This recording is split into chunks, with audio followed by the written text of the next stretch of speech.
everything, and he starts cooking me. He's like, dude, fuck you. He's like, don't be a pussy, bro. It's Saturday. You have all of Sunday to lay around and do nothing. Like, come hang out. I'll call some other people up. We'll all get together. We'll do something fun. Like, don't be a bitch. And I just kind of kept being a bitch. I was like, I don't know, man. I'm really not in the mood. He's like, dude, all right, truth be told, I want to hang out, and I also need your help with something. And I was like, what? What do you need? And he's like, do you know how to access the deep web? And immediately I'm like, what? Why? What are you doing? And he's like, forgot I wasn't playing Odyssey. Maybe getting some weed or something if you could help me. And I was like, dude, it's been quite a while since I've been on there, and honestly, I wouldn't even know where to look, so I couldn't really help you. And he's like, bullshit, dude. I know you know, like, what websites sell what and all this stuff. And I'm like, dude, honestly, no. Like, it's been a while since I've been on there. I don't know where to find stuff. I only know the name of the browser you use to access it. And he's like, all right, well, just help me with that. And I was like, I don't know, man. He's like, dude, come on. When do I ever ask you for favors? Like, come on. I was like, all right, fine. I'll come over for like an hour, okay? He's like, all right, sounds good. So we had plans to meet up like 2 hours later for like an hour. And later on, that's what happened. I jumped on my bike. I rode to Joey's house. I got there. There was a couple other of my friends there. We're all just kind of hanging out in Joey's basement. And Joey goes upstairs after like 10 minutes of me being there. And he grabs his laptop, and he comes back downstairs, he puts it on the little coffee table, and he opens it up and he hands it to me, and he's like, yo, so do what you gotta do. So I went online and I installed the browser that you have to use to get on the dark web.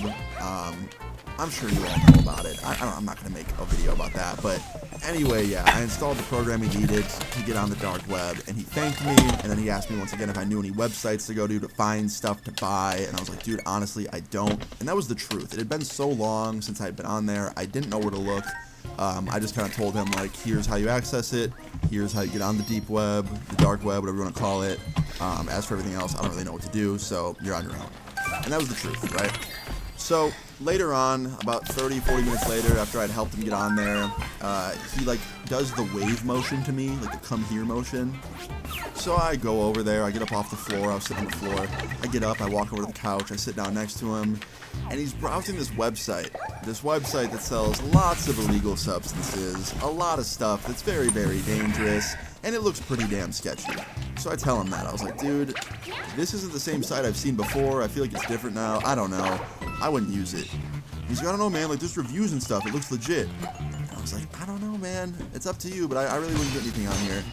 And he didn't listen to me. He went and he bought some weed or something. He didn't buy anything serious. Like, he just bought some weed, but still, I still didn't trust that, to be honest. I honestly thought if somebody was going to lace it, I feel like it would have been from this site. It looked creepy, right? Just very sketchy. Anyway, yeah, like 20 minutes later, he had bought Bitcoin and was buying this like weed on the internet with Bitcoin. And all I can think about is what would have happened if he held on to that Bitcoin all the way back in the day. Because, like, dude, now that'd probably be worth like thousands of dollars, and he fucking bought like some mid-ass weed with it on the internet. But whatever, that's not important. It's in the past, whatever, right?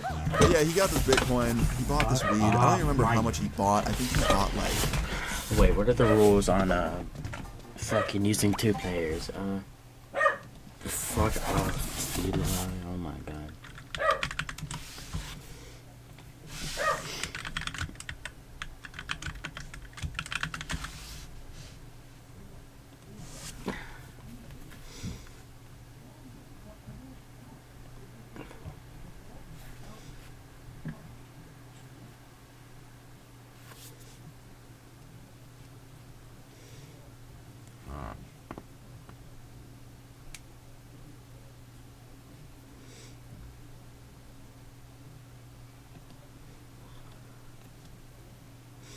Oh, multiplayer's not allowed. Fuck.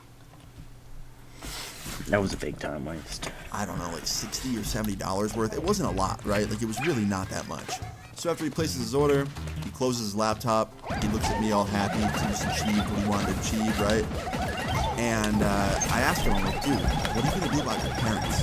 Because he had strict parents, and they opened his mail all of the time. Like, if he got a package, they'd be like, why are you ordering stuff online? Like, what do you get? And they would open it. So I asked him, like, yeah, what are you going to do about your parents? He's like, they're pretty strict. He's like, oh, it's okay. I'll just, like, camp the mailbox. I'll just wait. Like, I'll know when it's coming. I know it comes every day.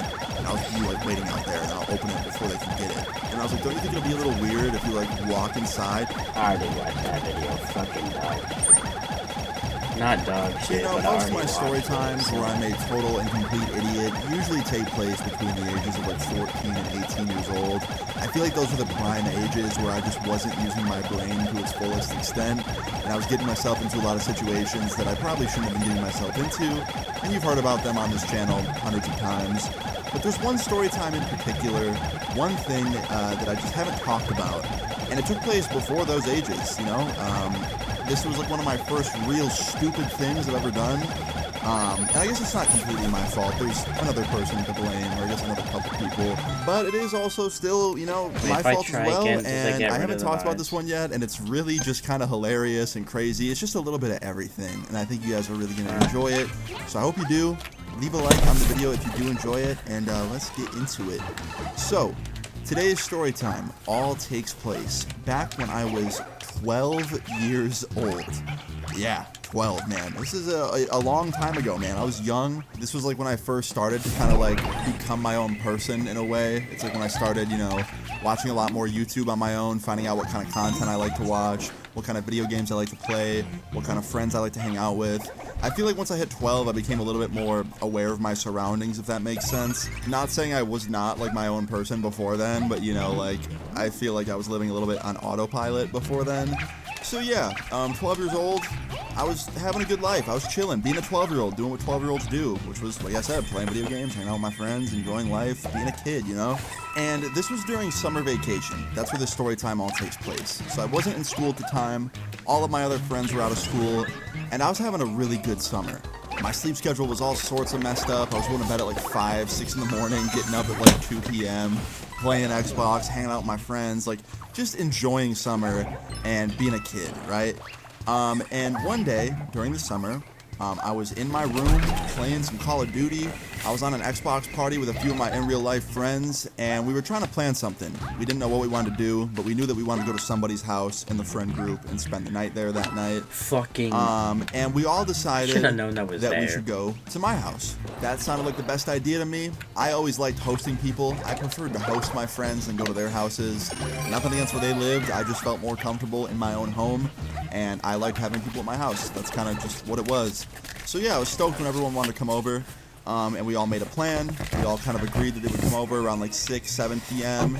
And it's funny because we made this plan and I hadn't even asked my parents yet, and neither did any of them. So like after we made this plan, I was like, all right, maybe we should go ask our parents. And they were all like, oh yeah. And my one friend's like, yeah, I'm gonna go do that. I'll be right back. And I'm like, yeah, me too. And everyone's like, yeah, me too. So we all go AFK for a little bit. I go into my mom's room. They go into their parents' rooms. I asked my mom, I'm like, Mom, can I have some friends sleep over tonight? And she's like, how many? And I was like 3, maybe 4 if I invite somebody else. She's like, 3 or 4?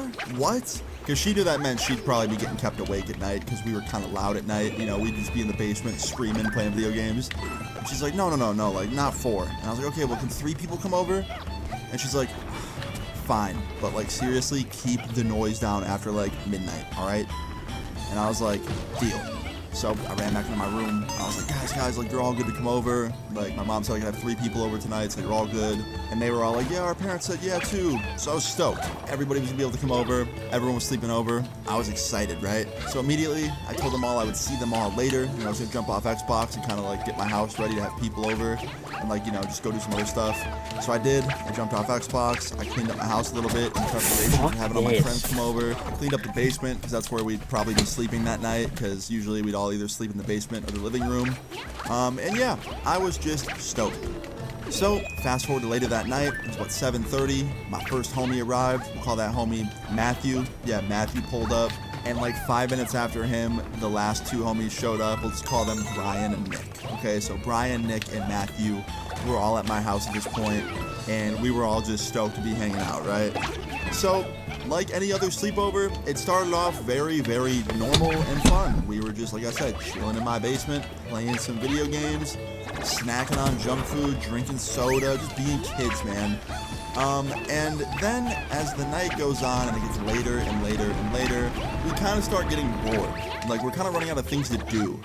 And at this point, it's late. It's probably like 11:30 or midnight, which is late for my household. My mom was asleep by then. My stepdad was. Most of my brothers were, besides one of my brothers, who I'll talk about later. And yeah, everyone was pretty much asleep besides my brother upstairs, and we were bored. We're all just sitting in my basement. We ran out of things to play, things to do. So we decided that we would go for a little night walk. Now, we weren't supposed to be doing that. My mom, told me, don't go out of the house without telling me, especially at night. So, yeah, I couldn't do that. But we did it anyway. We just kind of snuck out the front door, and me and my friends walked around my block, twice, just enjoying the nice summer weather, nice summer air, just, talking about a whole lot of nothing. I remember at one point we were talking shit about this kid from school that, did not like us for any particular reason. And then we were talking about girls we liked, just, some real, kid conversations, right? And after the second loop of the block, we came back to my house, and I noticed something. My brother and his friend were sitting on my front porch. Now, my brother was 7 years older than me, so yeah, he's 19, so was his friend. They had a lot more freedom than I did, because I was only 12 years old. So yeah, he had his friend come over, in the middle of the night, which I could never do, obviously. He could just have his friends over whenever, so yeah. His friend pulled up at midnight. They were both just sitting on the porch, and they saw us coming up the driveway. And I was like, hey, what's up, man? And my brother's like, what's up? Where were you guys at? And I was like, we were just, walking around. We got bored, didn't know what to do, so we went for a little night walk. And my brother's like, did mom say that was okay? I feel like she wouldn't want you walking around in the middle of the night like that. And I was like, yeah, no, I didn't ask her. I kind of snuck out, but we're okay, and we're home now for the night. And my brother and his friend kind of start fucking with us. They're like, oh, we're going to tell your mom, we're going to snitch on you. And they're just messing with us. I knew he was trolling me because that's what he did. That's what older brothers do. And I was just like, shut up, man. And after I don't know, a few minutes of that, we went back to just having a normal conversation on the porch. And I asked my brother and his friend, what they had planned for the night. And my brother was like, I don't really know, man. I was thinking about going to this party tonight, but we don't really know if we want to do that. We're probably just eat some food or something and just, hang out at his house. And he could kind of see it in my face. I had, a disappointed face on. And he was like, are you good? And I was like, yeah, man, I'm just jealous. He's like, of what? I'm like, you guys get to drive, just go wherever you want, and just don't have rules to follow. And that was the truth of how I felt at the time. I was the youngest out of 4 brothers, so all I saw, all day, every day at my house, was my brothers being independent and having their own cars and being able to drive wherever they wanted and hang out with their friends till whatever hour they wanted. And I couldn't do that yet because I was only a kid. So yeah, it sucked. And when I told my brother that, he's like, dude, it's not as amazing as you think. Trust me, when you get older, there's a lot of other problems you'll deal with that you don't have to deal with right now. Trust me, dude, being an adult isn't that cool. And also, it's not rule-free like you're saying it is. There's plenty of rules I have to follow under mom's roof, too. And I was like, yeah, whatever. Just, kind of blowing it off because, I was just jealous. And my brother's friend has this idea to try and make me feel better, right? He's like, Austin, I know what'll cheer you up. And I was like, what? And he's like, I just got this new car. It's super sick. It has a custom sound system in it. You want to hear some music through it? And I was like, okay. So me, my 3 friends, my brother, his friend, we all got up, walked down the driveway, checked out his friend's new car. Oh my God. And it was a new old car. I'm pretty sure it was an old Pontiac. It was not a very nice car. But he wasn't kidding. The sound system was custom, and it looked crazy. He had subwoofers under the back seats, and there was custom lighting throughout the inside of it, and it was a pretty cool looking car for just being some teenager, crappy used car, right? He had it pretty nice. And he has me sit down in the front seat, and he turns the keys in the ignition, and he hands me a book of CDs that he has in his car. And he's like, yo, play whatever you want, test this sound system out. And everybody else gets in. He gets in the passenger seat. My friends and my brother get in the back seat. They cram in there. And I start playing some songs. I think it was off the Linkin Park Jay-Z album that came out years ago. And the shit was crazy, bro. The subwoofer had my heart feeling like it was about to explode. It was crazy.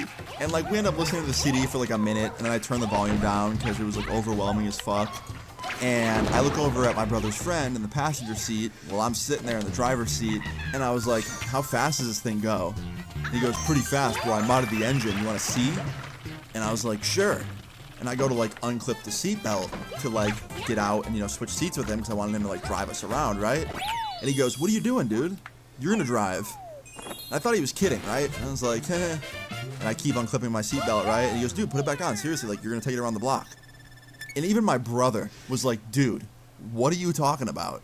And his friend turns around, he's like, dude, come on, like, he's 12 years old, he could drive the car around the block. I did that when I was 11. And my brother's like, I don't give a shit what you did at 11, bro, like, he's not you, and this is a car full of people, dude, like, he's never drove before, that's a lot of pressure. And his friend just keeps arguing, he's like, dude, we'll go around the block one time, he's gonna go slow, I won't let him go too fast, it'll be fine, bro. And my 3 friends in the backseat are like, yeah, let him drive, like, he'll be fine, like, he can do it. And they're like rooting for me. And I'm just sitting up there in the driver's seat, mad quiet, not knowing what's about to happen. And I don't know how, but my brother's friend got him to, like, give in. My brother was just like, all right, you know what? Fine. One time around the block, and I'm going to sit up front with him and be near the steering wheel in case he starts messing up. Like, I want to be able to save this thing if it goes south. And his friend's like, all right, sure. So my brother's friend gets up out the passenger seat. My brother gets out of the back seat. They switch. My brother is now sitting next to me, and his friend's in the back. All the doors are closed. It's go time. My seatbelt was back on at this point, and my brother looks at me and he goes, okay, so first what you're going to do is put your foot on the brake. So I did, and he goes, okay, now you're going to put the car in reverse, and don't take the foot off the brake until I tell you to, okay? I said, okay. So I put the car in reverse. He goes, okay, now slowly start backing out of the driveway. Just like slowly ease up on the brake. So I do. We start rolling down the driveway very slowly. We get out into the street. I was kind of a natural, I can't lie. Your boy starts turning the wheel to the left. I'm backing out perfectly. I then put the foot on the brake, slow the car down, stop it in the street.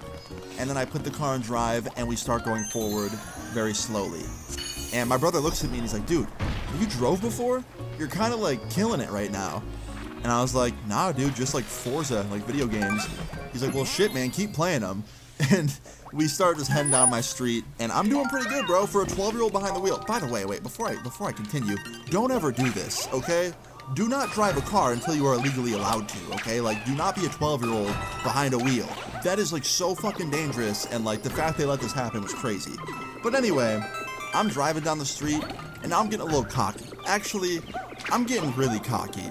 Because after my brother called me a natural, I thought, like, man, I'm the best driver in this car. So I started speeding up a little bit. I'm going down my neighborhood road, and I start going like, I don't know, 40, 50, which is way too fast for, you know, a neighborhood street, especially mine. I think the speed limit at mine was like a 20 maximum speed. So yeah, I'm going like, I don't know, 40, 50 miles an hour, and my brother can kind of tell that I'm getting cocky. And he's like, all right, start slowing down, dude. You're about to come up to a turn. We have to turn to go around the block. And I didn't realize how, like, fast I was coming up to this turn. And also how, like, non-responsive my brother's friend's car's brakes were. So, like, I took my foot off the gas and I started easing onto the brake to make this turn. And it's coming up fast. And the car just doesn't slow down. So I start, like, trying to put more on the brakes. But, like, I just wasn't giving it enough brake. And it wasn't really slowing down as much as I wanted it to. And I was about to miss the turn. And honestly, I should have just missed the turn and then just, you know, kept slowing down and, you know, like did a U-turn or something. But instead, I thought, you know what? No, I'm going to make it. So I just go for this turn. And I'm going pretty fast, right? Like it was a little too fast and sharp to be taking this turn. And sure enough, me being a complete inexperienced child and not knowing how to drive, I turned completely fucked up. And I ended up going up onto this dude's lawn, this neighbor that lived on the corner of this turn. And not only did I go up on his lawn and run over his grass, I also hit his mailbox. I hit his mailbox with the front, like, right side of the car and completely blew out my brother's friend's right headlight. And the mailbox completely snapped in two and just exploded essentially when I hit it. And I just kept going. I just kept turning, and eventually I was on the road again and like was no longer in that dude's lawn. But there was pieces of the mailbox all over the road because I like hit it in that direction, and like his lawn was all fucked up and the mailbox was ruined. And I just slam on the brakes and we stop in the middle of the street, and like everyone in the car is just like frozen and silent. And my brother breaks the silence. He goes, dude, get out, switch seats. And I go to like take off my seatbelt and jump out. And he goes, dude, put the car in park first, put the car in park. And I do. I put the car in park. Then we both take our seatbelts off. We jump out. We switch seats. And as soon as we switch seats, my brother immediately puts the car back in drive and he peels off fast as hell and drives us out of there. And everyone's just like silent, and we're driving back to my house, Even and weird. like, I don't know, maybe 10 seconds later, my brother's friend starts speaking up. He's like, dude, my car is probably so fucked up, like, you busted my headlight. Why don't you just like slow down more, man? And my brother slams on the brakes, so the car completely stops in the middle of the road. He turns around and he looks at his friend and he goes, shut the fuck up! Oh, you're sad that your car's messed up? Maybe you should have thought twice before letting my 12-year-old fucking brother drive the car. Your fault, dude. Your fault. And then he starts arguing back. He's like, but you said you'd take the wheel if you started messing up. Which, like, he had a point. And my brother did say that. But then my brother argued back. He's like, dude, I tried to, but we were turning so fast I couldn't lean over in time. And honestly, at the end of the day, they were both pretty much in the wrong for letting it even happen to begin with, and so was I for doing it. Anyway, after this, my brother starts driving again, and his friend's like, dude, what are we gonna do? Like, that guy's gonna see that. He probably heard it happen. I bet he already called the cops. Like, the cops are probably on their way. Like, what are we gonna do? And my brother's like, dude, just chill the fuck out. We're going back to my house. We're just gonna chill there for the night. And then tomorrow morning, I'll go talk to the neighbor. I've talked to the dude before. He's a really nice guy. I'll talk to him in the morning. I'll, like, take the blame for it or something. I don't know. But I'll, like, talk to him and I'll handle it. All right? For now, let's just go home. Let's just chill. So we went back to my house. My brother parked his homie's car in the driveway. We all jumped out. Immediately ran to the front to see what the damage was. And honestly, it wasn't as bad as it could have been. The only real fucked up thing was there was a little bit of a dent in the front, like, bumper on that right side, and the front right headlight was broken. So that sucked. But that was it. That was the only thing that was, you know, wrong. Then after this, we went inside, and for about an hour, I'd say, things were kind of cooling off, you know, chilling out. I was feeling a little bit more calm. I was still terrified about what might happen, but I was, you know, kind of starting to relax after about an hour. And just as I was, like, starting to wind down and things were, like, finally chilling out, we hear the loudest 3 bangs on the front door upstairs. It sounded like some very vicious knocking. It sounded like a cop knocking at the door. We already knew that it was probably going to be a cop based on the sound of the knock. And after we heard this knock, we all looked at each other with, like, the face of, like, I'm so fucking screwed. And we all start walking upstairs to go check it out. And I'm just hoping that my mom doesn't answer the door first because, you know, that knock probably woke her up. And guess what? We go upstairs and we see my mom answering the door.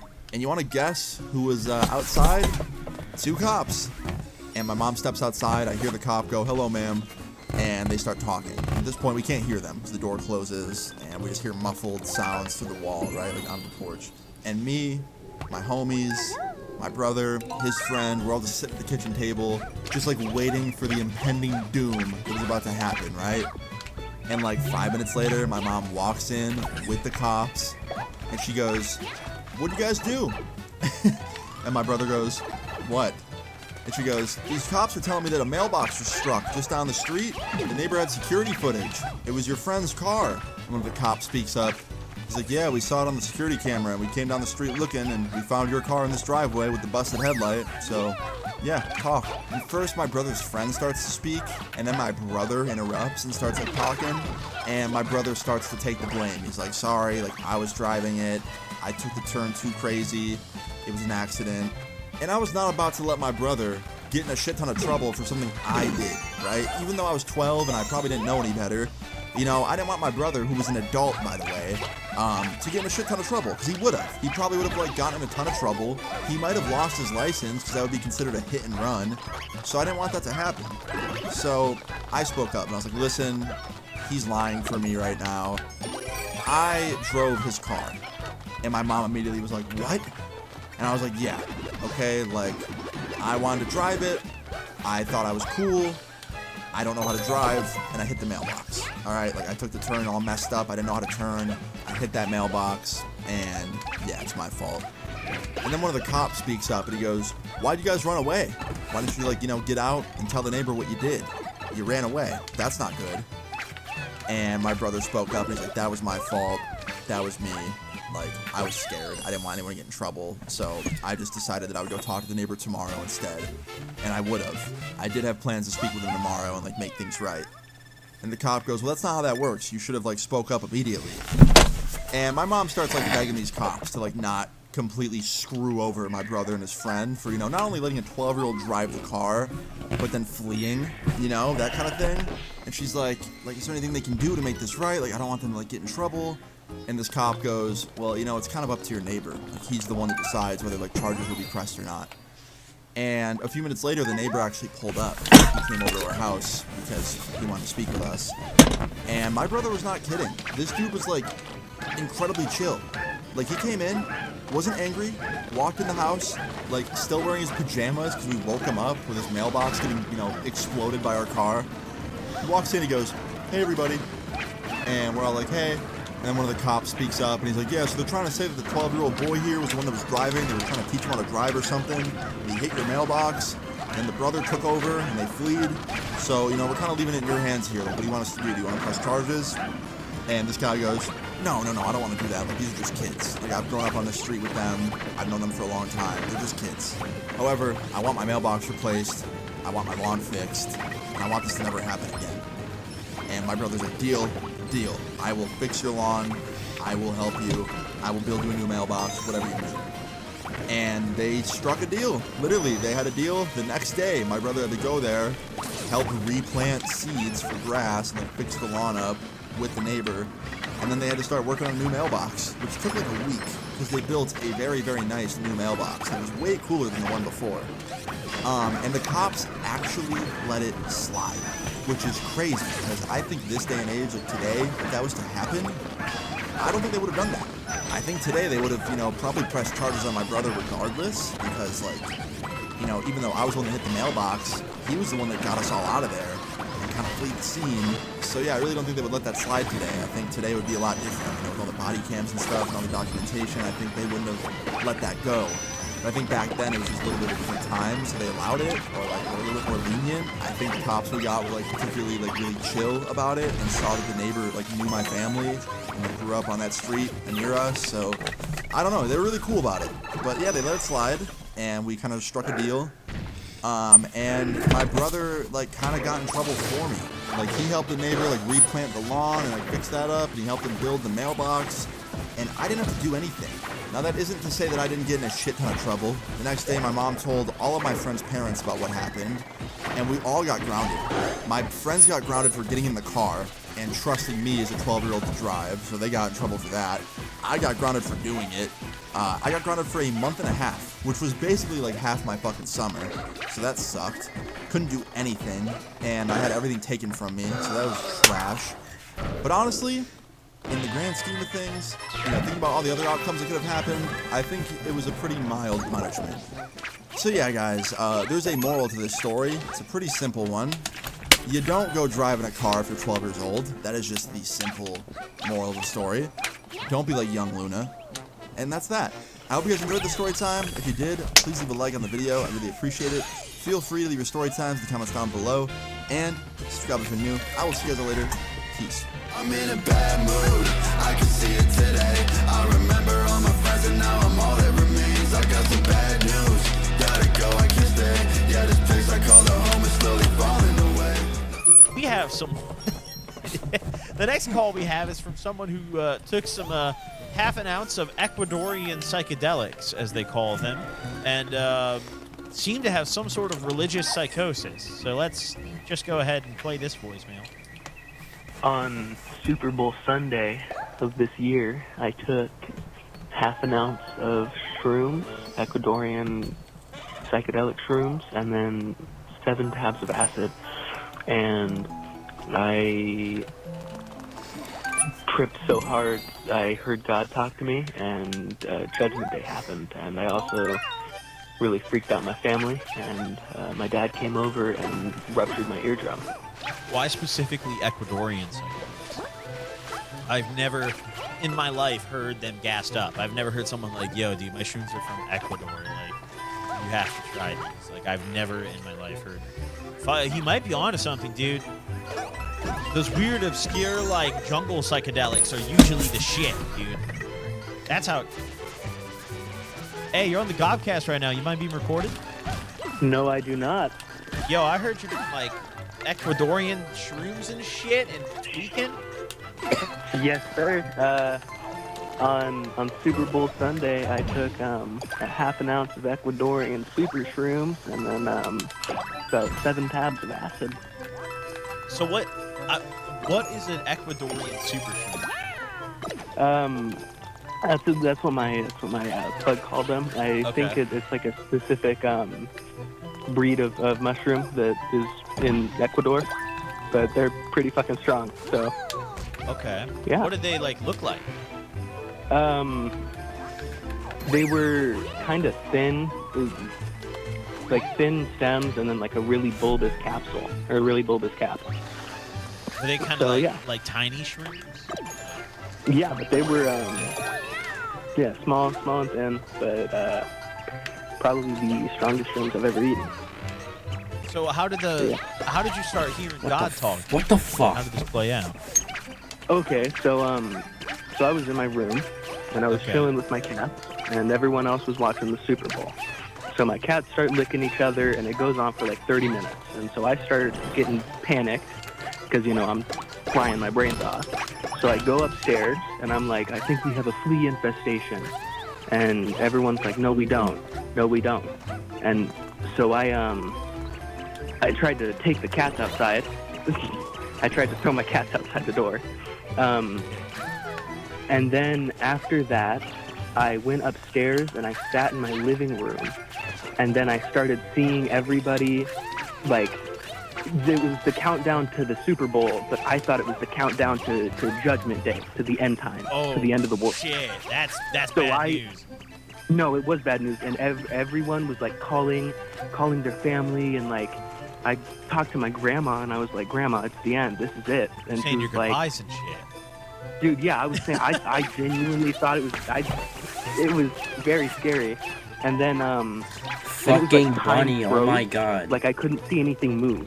So it was like This everything was fucking still a bunny. picture. And then it clicks in my head, and I'm like, I get the joke. And the joke was that I had died, and that Judgment Day had happened, and now I was stuck in this my frozen living room for the rest of eternity. That was the joke. That's a It was a shitty joke. And then I started hearing God talk to me and saying, like, he was like screaming at me for doing the drugs. Like he was like just ranting and raving in the back of my head. And then he like was like, you need to really shape up and get your shit together, and you need to stop. And it was it was insane. It was really weird. It's then crazy because there's no other drug that really does that except psychedelics. Where like you'll be high on some shit, and your brain's gonna be like, yo, don't do this anymore. No, genuinely, it was. I truly believe it was either the spirit of acid talking to me or God himself. It was one of those two. Yep. Because that was like the end of my. Man, this is boring as fuck. Yo, what's up, everybody? It's Austin here, or Luna. So today's story time, judging by the title, it's a good one. It's one that reminds me of the classic videos on this channel. Brings me back to like 2015, 2016. And it's interesting. I hope you enjoy it. Leave a like on the video if you do. Let's get into it. So, it's no secret, my high school career, it wasn't great, okay? I was definitely not the most well-behaved kid. I was definitely the kid that would go to school and do everything but school. So, just talk to my friends, skip class, go hang out in the cafeteria, Shit, that that's kind of thing. fast. I mean, you all know by now. If you've been watching the channel for more than a minute, you probably understand what I'm talking about. But this story time actually takes place in the very first week of high school. Yeah, my first week of being a freshman. And I was nervous, okay? Like, when I went to freshman year, I was very terrified because all of my older brothers and, like, friends that were older were all telling me that high school was terrifying and that it was so much harder than middle school and that it was, like, the worst thing ever and I should be freaking out. And I did. Literally, like, the first couple days of high school, I was freaking out. But I quickly realized in that first week that high school is just like middle school, just a little bit more important. Your grades matter a lot more because that's what goes on your record for college and stuff. But other than that, the functionality was almost the same. Like, I still had the same amount of classes per day. still had kind of a similar schedule. It was a similar building. It's not something to be afraid of, to say the least, okay? Like, don't be scared of high school if you're going into it soon. But yeah, it was my first week of high school. At this point, I was a couple days in, and I was getting used to it. I Still a little bit completely nervous, miss but all for the the most fucking part, I green was definitely kind stars. of acclimating well. And I had already kind of made some friends because I'd met some new people just day one and day two, and then I also had friends from my middle school that went to this high school. So I already had a pretty good group of friends, right? And two of those friends, specifically, that I was really good friends with, rode my bus every morning and every afternoon because we lived so close together. So yeah, every morning I would see my friend Tyler, and then I also had my friend Skylar on the same bus, and that was actually both their names. It was Tyler and Skylar, and it was so funny. But anyway, this story time all starts off like any other day. I woke up at about 6:30 in the morning. I was really, really late for school. My No bus shit. was going to be there any minute. Did he I tug? jumped up out of bed, took a shower as fast as humanly possible. Didn't have time to eat anything, so it was just so late. So yeah, after my shower, I got dressed, ran out the door. My bus pulled up a few minutes later. Got up on the bus, went to the back, sat down with Skylar and Tyler, and we're all just hanging out on the way to school. Now, this was like any other day. Like I said, it started off very normal, very chill. I was listening to music in my headphones, and Skylar taps me on the shoulder. And I take one headphone off, and he's like, "Yo, do you know where I can get any weed?" And I was like, "Now? Like on the bus?" And he's like, "No, not now, but like, you know, anybody at school maybe, or like someone I can meet after school." And I was like, "Nah, not anyone in school, but yeah, maybe after school I could probably give you the person I go to." Fuck. And he was like, bet, I really appreciate that, because I don't have anybody anymore. Like, my plug quit. I was like, motherfucker, this ain't Burger King. What do you mean your plug quit? Like, it's not a 9 to 5. He's like, nah, I know, but like, you know what I mean. Like, he quit selling. He doesn't smoke anymore. He got like a real job, so he doesn't want to like sell any weed. And I was like, oh, okay, yeah, fair enough. And he's like, yeah, but if you could like give me your plug's number, I'd really appreciate it. And I was like, bet, I got you at the end of the day. So after that, I'm just on the bus, listening to music, just having a nice normal bus ride. After that, we get to school. I go to my locker. I'm at my locker for about, I don't know, maybe 5-10 minutes. And another friend comes up to me. We'll just call this friend Caleb, okay? Caleb comes up to me. And Caleb was a newer friend. He was someone that I met like literally a day or two ago in gym class. Like, I didn't know him before high school. And he walks up to me and he's like, yo, question for you. And I was like, bet, I got an answer. He's like, do you smoke? And I was like, smoke what? Like cigarettes? Weed? Like, what are you talking about? He's like, weed, mainly. And I was like, yeah, I do sometimes. Why? He's like, bet, well, if you ever need me, I got that loud. And a light bulb goes off in my head. I'm like, wait, like, right now you do? And he's like, yeah. And I was like, all right, well, Skylar's looking for some. If you've ever met him before, like, he wants to buy some, like, today. So I can give you his number if you want to talk to him. He's like, bet, yeah, I got you. So I gave him Skylar's number, and like an hour later, Skylar texted me saying thank you, because I'm assuming he bought some off the dude. And I just replied and said no problem, and the rest of the day kind of just, you know, went on as normal, right? Well, fast forward to the end of the day. The bell rings, I go to my locker, I put my stuff away, I grab my backpack, I'm on the way out of the school, and none other than Skylar and Tyler come up behind me, and I hear him go, yo, and it's Skylar, and I was like, what's up, man? He's like, guess what? I was like, what's up? He's like, I got some. And I was like, yeah, I know. You texted me earlier saying thank you. I figured you did. He's like, yeah, but there's something else. And I was like, what? He's like, he sold me a bowl, too, so I could smoke, like, right now if I wanted to. And I was like, cool, dude. And he's like, are you down to, like, smoke on the bus? And I was like, bro, what? Like, we live, like, 5 minutes away from each other. Like, let's just smoke at home. He's like, I can't, bro. My parents are home, and, like, you got brothers that are home. I don't want to do that. And I was like, okay, but on the school bus, it's kind of like crazy, dude. Like, there's other people on there, they could snitch, you get in a lot of trouble, a lot more trouble than you would just like trying to sneak out of your house. And then he's like, dude, do you really think we'd get in trouble? Like on our bus, if we smoked on it, you think we'd really get in trouble with our driver? Now, he made a good point. Our bus driver didn't give a fuck about anything. Like, honestly, if you were to tell me that he was a robot, I might believe you. Because that dude just did not talk, he just drove. He just looked forward and drove. I witnessed kids doing so much shit that year on the bus that was so not okay, but the bus driver just didn't give a fuck. I'm gonna give you a quick example, okay? This was literally on the first day of high school, my first day of freshman year. I was on the bus, sitting in the back with Skylar and Tyler. There was a 10th grader on my bus, and we'll just call him like Jared, okay? Jared bent down and he picked up an orange juice bottle that was on the floor. Someone must have left it there from like the day before, or like maybe the bus driver left it there. I don't know. He picked up this empty orange juice bottle. He opened the window of the seat he was sitting in, and he threw it at another car at a red light and hit them. And the bus driver saw this. Like, I looked at the mirror. I could see the bus driver, like, looking up at the mirror, watching Jared do this. And the car freaked out when he got hit with the orange juice bottle. It, like, honked the horn and was, like, freaking out. And all the bus driver did was just go, Jared, sit down. And that's all he did. Just told him to sit down. Didn't tell the school. Didn't get him in trouble. Like, didn't care at all. So yeah, when Skylar made that point about the bus driver not giving a fuck, I definitely kind of believed it, you know? So, after I walked out of school with Skylar and Tyler, we got up on the bus, we were sitting in the back, and they just started going, man. They just literally packed a bowl, opened one of the windows, and started just smoking. They would like take a hit, they'd cover the bowl with their hand and blow the smoke out the window. And for the first like 3 or 4 hits, nobody gave a shit. The bus driver looked up a couple times in the mirror, like, at us, didn't say anything, so I thought we were in the clear. There was a couple kids on the bus that were a little older than us. They were like walking over and like checking it out and like watching, but they didn't say anything. They didn't like yell out like, oh, they're smoking. Like, they just kind of, you know, watched and were talking to us about it. And yeah, after like the 4th hit, Tyler finishes his hit and he looks at me and he goes, Austin, your turn, and he hands it to me. And I had 2 choices. I either handed it back to him and said, nah, I'm good, or I ripped it on the bus and said, fuck it. You can probably guess what option I chose. Yeah, I chose option 2.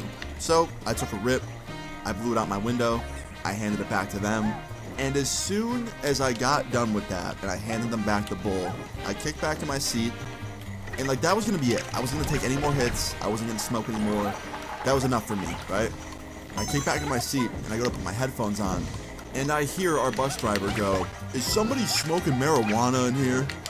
And I look over at Tyler, and Tyler looks over at me, and then Skylar looks at me, and I was like, yo, put that shit away, put it away.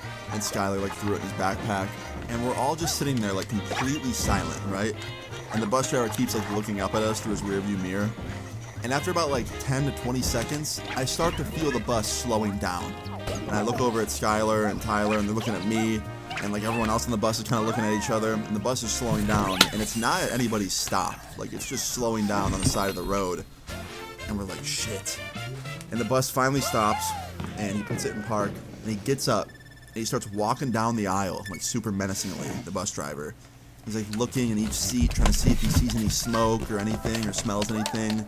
And then he gets to the back, where me, Tyler, Skylar, that other dude, we're all just kind of sitting there. And he gets to the back, and he looks at me first, and he goes, smells like skunk. You smoking? And I was like, I don't have anything. You can like search my backpack, which is true. I didn't lie to him. I just kind of deflected. I turned his question from are you smoking into do you have anything? But he didn't like question it. He just looked over at Skylar and Tyler after that, and he goes, you two look high. You smoking? And they're just lying. They're like, no, we didn't smoke, no. And he goes, it smells like smoke over here. Someone was smoking weed, so which one of you was it? Just fess up. And nobody says a thing. Everyone just stays silent. He goes, okay, I'll just tell your principal that one of you was, and she'll deal with it. She'll talk to you all tomorrow one by one and figure out who it was. And we all just kind of looked at each other, like in fear. And the bus driver turned around, went back to the front, put the bus back in drive, and just drove off. And we're all just sitting there quietly for the rest of the bus ride, right? And like 5-10 minutes later, we get to Skylar's stop. He gets off, and then a few minutes later after that, we went to my house. It was my stop. I get up, I dap Tyler up, told him to have a good day. Got off the bus, went inside, and just tried to not think about what just happened on the bus and the shitstorm of a day I'm about to have tomorrow. And that was the truth, because the next day I woke up, and I got ready for school. I went into school. The day started off like any other day. And in my first period class, the announcements comes on. And it says, Austin, Skylar, Tyler, and then this other dude's name, to the principal's office. And in my head, I'm like, oh, fuck, dude. So I got up, I went upstairs to the main office, went to the principal's office. All of them were already there. I was the last one. I sit down, and my principal starts off by saying, so we got a call yesterday. After the buses were done taking everybody home, I got a call from the bus department, from your driver, saying that a group of kids in the back seat of the bus were smoking weed. He could smell it. He saw smoke at one point coming from the back. and he said it was one of you guys. So why don't we just make this easy, and whoever was smoking, fess up. Otherwise, I'm just going to think that all of you were smoking. And the dude that wasn't smoking at all, like the 10th grader that was just like sitting back there with us, he spoke up first. He was like, I didn't smoke, I swear, like I was not involved. And the principal goes, yeah? You telling the truth? He goes, yeah, I swear on everything. And then my principal says, who was? And this dude just snitches on all of us. He goes, it was Austin and then Skylar and Tyler. And I'm like, dude. He's like, sorry, man. And the principal goes, all right, you're free to go. And he gets up and he just walks away. And now we're just sitting there, like, not in a good spot, right? And the principal goes, is that true? Were all of you guys smoking? And just nobody says a thing. And the principal's like, all right, well, you guys are all getting in-school suspension for 3 days. Sound good? And we're all like, okay. And then the principal goes, also, we're calling your parents, letting them know what happened, and you're all getting moved to different buses. And that really sucked, because in my head, I'm like, fuck, they're going to tell my mom, I'm going to get moved to a different bus, I don't have any friends on my bus, like, this sucks. And that's what they did. Starting that day, I had to take a different bus home that was not with Skylar or Tyler or anyone else that I knew. And I had to go home that day and face my mom, who was not happy with me. She was fucking furious, actually. And your boy got grounded for 3 weeks. Yeah, it was great. I had to just come home and do nothing for 3 fucking weeks. And she didn't let me hang out with Tyler or Skylar outside of school anymore. So I only get to see them in school, which kind of sucked. I will say, though, Mr. Skylar and Tyler, they got worse punishments than I did.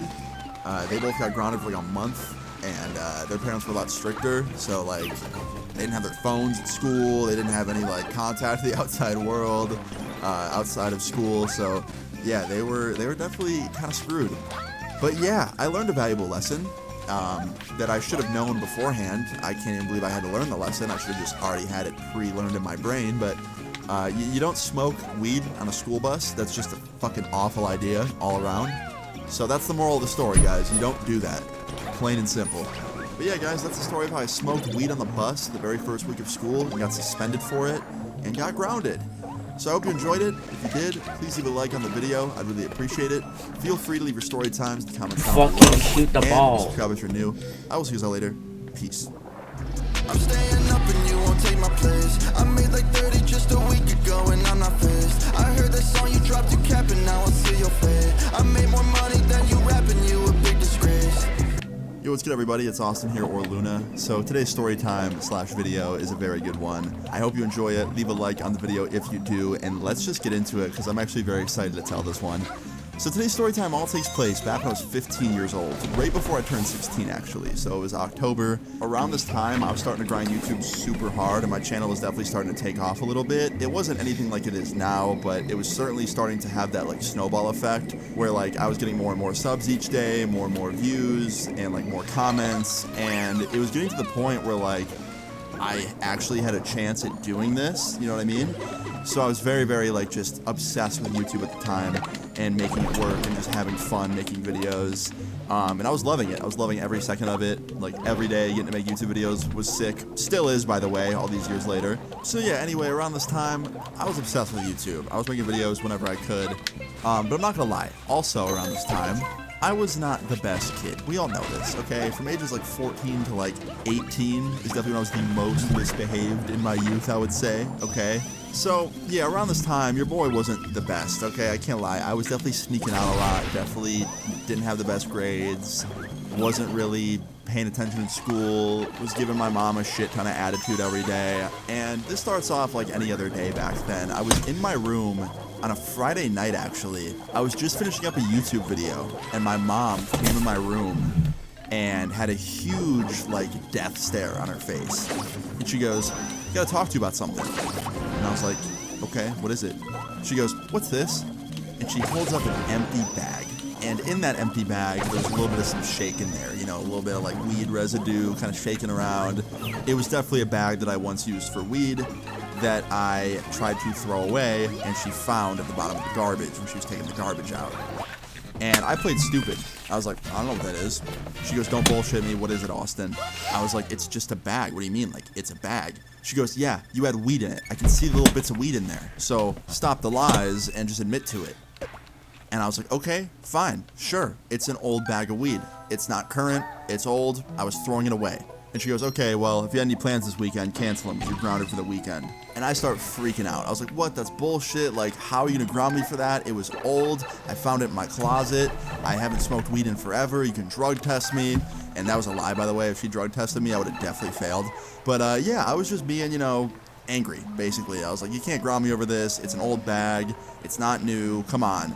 And she goes, doesn't matter, you had it in the house to begin with, therefore, you're grounded. And I go, you know what? Fuck this. And I stand up, I go into my closet, grab my backpack, shove some clothes in it, grab my phone charger, and I hop out my window. I said, fuck that shit, I'm running away. That was my mindset back then. Whenever I had any kind of disagreement with my parents, I would just be like, you know what? I'm leaving. I'm gonna go live on the fucking street. Looking back, that's definitely pretty stupid of me, you know, to just like throw it all away and run away because I was a little upset. But I can't give myself too much shit. I mean, I was a kid, okay? You know, young teenager. Definitely just comes with the territory sometimes. So yeah, I hopped out my window, told my mom, see you later. She tried to stop me, by the way. She was definitely like grabbing my backpack, trying to stop me from walking. And I was able to kind of just like turn my body and get her to let go. And then I jumped out the window. And while I was walking away from my house, my mom screamed out the window and said, I'm gonna call the cops if you keep walking. And I said, call them. And I proceeded to walk away. And yeah, next thing I know, I was on my journey. I was running away. I was solo. I didn't really have any plans as to where I was going. Didn't really know where I was going to sleep that night. I was hoping that a friend of mine would let me crash or something, but you know, nothing was a sure thing. So yeah, after I started walking, I walked for about 20 minutes or so, 25 minutes, and I was actually at the mall that was by my house. I went there first. I had a little bit of money on me. I had like $10, so I bought some Taco Bell, and then I just hung out there at the food court until the mall closed. Unfortunately, the mall closed like an hour later because I was there pretty close to closing time. So after that, I was kind of shit out of luck and I was just walking around outside again in the cold. So I started calling friends of mine. I called up a few friends. 2 of them didn't answer. 1 of them did. And I was like, yo, I don't want to like invite myself over here, but I'm kind of out of options. I ran away from home. I have nowhere to sleep tonight. Can I crash at your place tonight? And my friend, let's just call him Alex. Alex was like, dude, of course. Fuck yeah, I got you. Let me go ask my mom. So like a couple minutes later, he came back to the phone and he was like, yeah, dude, you're good to go. Like, you can come over. And I was like, oh shit, follow-up question. Can she pick me up? Because I'm at the mall right now and you live pretty far away. And he's like, I don't know, man, maybe. Like, she's pretty weird about going to pick people up. Let me ask. So like a couple minutes later, he comes back and he goes, bro, I'm sorry to break it to you, but she won't pick you up. So you gotta find a way over here. And I was like, fuck. Now keep in mind, this dude lived far away. He lived like 10 miles away, okay? I'm not walking 10 miles. Especially with how dark it was getting and like my phone was low on battery, so the GPS wouldn't work that long. And like obviously I had my charger, but I couldn't charge it anywhere because I'd be outside. But I really only had 2 choices. I either try and walk 10 miles that night or I sit outside in the cold and try and sleep outside. So I said, fuck it. I'm gonna try and remember these directions the best I can. And if my phone dies, hopefully I remember them. So yeah, I mapped it out on my phone first before leaving from the mall, and I believe my phone said it would take somewhere between like 3.5 to 4 hours to get there by walking. So I was like, oh, this is gonna suck so hard. So I told my friend, I was like, all right, man, I'll be there in like 3 or 4 hours. I'll see you soon. He's like, you're gonna walk? I was like, yeah, dude, I don't really have a choice, so see you soon, I guess. And I set out on the journey of walking 10 miles to my friend's house in the nighttime. By the way, my phone was on like 10%, so yeah, if it died, I had to remember the directions, which was even more scary, because if I forgot, I'd be lost with no phone. Yeah, obviously, I don't recommend doing this. But yeah, I started the journey, and I got about 45 minutes in, and I was just walking down some main road, and at this point, guys, 45 minutes in, I was feeling pretty miserable. I can't lie, okay? I was feeling pretty sad, pretty depressed, pretty angry at the situation, just annoyed. I was definitely regretting leaving my mom's house and going out to, you know, run away, I guess. And yeah, I'm just walking down this main road, and I'm just real pissed off, real sad. And all of a sudden, my phone fucking dies. Not even an hour into this walk, my phone dies. And I do not remember the directions that well, okay? I had like an idea of where to go, but I did not remember them like to a T of where to go. And I was like, damn it, damn it, damn it. So I'm trying to think of like ways I can get my phone plugged in somewhere to charge. I'm thinking about where I could go. And I remember that there's a 24/7 grocery store like a mile up the road. The only problem is that it was a mile in the other direction, so I had to basically turn around and go back. And all I was Days thinking the whole on walk already, back was what like, the dude, fuck? why didn't I think about this beforehand? I could have charged my phone for a little bit and then go. Yeah, it was annoying, man. It was shitty. But I got to the grocery store. I found an my outlet God. in the front of the grocery store by a bench, and I just sat down and started charging my phone outside. And I'm just charging my phone there. It's cold, let my phone charge. When all of a sudden, about 10 minutes into charging my phone, I see this car pull up to the grocery store. And like 3 kids hop out, probably like 16, 17 years old, like a year or two older than I was at the time. And they're all just like, you know, being teenagers, dude. They're like pushing each other around and like fucking running up and down the parking lot with the carts, just being kids, man. And they start walking towards the door to go into the grocery store with one of the carts. And one of them makes eye contact with me, and he quickly looks away. And then he looks back at me, and his face kind of lights up. It looked like he knew who I was or something. But I didn't think that'd be the case because I didn't know who he was. And then all of a sudden, he starts like running up to me. He runs up to me and he goes, "Yo, what's your name?" And I was like, Austin? He goes, "Dude, I fucking knew it." He's like, "Bro, I know who you are. I watch your videos. Like, I just watched one today." And I was like, "Wait, what?" Because at this time, like, I wasn't really getting recognized from YouTube like that. It was still a very rare occurrence and, like, always caught me off guard. I mean, I can't tell you how many times it happened back then, but it was very, very, like, a rare amount, okay? So, like, it's kind of surprised me. This is probably one of the first times it happened. And I was like, "What the fuck? Like, you know who I am?" And he's like, "Yeah, dude. Like, I like your videos." And I was like, "Thanks, dude." And he's like telling me about the stories he likes and stuff. And he's asking me what I'm doing there. And I tell him, I'm like, "Yeah, man, I ran away from my home. I just, like, didn't want to be there tonight. I just dipped because my mom was, like, being crazy." And he's like, "Dude, like, do you need a ride somewhere? Or, like, you want to come hang with us?" And I was like, "Are you serious?" He's like, "Yeah, dude, where do you want to go?" Like, I drive. And yeah, I went to the store with them, hung out with them for like 10 minutes at the store where they got whatever they had to get. They were buying like junk food and shit. And then after that, I got in the car with them, which, looking back, it's a little insane. Because like, this dude could have hated me, you know what I mean? Like, I could have just been being lied to, and I could have gotten in that car and he could have drove me to a river and drowned me. Who knows? It was really fucking morbid for no reason. Good job, Austin. My point is, you know, just don't get into a car with a stranger, that's what I'm saying. Anyway, yeah, I got in the car with them. Nice segue. I got in the car with them, and they were like, "All right, man, where do you want to go? Like, you want us to take you to your homie's house?" Because I mentioned while we were in the store that, you know, I had that friend's house I was walking towards. And I told him, I was like, "Yeah, I mean, if you got no problem dropping me off there, that'd be great."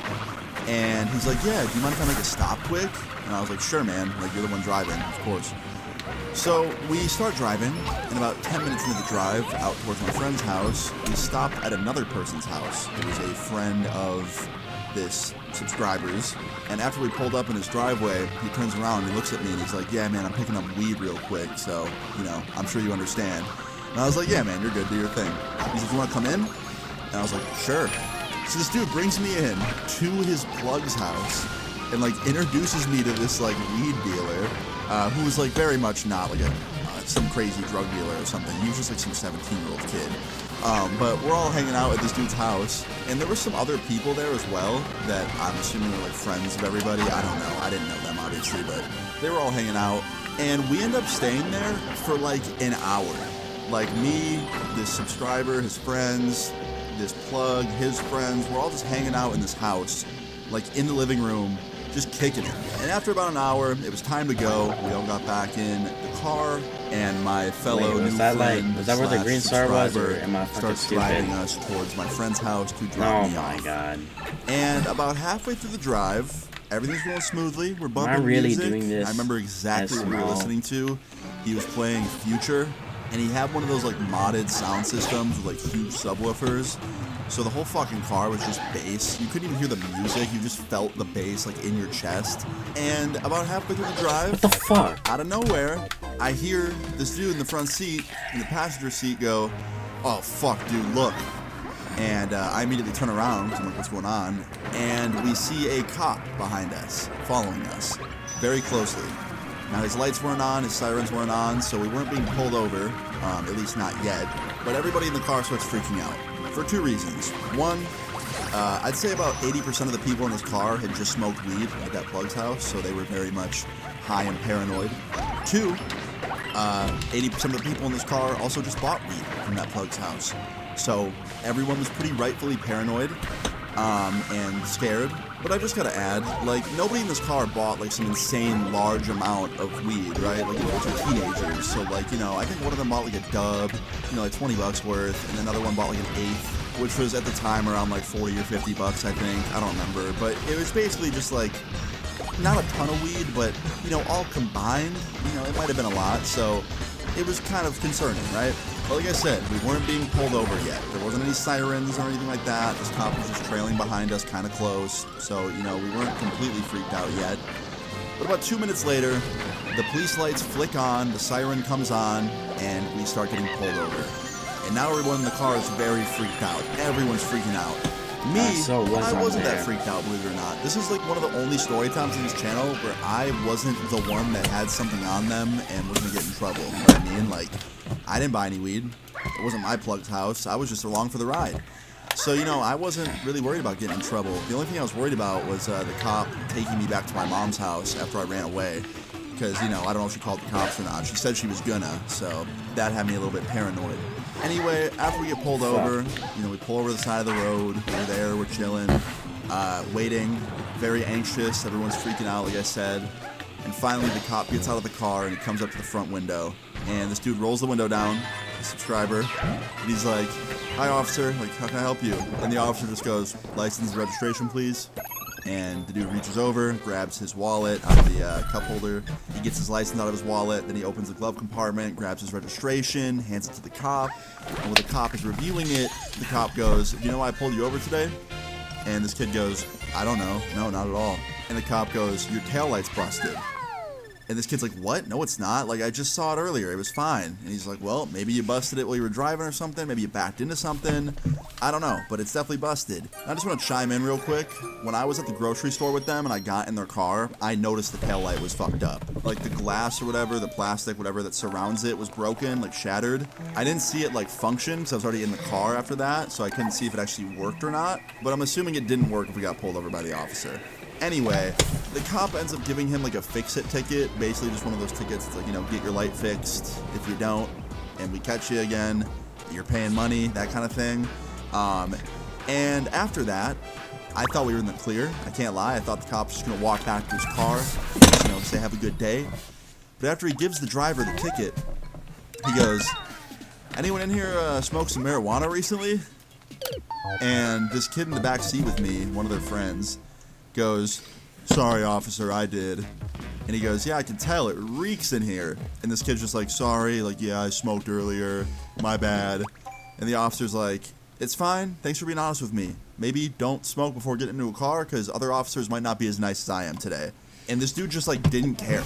He didn't ask if we had any in the car, didn't search us, didn't search the kid that said he smoked, just, like, let it go. And honestly, I'm really glad that kid in the back seat said that he smoked, because if everyone just nodded their head no, the officer probably would have, like, pried a little bit harder and maybe would have searched us or something. But because the dude in the back seat was just so paranoid and honest, he was like, "Yeah, I smoked," which was true. He smoked at that plug's house. Yeah, the officer just, like, went super easy on everybody and just let us go. And after this, the officer walks away after telling everyone to have a good day, and we're all just kind of sitting there, like, in disbelief at how that situation just unfolded. And as soon as the officer got back in his car, the driver, the kid that was subscribed to me, that knew my videos, he turns around and he looks at me and he goes, "Dude, I'm starting to understand why you got so many stories." And we all just start laughing. And he's like, "Bro, you attract that shit." And I'm fucking cracking up. And honestly, man, after he brought this up, I kind of had a moment too where I was thinking, and I was like, dude, he's got a point. Like, maybe I just attract story times. Who knows, dude? It's crazy. But anyway, after this, he drove me to my friend's house. I spent the night there, had a nice chill night after that. Nothing really crazy happened. And the next day, I had to go home and talk to the police again, because turns out my mom did call the cops on me for running away. So when I got home the next day, the cops came over and I had to talk to them, and like they signed me up to this program for like bad teenagers, essentially. It was for kids that were running away from home and shit. I had to like go to these classes for like a week, and it wasn't the first time I'd done it. I'd done it before this too for something else. But yeah, I had to do these classes Oh for like my a week. God. And, like, basically just sit in a classroom and be told like, hey, stop being a bad kid. But that was it. After that, I didn't have to do anything else. And like, I didn't go to like juvie or something, you know, for running away. I was okay. But yeah, in the end, everything was okay. I just got grounded for a little bit. I got grounded for like a couple weeks. Actually, it was like 2 months, but after 2 weeks, my mom just kind of forgot to keep enforcing it, so she just kind of let me off the hook after a couple weeks. But yeah, in the end, everything was okay. I was good. I made some new friends. I actually hung out with those dudes again, the subscriber and his homies. I actually became good friends with them for quite a bit. I'd say about 6 months we hung out. After that, we kind of lost touch. Not really sure what they're up to nowadays. Hopefully they're doing good. Maybe you still watch my videos. Probably not, but that'd be funny if you did. But yeah, guys, moral of the story is here. Well, I think it's just don't be like young Luna. That's about it. But yeah, guys, I hope you enjoyed this story time. If you did, please leave a like on the video. I would really appreciate it. Feel free to leave your story times in the comments down below. And subscribe if you're new. I will see you guys later. Peace. Always stay devoted, mama knew I'd be a star. Now I'm steady flowing, feeling like I'm high as Mars. I'ma keep on going, I'ma always raise the bar. Told me I cannot do it, looking at them all losing, but she wanna talk. So, you know, one of the most common questions I get asked, like in my comments and when I'm streaming and stuff, is, Austin, have you ever had a real job? I know you do YouTube and stuff, but like, have you ever had like a real job? Have you ever worked like a 9 to 5 or something, like McDonald's? And the answer is, yeah, I've had normal jobs before. I've talked about a couple of them on this channel, but there is one. There's one job in specific that I got fired from before I even got hired. That makes no sense, but I'll explain what I mean in the story. So, yeah, I hope you enjoy this. Leave a like on the video if you do, and let's get into it. So today's story time all starts off back when I was 15. Now at 15, there was only a few things I really cared about. My friends, video games, and skateboarding. Those are the 3 things I really, really loved back then. And 2 of those things, you know, video games and skateboarding, they were expensive hobbies. There was new games coming out all the time, and skating, I definitely broke my fair share of decks. And always wanted to have like new trucks and new wheels, and just I liked collecting boards.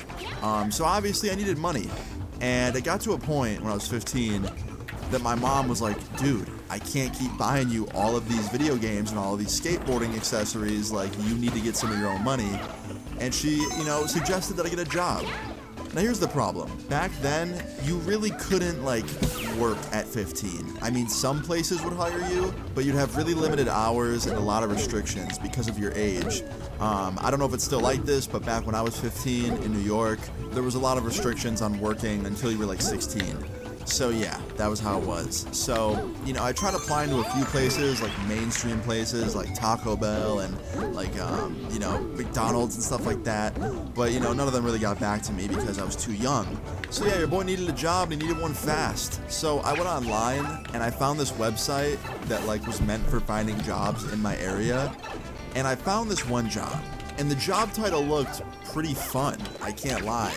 It was at a mini golf course, like down the road from my house, and literally all I had to do was just like clean up the mini golf course. I had to like walk around every few minutes and like, you know, pick up, you know, stray balls and stuff that went off the course, and clean up leaves off the course, and throw trash away and stuff like that, and like put away clubs. It was basically just like a mini golf course, like extra helper essentially, right? It seemed really easy. I didn't have to like be up front and like, you know, have people like give me the money when they pay for their games and give them change or anything. I just had to like be on the sidelines, and it seemed very, very easy. So of course I applied for it. And that same day after applying, I got an email, like probably an hour or 2 later, from the manager, and he was like, hey Austin, like read your application, would love to meet you and do an interview, when are you free this week? And then like he gave me the schedule of when they were open, and they were open every day. So I was like, how about Sunday this week? I can do any time. He replies, okay, sounds good, how about 3 o'clock? And I was like, great. So we had it scheduled. I had an interview on Sunday at 3:30. I was so excited, just like, you know, beyond myself, right? I really wanted this job. So if I got it, it would just be the perfect job for me. It seemed so easy, and it seemed like such easy money. So my mom dropped me off on Sunday at like 2:45, like 15 minutes before the interview. I walked into the little building that they had, and before I continue, let me kind of describe what this place looked like. So the mini golf course that I'd be working at was connected to like a really big arcade building. So there was like a big arcade, and then in the back like the back property outside, was the mini golf course. So yeah, I walked into this like big ass building with all these arcade machines in it, like people playing games and stuff, winning tickets. And I maneuvered my way through them, and I found the main office where the manager was that like ran the whole thing, like the arcade, the mini golf course and stuff. I found him, and I was like, hey, like, are you the manager? And he's like, yeah. And I was like, I'm Austin. I'm here for my interview at 3. He goes, oh, Austin, you're the one I talked to on the email. And I was like, yeah. He's like, all right, yeah, come in, have a seat. He like sat me down in his main office. No, sits down in green front of star, me, oh my God. And we start the interview. And it went fucking great. Literally every question this guy asked was super easy to answer, and he was a super nice guy. He seemed like the kind of guy that like wouldn't get mad at anything. He just seemed like a really good dude, right? So yeah, anyway, the interview went amazing. I definitely like nailed it. It went really good. And at the end of the interview, he shook my hand, and he told me that I did great, and that he had to interview a couple more people, but he thinks that I'm gonna be the choice just off of that interview. And I was really excited. Like, that was great to hear. And I told him thank you so much, and I look forward to hearing from him. And he told me that I'd hear from him probably sometime next week, if not 2 weeks at the latest. So yeah, I told him thank you, and I look forward to hearing from him, and he sent me on my way. So after that, I walked out of the building, went back to my house, had a nice normal day after that, a nice normal next week. And then the next weekend rolled around, okay? So Friday of the next week. I still hadn't heard from him about if I got the job or not, but I wasn't freaking out because he told me it could take up to 2 weeks. It had only been a week, so yeah, I wasn't really freaked out or anything. But yeah, it was Friday, and I wanted to do something. I wanted to enjoy the weekend and like have fun with my friends. Because like this might have been one of the last weekends I would have before I got hired, and I didn't want to like, you know, waste it doing nothing. So I hit up a few of my friends, and I was like, yo, does anyone want to do anything tonight? Like, anyone down to do some shit? And I had like 3 of my friends that were down to do something on this night. And I had a great idea. I was like, yo, let's go to that arcade. Like, let's go to the arcade that was about to hire me. Because, you know, it looked sweet in there. There was like arcade machines and tickets, and you could win prizes, and they had mini golf. So like, let's just go have fun there. Like, I already know it's cool in there, let's do it. So me and my 3 friends linked up at the arcade. At the building that had the mini golf course that I might be working at soon. I thought that'd be a good idea. I thought bringing my friends there would be fun. We could just like chill, have a good time, play some arcade games, win some prizes. It seemed like the kind of place where I would go even if I wasn't about to work there, right? Like at 15, arcades are fun. I mean, they're still fucking fun. And I'm literally in my 20s now, so yeah. So yeah, me and my friends all piled in my mom's car, and my mom dropped us off at this arcade.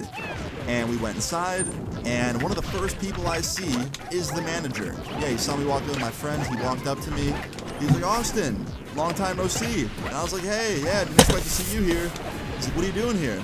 And I was like, well, honestly, I had never really been here before, you know, before the interview. And after coming in here for the interview and seeing this place, it looked like a lot of fun. So yeah, this weekend I thought me and my friends could come check it out and have some fun. And he goes, oh, that's awesome. Like, I hope you guys have a fun time. Like, enjoy yourselves. You know what? Here, 1 second. And he walks away, he goes into his office, he comes back out, and he hands all of my friends and me 1 ticket that says 1 free game of mini golf. So the dude gave us all a free round of mini golf just to go, you know, have a fun time, which was so cool of him. And then after that, he walks up to me and he goes, just so you know, I was going to call you in the next couple of days, but since you're here, I'll tell you, you're going to be the new hire. And I literally, like, you could see it in my face. I was so excited, right? So happy. And all my friends were stoked for me. And it was cool, right? I was excited. I was like, thank you so much. Like, I'm so excited. He goes, yeah, of course. I'll give you a call in a couple days of, like, when your first day would be for orientation and stuff, and we'll go from there. I'm like, sounds good. So after that, he told us to enjoy the mini golf and enjoy the arcade, and he walked away back into his office. And me and all my friends went out there to play mini golf in the back. And I was stoked, man. I was high on life. Like, we got our mini golf clubs, we're playing some mini golf. I just got a new job, and the job was like gonna be easy as hell. I was gonna have some money at 15. It was gonna be great, right? And as you guys all know, at this point, when everything's going really, really good and my expectations are really, really high, everything has to come crashing down. And in this story, this time, it was my fault. So, the first few holes of mini golf were very normal, very fun. I'm just playing with my friends, enjoying myself. I'm having a good time, right? Well, we get to hole 4, right? And we're getting a little bit competitive. Like, I'm in the lead, and my other friend's like real close behind me. He's like almost tied with me. And me and him are getting like kind of competitive with each other because like we want to win, right? So every hole we're like taking it super seriously. My other friends don't give a fuck. They're just having fun playing mini golf like you should. And the game keeps going. We get to about hole 8, and this is where shit gets very, very bad, very quick. So we're on hole 8, right? And he's 1 point behind me still. Like he's pretty much been 1 point behind me the whole game, right? And I need to get ahead of him. And this hole that we were on was kind of like a trick shot hole. So there was like a boat in the middle of the hole that you had to like hit the ball into, and it would go through the boat and like out the other side to where the hole was. And it just was impossible to get it through that boat first try. So I had an idea. I thought if I hit the ball hard enough, it would fly over the boat and land on the other side and not have to go through it and risk hitting something, you know, like being stopped in the boat, and I'd have to like, you know, waste a stroke. So yeah, I had this idea where I'm gonna hit the ball really hard and it's gonna go over the boat on the other side and be fine, which you're not supposed to do. You're supposed to hit the ball through it, just lightly into the hole, through the boat, out the other end, and just like, you know, if you mess up, you mess up. Yeah, my dumb ass was like, yeah, I'm gonna shoot it over. So yeah, I wind up, I swing as hard as I fucking can at this ball, this mini golf ball, and this shit takes off flying. I didn't quite realize how hard I hit this fucking thing. And it flew over the boat, that's for sure. But the problem was, it kept flying. This thing flew literally over like half the mini golf course. And when it came down, of course, it smashed right into a window of the arcade. And that window shattered immediately. No. And the sound was so loud, and it was a pretty big window. And it was really, really awful. Like, I remember after it happened, immediately I looked around at all my friends, and they looked at me. And my one buddy, the one that I was like competing with, he goes, Austin, why did you do that? Why did you hit it so far? And I was like, I don't know, I didn't think it was gonna go that far. He's like, dude, it's mini golf. It isn't the PGA. You don't actually have to hit them like a real golfer. I was like, I know, you motherfucker, I didn't mean to hit it that hard. He's like, dude, you broke a window, bro. And I was like, I know. And right after I say that, dude, the door of the building of the arcade that connects to like the mini golf course, it opens up and out comes the manager, and he looks furious. And he goes, who just did that? And everyone just like went silent. And one of the employees points to me, one of the people that worked at the course, like they saw it happen, so they pointed to me. And the manager immediately comes stomping over to me and my friends. And he goes, Austin, is it true? Did one of you guys do this? And I was like, sir, I am so sorry. Like, it was me. It was my fault. And he goes, why? Why did you hit a golf ball at my window? And I was like, I was trying to like air the ball over this little boat obstacle, and it went too far and it hit the window. And he had the same reaction as my friend. He goes, why'd you hit it so hard? Like, you literally drove that thing into the window. And I was like, I know, I'm so sorry, like, I didn't mean to do that. And then he's like, and also, that's not even how you're supposed to play the course. Like, you're supposed to hit the ball through the boat, not over it. And I was like, I know, I'm sorry, I was trying to get a shortcut. And then this dude gets all fucking, like, philosopher on me. He's like, well, you know what? There are no shortcuts on this course. And you know what else? Shortcuts in general, it's a telltale sign of a lazy person. Anyone that tries to take a shortcut to get around something difficult or not put the work in to do it the right way, they usually end up doing a bad job. And in this building, in my business, there are no shortcuts. So you know what? You can kiss that job goodbye. And dude, I was crushed. I literally like put my head down, like stared at my feet, just embarrassed. And he turns around and he just like walks off all angry. And I was like just humiliated. And one of my homies like puts his arm around my shoulder and he's like, dude, fuck that guy. It was an accident, man. Like, don't beat yourself up about it. And I was like, nah, man, that was stupid of me. I shouldn't have done that. Like, I literally broke the dude's window. Like, that's not cool. He's like, I know, man, but, like, don't beat yourself up too much. That's all I'm trying to say. I was like, I know. I appreciate it. And after this, we went to the front desk area of the golf course, the mini golf course, and we returned our clubs and our balls. And after that, we went inside. We went to the arcade. And I could see the glass on the floor from where the window was shattered. And I got so lucky that the ball hit the window that it did, because that window was above like nothing. It wasn't above any arcade machines. It wasn't above anybody. It was an area of the building that nobody was really using. It looked like it used to be like an old dining area or like buffet or something that they like don't use anymore. So yeah, luckily the manager was able to just, like, you know, have some employees like caution tape it off and clean up the glass, and it was good. And that's what they were doing, by the way. When I walked in, there was an employee in there like sweeping up glass, and there was tape and stuff around that area to keep people out, just in case anyone was trying to wander in there. They had to like tape it off to be safe.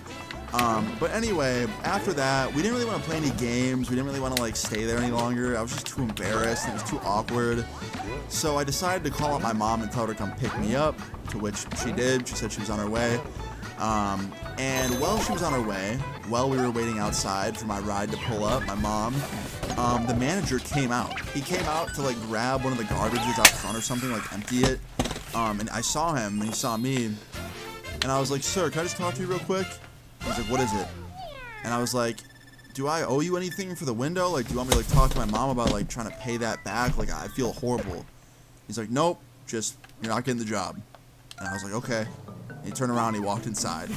So yeah, I didn't owe him anything for the window. I mean, that was good at least. He was nice enough to not make me pay for it. I guess he just understood that I was a kid and probably couldn't afford it, and didn't want to subject my mom to that. But I did have to pay for it in the sense that I had to pay for it by losing my job that I was about to get there. So that sucked. But yeah, man, it was a shitty day after that. I went home with my friends, and we just kind of sat around my house. I was super depressed, and they all could see that. It was kind of shitty, man. But a couple days later, I snapped out of it. I learned that, you know, I was just a dumbass in this situation, and I had to be better. And I was. Literally every time I've ever played mini golf after this day, I have never hit the ball harder than like a tiny bit, because I never want that to happen again. But I will say, that hit the window, it was a strong drive, okay? Like, if I ever want to play some real golf, I don't know, I might have a pretty decent drive, I'm not sure. But yeah, my friends, like, for like literally the next year or two after this, they all called me Tiger Woods because of that, so that was real fun. I had to be reminded every day that I'm an idiot that broke a window at a mini golf course. But yeah, in the end, I learned a valuable lesson, and the moral of the story is, you don't do what I did, okay? You just don't smack a golf ball that hard at a mini golf course, because one, you could hit somebody that's like playing mini golf near you. You could break a window. You could hit a car. Like, it's called mini golf for a reason. You're not supposed to drive the ball going 100 miles an hour, okay? Like, don't do that. I was a dumbass. But anyway, yeah, after this, I didn't get the job. No. I didn't tell my mom about what I did for like years. I just told her that they like never called me back, and that's why I didn't get the job. But then like years later, I told her the real reason. I said that I broke their window when I was playing mini golf, and she could not believe it. Man. But yeah, man, it was a wild time. But yeah, guys, that is the story of how I got fired from a job I didn't even really have yet. So I hope you enjoyed it. If you did, please leave a like on the video. I would really appreciate it. Feel free to leave your story times in the comments down below. And subscribe if you're new. I will see you guys all later. Peace. I'm staying up and you won't take my place. I made like 30 just a week ago and I'm not phased. I heard that song you dropped a cap and now I see your fade. I made more money than you rapping, you a big disgrace. What the fuck is that video? Yo, what's man? good, everybody? It's Austin here, or Luna. So today's video is disgusting. I don't even know how I'm gonna talk about this without getting like demonetized, so I'm gonna have to like censor some stuff that I talk about verbally. But yeah, let's jump into it. Today's story time is about the weirdest thing I've ever witnessed, probably ever, on somebody's phone, and I hope you enjoy it. Let's get into it. Today's story time all starts off as a regular day back in 2015. Now, it was the summer of 2015. Everybody was off school. It was cool. It was fun. I was having a good summer so far. Just grinding YouTube videos, grinding streaming, hanging out with my homies, just having a good, time, right? Now, on this day in 2015, I had plans to go to my friend's house and spend the night there, so I was pretty stoked on that. And yeah, I started getting ready for that. I got my bag packed, I got everything ready. Later that night, my mom brought me over there, dropped me off for the night. It was like 6 or 7 p.m. I got there kind of late. And I was stoked. Now, the friend's house I was staying at, let's call him Kyle, okay? Kyle had been somebody that I'd been friends with since I was, like, probably 8 years old. I was pretty close with Kyle. I'm still friends with him to this day. And Kyle's a homie, man. I love that dude. But sometimes Kyle was too nice. And after arriving to his house, he told me that he invited this kid from our class at school at the time that I didn't really trust all that much. Now you're probably wondering, Austin, why didn't you trust this kid? Well, this kid, let's just call him Justin, okay? Justin was in my science class at my school at the time, and he was odd. And not just like, oh, he was a quiet kid, you know, he was a little bit weird. No, like he said some odd things. Like I sat next to him, and like he would always ask me really weird questions. Like one time he asked me if I ever watched videos of people getting murdered, which is kind of an odd question to ask somebody out of nowhere. And it wasn't even like we were having a conversation about messed up videos on the internet, like he led into that. He just straight up looked at me one morning and was like, yo, you ever watch videos of people getting like murdered? And I was like, dude, what? Like, that's insane. And I answered this question. I was like, yeah, I've seen videos like that before. They were kind of against my will. Can't say I enjoyed watching them. And then this kid goes, what was the worst one? Like, describe it to me. And I was like,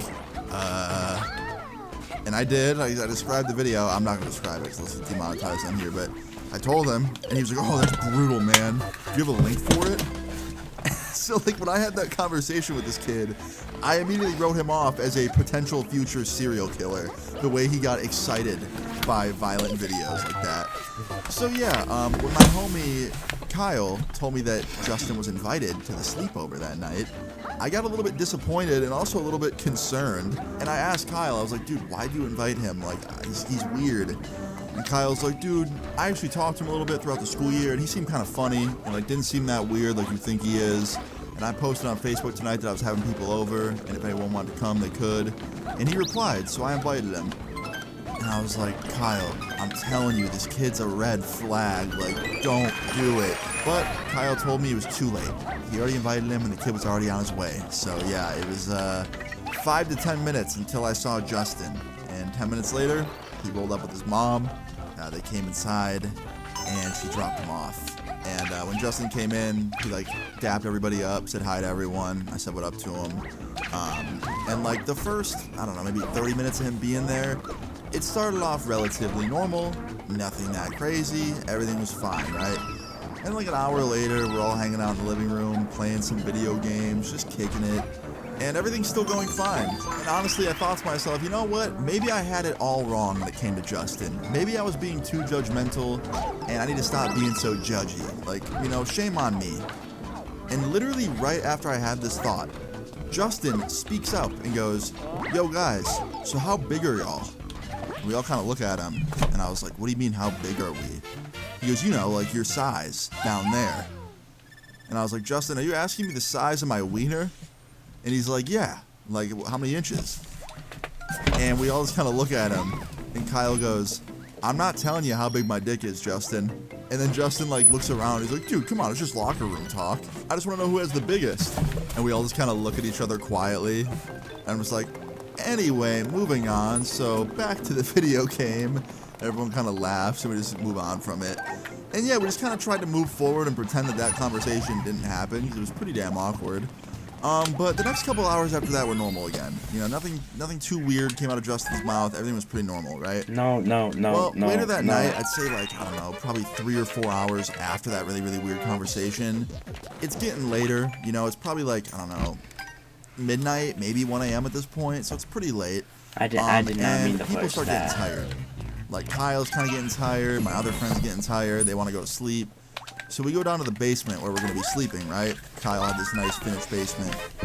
And within like 10 or 15 minutes of laying down there, Mr. Justin fell asleep. He was the first one to fall asleep. And me and all my other friends kind of looked at each other after he like knocked out. And I whispered, I was like, so what the fuck was that conversation earlier? That was ridiculous. And all my other friends are like just kind of agreeing. And then Kyle speaks up and he's like, dude, nothing could have prepared me for that question. That was so left field. And I was like, yeah, a little bit. And then Kyle's like, honestly, Austin, you were right. He's kind of weird. And I was like, yeah, I mean, a little bit. But, like, you know what? Like, he's not that bad. Like, he's not as bad as I thought he was going to be. So we can cut him a little bit of slack. And then Kyle, I don't know what got into him, bro. I thought he was about to go to sleep. But he just, like, perks up. He's like, you know what? Let's look through his phone. And I was like, I don't know, man. I don't know if I want to find whatever's on there. Like, there's probably some weird shit. He's like, let's do it. So Kyle sneaks on over to where Justin's sleeping, and Justin has his phone like on the couch right next to him, and Kyle just snatches that shit, grabs it, real easy, comes back over to us, we get in a little circle, and Kyle unlocks the phone. And Justin had no passcode or anything, which blows my mind that he didn't have a passcode on, because like, wait till you hear what we find in this dude's phone, because I'm surprised there was no passcode, that's all I'm gonna say, okay? Anyway, so Kyle opens up the phone, right? And the first app he clicks is the Photos app. And the first few photos we see are just like some selfies, like some mirror selfies that Justin took like a week prior or something. And honestly, at this point, I was feeling kind of guilty. I didn't like the fact that we were shooting through somebody's phone. It made me feel kind of bad. And I honestly had a second thought. I was like, you know what? Maybe we should like put his phone back.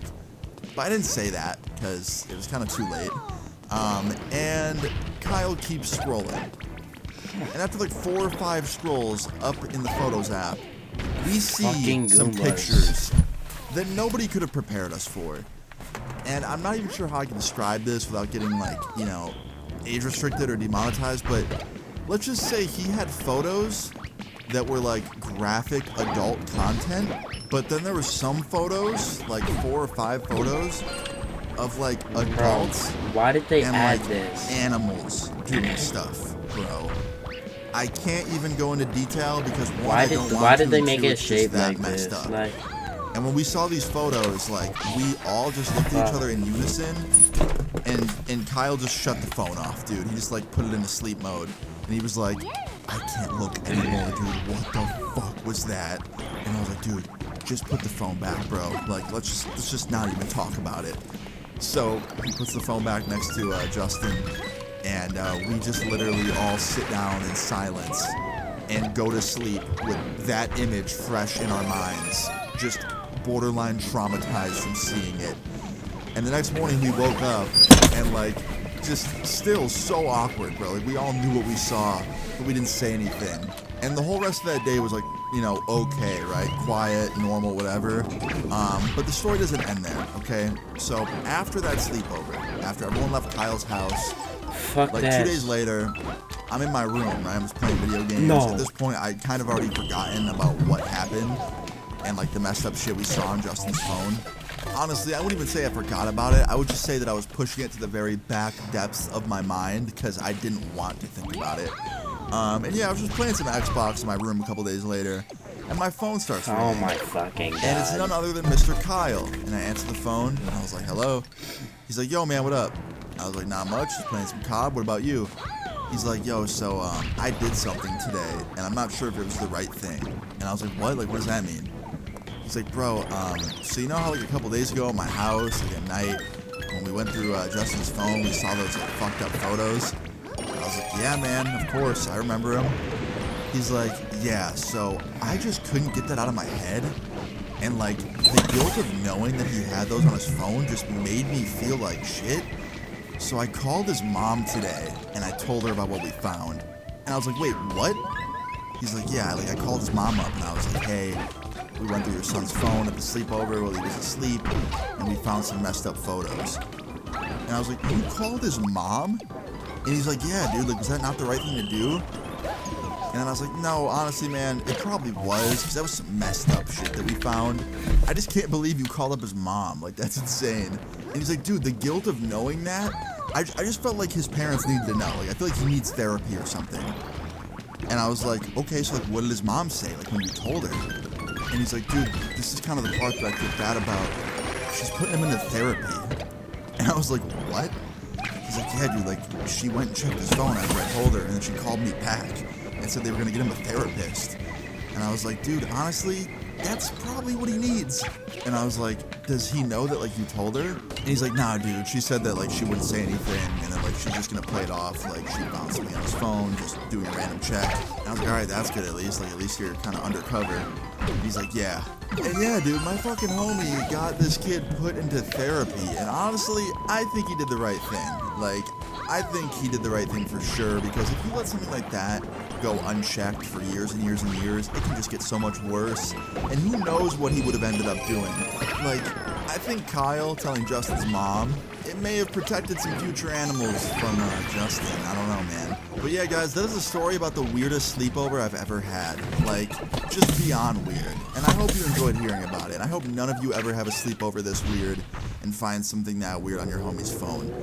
Yeah, moral of the story is, don't be like Justin. Flat out, plain and simple. And yeah, I hope you guys enjoyed this story time. If you did, please leave a like on the video. I really appreciate it. Feel free to leave your story times in the comments down below. And subscribe if you're new. I will see you guys all later. Peace. I'm staying up and you won't take my place. I made like 30 just a week ago and I'm not faced. I heard a song, you dropped your cap and now I see your face. I made more money than you rapping, you a big disgrace. So I'd say about 99.9% of the story times I tell on this channel, I almost always end the video off by saying, don't do what I did. And that is going to be the moral of the story for probably the rest of the time. But this story time I'm about to tell is specifically one of the biggest examples of do not do what I did. Because this could have gone, I mean, it did go terribly, but it could have gone even worse. It's a good one, it's a crazy one, it's an all-around ridiculous one. I hope you enjoy it. Leave a like on the video if you do, and let's get into today's story time. So, you know, throughout the years of my teenage youth and my early adulthood, I've gotten robbed a bit. Yeah, talked about quite a few of those on this channel. It depends on what you consider being robbed. I know some people, when they think getting robbed, they think like a dude in a mask running up and putting like a weapon to your face and stealing from you.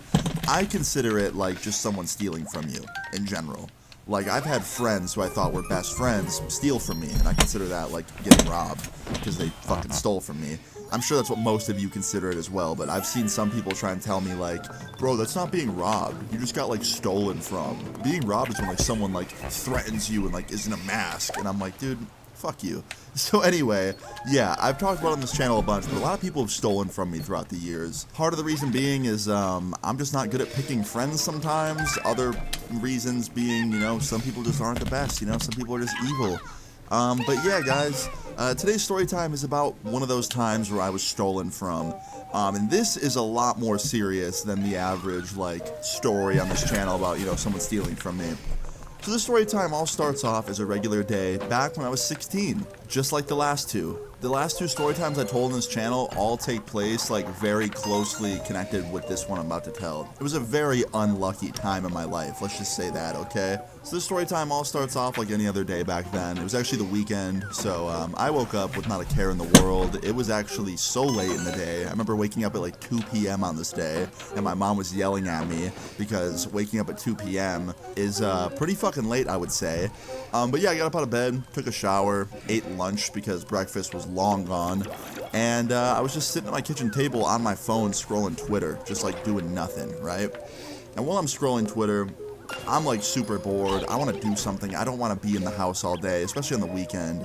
So I got out of that app, I opened my messages, and I start texting friends of mine, just seeing what the move is, because I did not want to spend my entire day, and, you know, just weekend doing nothing. So after texting like 3 or 4 people, my friend Colin hit me back, and he said that he was down to hang out, and he said I could sleep over at his house that night, and I was down for that. You know, I want to get out of the house, I want to do something.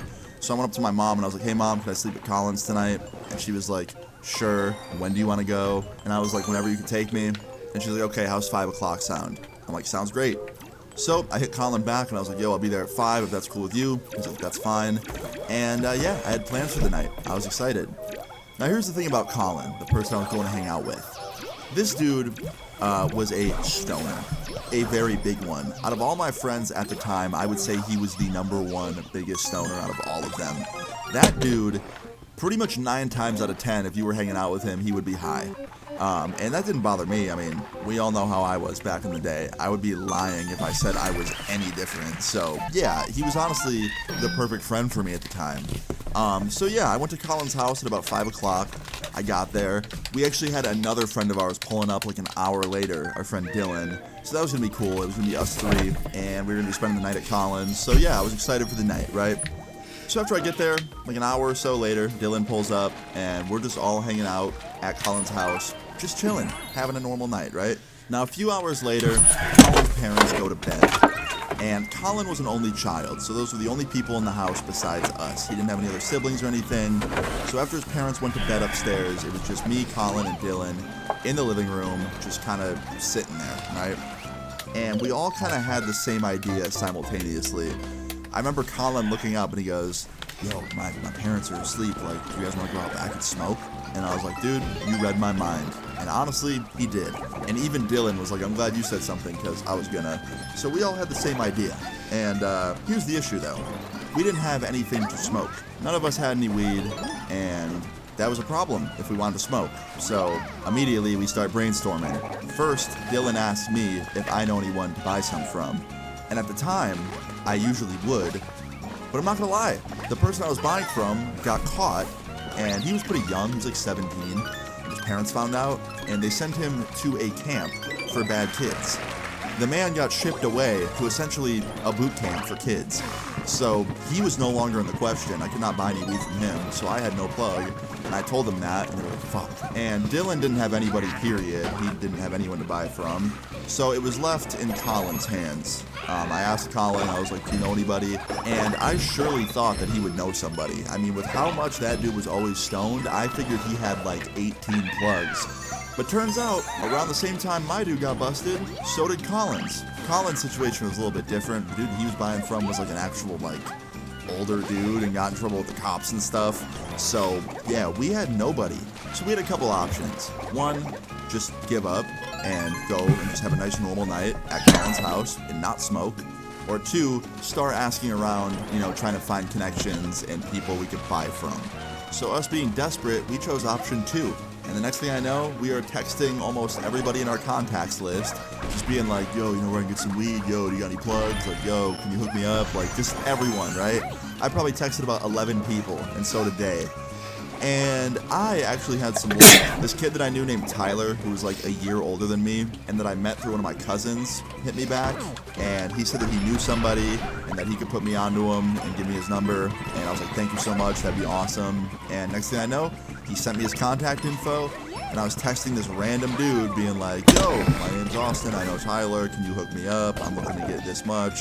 And like 5 minutes later, he responds, and he goes, that's not enough. If you want me to come to you, you gotta get more. Because originally we were trying to get like a dub, like 20 bucks worth, right? Now he didn't want to drive all the way to our house unless we were buying more, so we agreed to double that. We're like, how about 40? And he's like, fine, that works, but you gotta give me gas money too. And we were like, alright, sure. So I replied and I was like, cool, that works. So all in all, we owed this guy like $45, which was fine by us. We didn't really care. It seemed worth it to us, right? So we're just waiting now. We're in Colin's living room, waiting for this plug to pull up who we had never met, and we're kind of trying to like come up with a plan. At first, we all had a plan to just have all three of us go out there and like get in his car and buy it. But then we thought about it, we're like, that'd be kind of weird to have three people go. So we decided that I was going to be the dude to go out there and do it. Like, I was going to be the one going out there, getting in the car with them, buying the weed, getting out, and then going back inside, all alone, right? And that kind of made me nervous, I can't lie, because getting in a random stranger's car, especially for that reason, you know, it could lead to bad stuff. Who knows? I could get robbed, I could, you know, like get hurt, who knows, right? A lot of bad things could go wrong. And obviously, I'm going to say it right now before I go any further, don't do that, okay? Don't repeat the things you hear in my story times. I just got to say that for y'all's safety. Learn through me. But anyway, yeah, that was the plan. I was going to go out there by myself, get in the car with this dude, and make the transaction because my friends just thought that it made the most sense. I was the one who found him. I was the one who hit him up and was texting him, so my friends just thought, you know, it'd probably make the most sense if you did it. So I was down for that. Like I said, I was a little bit nervous, but I was kind of just like, fuck it. It'll be fine. I'll be okay, right? Now, about 5 or 10 minutes later, this dude pulls up, and he sends me a text. He goes, I'm outside. And this dude pulled up right in the driveway with, like, his brights on, so his lights were, like, shining all through the windows and being real bright. And I'm not gonna lie, we were all kind of freaked out that Colin's parents were gonna wake up, so I ran out there real quick and got in the back seat because I wanted this to go quickly so his parents didn't wake up. So, yeah, I get in the backseat of this car. It's dark in there. I can barely see the dude. I don't even know what he looks like or, like, how old he is still because it's so dark. And, like, 5 seconds after I'm in the car, he turns, like, the overhead light on in his car, and I can finally get a look at this guy. And this dude was way younger than I thought he was gonna be. I thought he would be like a, grown-ass man. But this dude looked like he was 16 or 17, like my age. And that was the first thing I said. I was like, how old are you? And he gives me like a dirty look. And he goes, why do you want to know? And I was like, oh, I mean, my bad, man. You look kind of like my age, so I want to see. And he goes, yeah, we're probably the same age. I'm like, nice, that's sick. And after that, he reaches into this can that he had in his front, like, cup holder. It was like this empty, like, hollowed out can that he probably once used for, like, baked beans or something. I don't even know. But he pulls out this little bag that has some weed in it, and he hands it to me. And he goes, all right, there you go. And I'm not gonna lie, guys, this dude was scamming me. Okay, this was not $40 worth at all. We're talking like maybe 15, 20 bucks worth, not 40, all right? And I had two choices here. Option one was just get out of the car, take the scam, just don't question it, and deal with us losing our money and not getting what we paid for. And option two was call this dude out and be like, hey man, can you give me a little bit more? And usually I would pick option one. But given the fact that this kid was like the same age as me, I thought, you know what? He's probably not sketchy. I'm going to call him out and be nice about it. So I did. I was very nice. I was like, hey man, like, not to be a dick here, but like, I think we paid for a little more than this. Can you like hook it up with just a few more nugs? And he goes, no, that's what you paid for. And I was like, bro, not trying to be a dick once again, but like, this is not what we paid for. And he goes, oh yeah, are you a plug? Do you have a scale? You want to weigh it? And I was like, no, dude, but I'm just saying, like, it really doesn't look like this is what we paid for. And he goes, I don't give a fuck. Get out of my car. And he's getting, like, real mad, right? So, once again, I had two choices. Get out of the car and deal with it, or keep calling him out. I chose option two, which was stupid of me. But once again, I thought, this kid's like the same age as me. We're similar builds. Like, if it breaks out into a fight, I'll be okay. So I call him out again, and I'm like, dude, can you please just, like, give me half the cash back, or, like, give me what we paid for? And he looks at me, and he gives me kind of a smile. And he goes, you know what? You're right. I got you, dude. My bad. And he turns over to his right, and he reaches over to his glove compartment and pops it open. And I can't really see what he's grabbing because the seat's in the way. But next thing I know, he reaches his arm around the seat, and he's holding what appears to be a pistol. And I am like shitting myself on the inside now, thinking like, dude, I wish I had a fucking time machine so I could just like rewind time and go back to when I didn't call him out and just not call him out and avoid this whole situation. Because now your boy was terrified.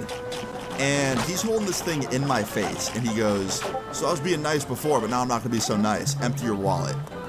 And I'm like, dude, come on. He's like, nah, empty your fucking wallet now.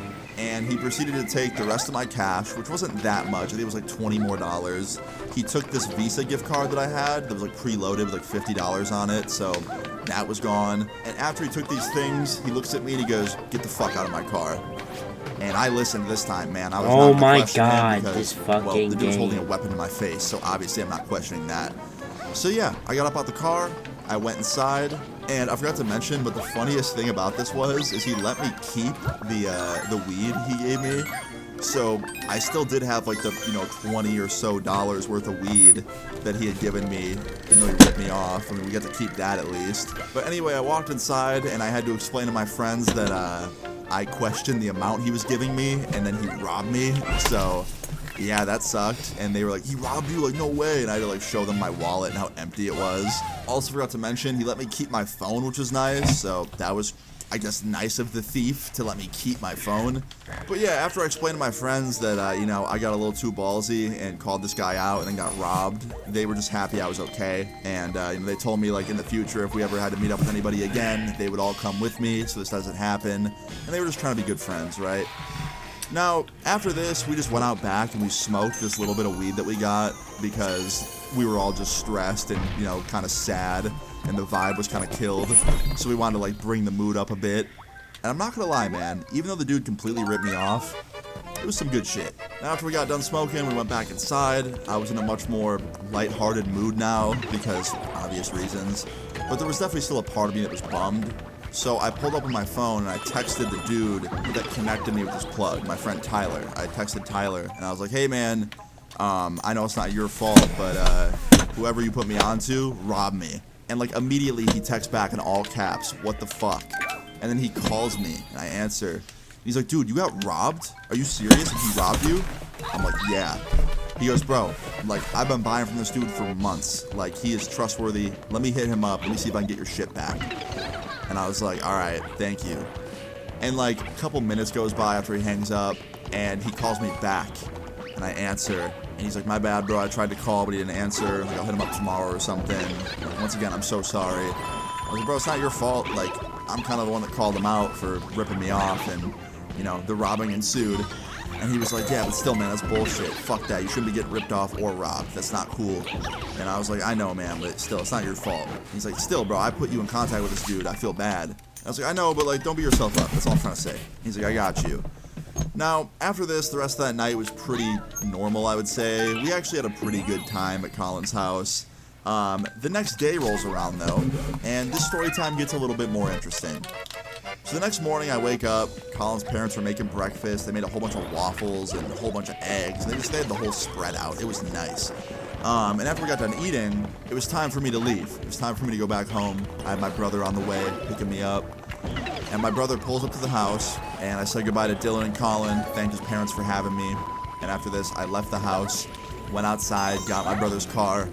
And the first thing my brother says was, how was your sleepover? And I was like, good. He's like, you do anything fun? Anything interesting happen? And I was like, nah, not really. Just kicked it. Smoked a little bit of weed. And he goes, yeah? And I was like, yeah. And my brother knew I smoked. He was always kind of chill with it because he was older than me. So he knew what it was like to be my age. And yeah, after I told him that I smoked with my two friends last night, he asked me where I get it from. He's like, who do you buy it from? And I go, oh yeah, funny story. Last night I had to try someone new and it didn't go so well. And he goes, what do you mean? And I had to explain to my brother, like, that I got robbed, essentially, at, you know, gunpoint. And he starts freaking out. He's like, are you fucking kidding me? Like, do you know who did it? Like, who put you in contact with him? I want to fucking know. And he's tweaking, right? Like, he wants to know who did it because he wants to get revenge. And I'm like, dude, just chill. Like, this is why I didn't want to tell you. I didn't want you to act like this and then put yourself in danger. Like, it's in the past. We're good. And he's like, in the past? This shit happened less than 24 hours ago. Fuck that. I'm not letting someone rob my little brother. And I was like, dude, it's fine. Like, you live and you learn. I'm good. He's like, nah, fuck that. Like, I'm getting your money back. Who did it? And I was like, I don't know who did it, like, honestly. And he goes, okay, then who put you onto them? Who gave you the connect? And I was like, Tyler. And he goes, Tyler blank, and he says his last name. He knew Tyler through me, because I'd have him over sometimes. And I was like, yeah, that Tyler. He goes, all right, we're taking a ride. And this dude puts the car in reverse, backs out of the driveway, and puts us en route to Tyler's house. And like 10 minutes later, we pull up to Tyler's house. He tells me to wait in the car, and he just goes up to Tyler's house, opens the door, and walks inside. And like 10 minutes later, he comes back out with a piece of paper with an address written on it. And after that, he drives me home, drops me off at our house, and then tells me he'll be back. And he drives off. And now I'm freaking out inside because I know what's happening. My brother's on the way to that plug's house, like by himself, with like no backup. And I know that plug had a weapon, so like I'm really scared, right? I don't know what's gonna happen to my brother. So I'm just waiting at my house by myself in my room, playing COD, trying not to have a panic attack because I'm scared my brother's about to get hurt. And like 45 minutes later, I hear my brother's car pull in, and I look out the window, and my brother gets out of the car, completely untouched, looking fine. He walks into our house, comes down the hallway, opens my bedroom door, shuts it, walks up to me, and proceeds to throw a $100 bill on my desk and a pistol. Like, the pistol that I saw last night. And I look at my brother and I'm like, dude, what the fuck is this? What is this? And he's like, it's an airsoft gun. The kid didn't have a real gun. It's just some stupid airsoft gun. He spray painted the tip black instead of orange. So, yeah, he was just scaring you. And I was like, you met him? Like, you talked to him? He goes, fuck yeah, I did. I know his older brother. So, turns out that this kid, the kid that robbed me, the plug, he had an older brother that my brother went to school with. And, like, he grew up with and, like, was close with. So, yeah, when my brother found out that this kid that robbed me was related to somebody that he was close with, he just went over there and, like, fucking basically told the older brother, like, yo, your little brother robbed my little brother. Like, let's do something about it. And they both just went to his room and I guess just pressed the shit out of him. According to my brother, that's what they did. And I guess all the cash he had on him was like $100 because I think he was still like $10 short of what he owed me. And they took the airsoft gun too to like make up for it. So yeah, I got $100 and a new airsoft gun out of it. I didn't really want the airsoft gun because that shit looked a little bit too much like a real pistol. We actually ended up spray painting it a few months later to a different color because it just looked too realistic. But yeah, I got my money back essentially and an airsoft gun out of it. And the kid actually apologized. He told my brother to say sorry for him. So yeah, it's actually pretty funny how that worked out. And it doesn't even end there. So a couple years later, like 2 years down the line, right? I was at a party with my brother at his friend's house, and everybody there was way older than me, and I was just like chilling there with my brother, and I see this one other dude at the party that kind of looks like he's a little bit younger, like my age, and he looks familiar, but I couldn't quite put my finger on it. And then it hits me. I'm like, holy shit, that's the dude that robbed me a couple of years ago. And he like sees me and he comes over to me and he goes, hey man, do you remember me? And I was like, yeah, how could I forget? And he's like, dude, let me just be the first to say, like, I'm sorry. I definitely ripped you off that night. I thought I was some cool, like, big shot plug. I thought I was, like, in a movie or something trying to act tough. And, like, I realized so fast that shit is so lame. So, like, my bad. And I was like, all good, dude. Like, in the end, everything worked out. And he puts his hand out. We shake hands. And we, like, made up. It was really weird. We, like, became cool. And we just spent the next 10 minutes, like, talking about, you know, the last couple of years and just, like, what we're doing now. And he ended up, like, not being a plug for very long. I guess, like, a couple months later, he stopped doing that shit and just got a job and, you know, kind of stayed out of that because he said he wasn't built for it. Wait, I could which just is do that? fair. That's fucking broken. And, yeah, I mean, it seemed like he was doing good. I was doing good. I'd say in the end, it was a very happy ending. I mean, I got my money back, which is crazy. And then a couple years later, I made a friend out of it. So, yeah, wild. And I still see him from time to time, and we're friendly. So, yeah, I mean, in the end, it all worked out, but still, the moral of the story is, do not do any of the things I spoke about in this story time, because it could have gone so much worse. Like, imagine if he didn't have an airsoft gun, and it was a real one. Yeah, could have gone a lot worse. But yeah, guys, that's into the story time. Definitely a crazy one. If you enjoyed it, please leave a like on the video. I would really appreciate it. Feel free to leave your story times in the comments down below, and subscribe if you're new. I will see you guys all later. Peace. Always stay devoted, mama knew I'd be a star. Now I'm steady flowing, feeling like I'm high as Mars. I'ma keep on going, I'ma always raise the bar. Told me I cannot do it, looking at them all. Yo, what's good everybody? It's Austin here, or Luna. So I just want to say my bad about missing yesterday's upload. I planned on making a video, and I got halfway through it, and then something happened, and I can't go too much into detail now because it's a future story time, but just know it's a good excuse, and you will know soon. Like, later this week. You're probably wondering why not tell it now. Well, a couple people involved. I don't want to talk about the story yet until I have their permission to kind of, like, you know, bring them up in it and stuff, because they're close friends of mine, and I want to tell the story unless they're cool with it. So, yeah, just hold out, and I will tell you guys soon, I promise. But, today's story time, it's a banger. It's a good one. It's a crazy one. It's a little bit sad at times. And it's all around wild, so I think you guys are really going to enjoy it. If you do enjoy this story time, please leave a like on the video, and let's get into today's story time. Takes place about a year ago, okay? Actually, just under a year. It was 11 months ago. Yeah, this is definitely a very recent story time, so, you know, that's cool. But yeah, today's story time all starts off 11 months ago. I had just gotten home from a friend's house, my friend Mikey's house. I was there pretty much the whole night. I hadn't slept yet, so I was very tired, very exhausted. And yeah, I laid down in bed at like 5 or 6 p.m.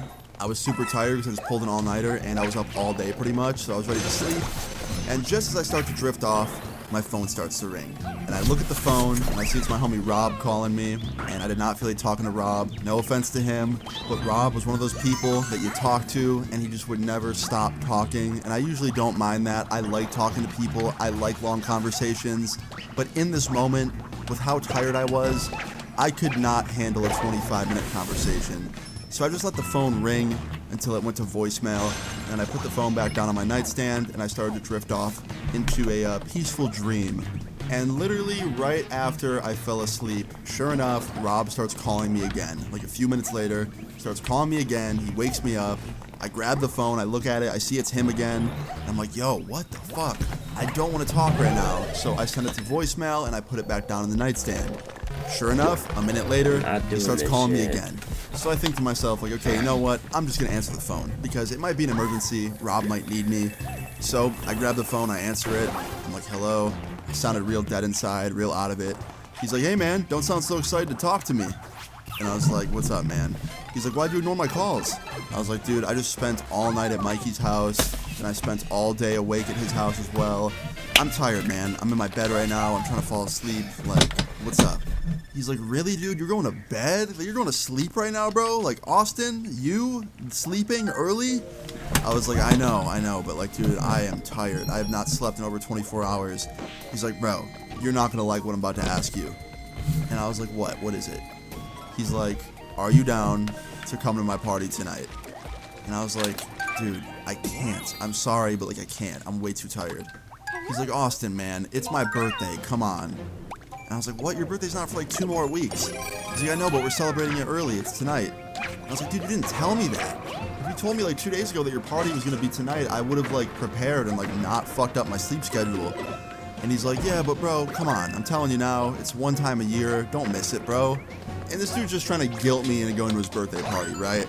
And I feel terrible because like it's really working. The more and more he tells me like he wants me there, the more shitty I feel and the more I want to go. But I'm just so tired.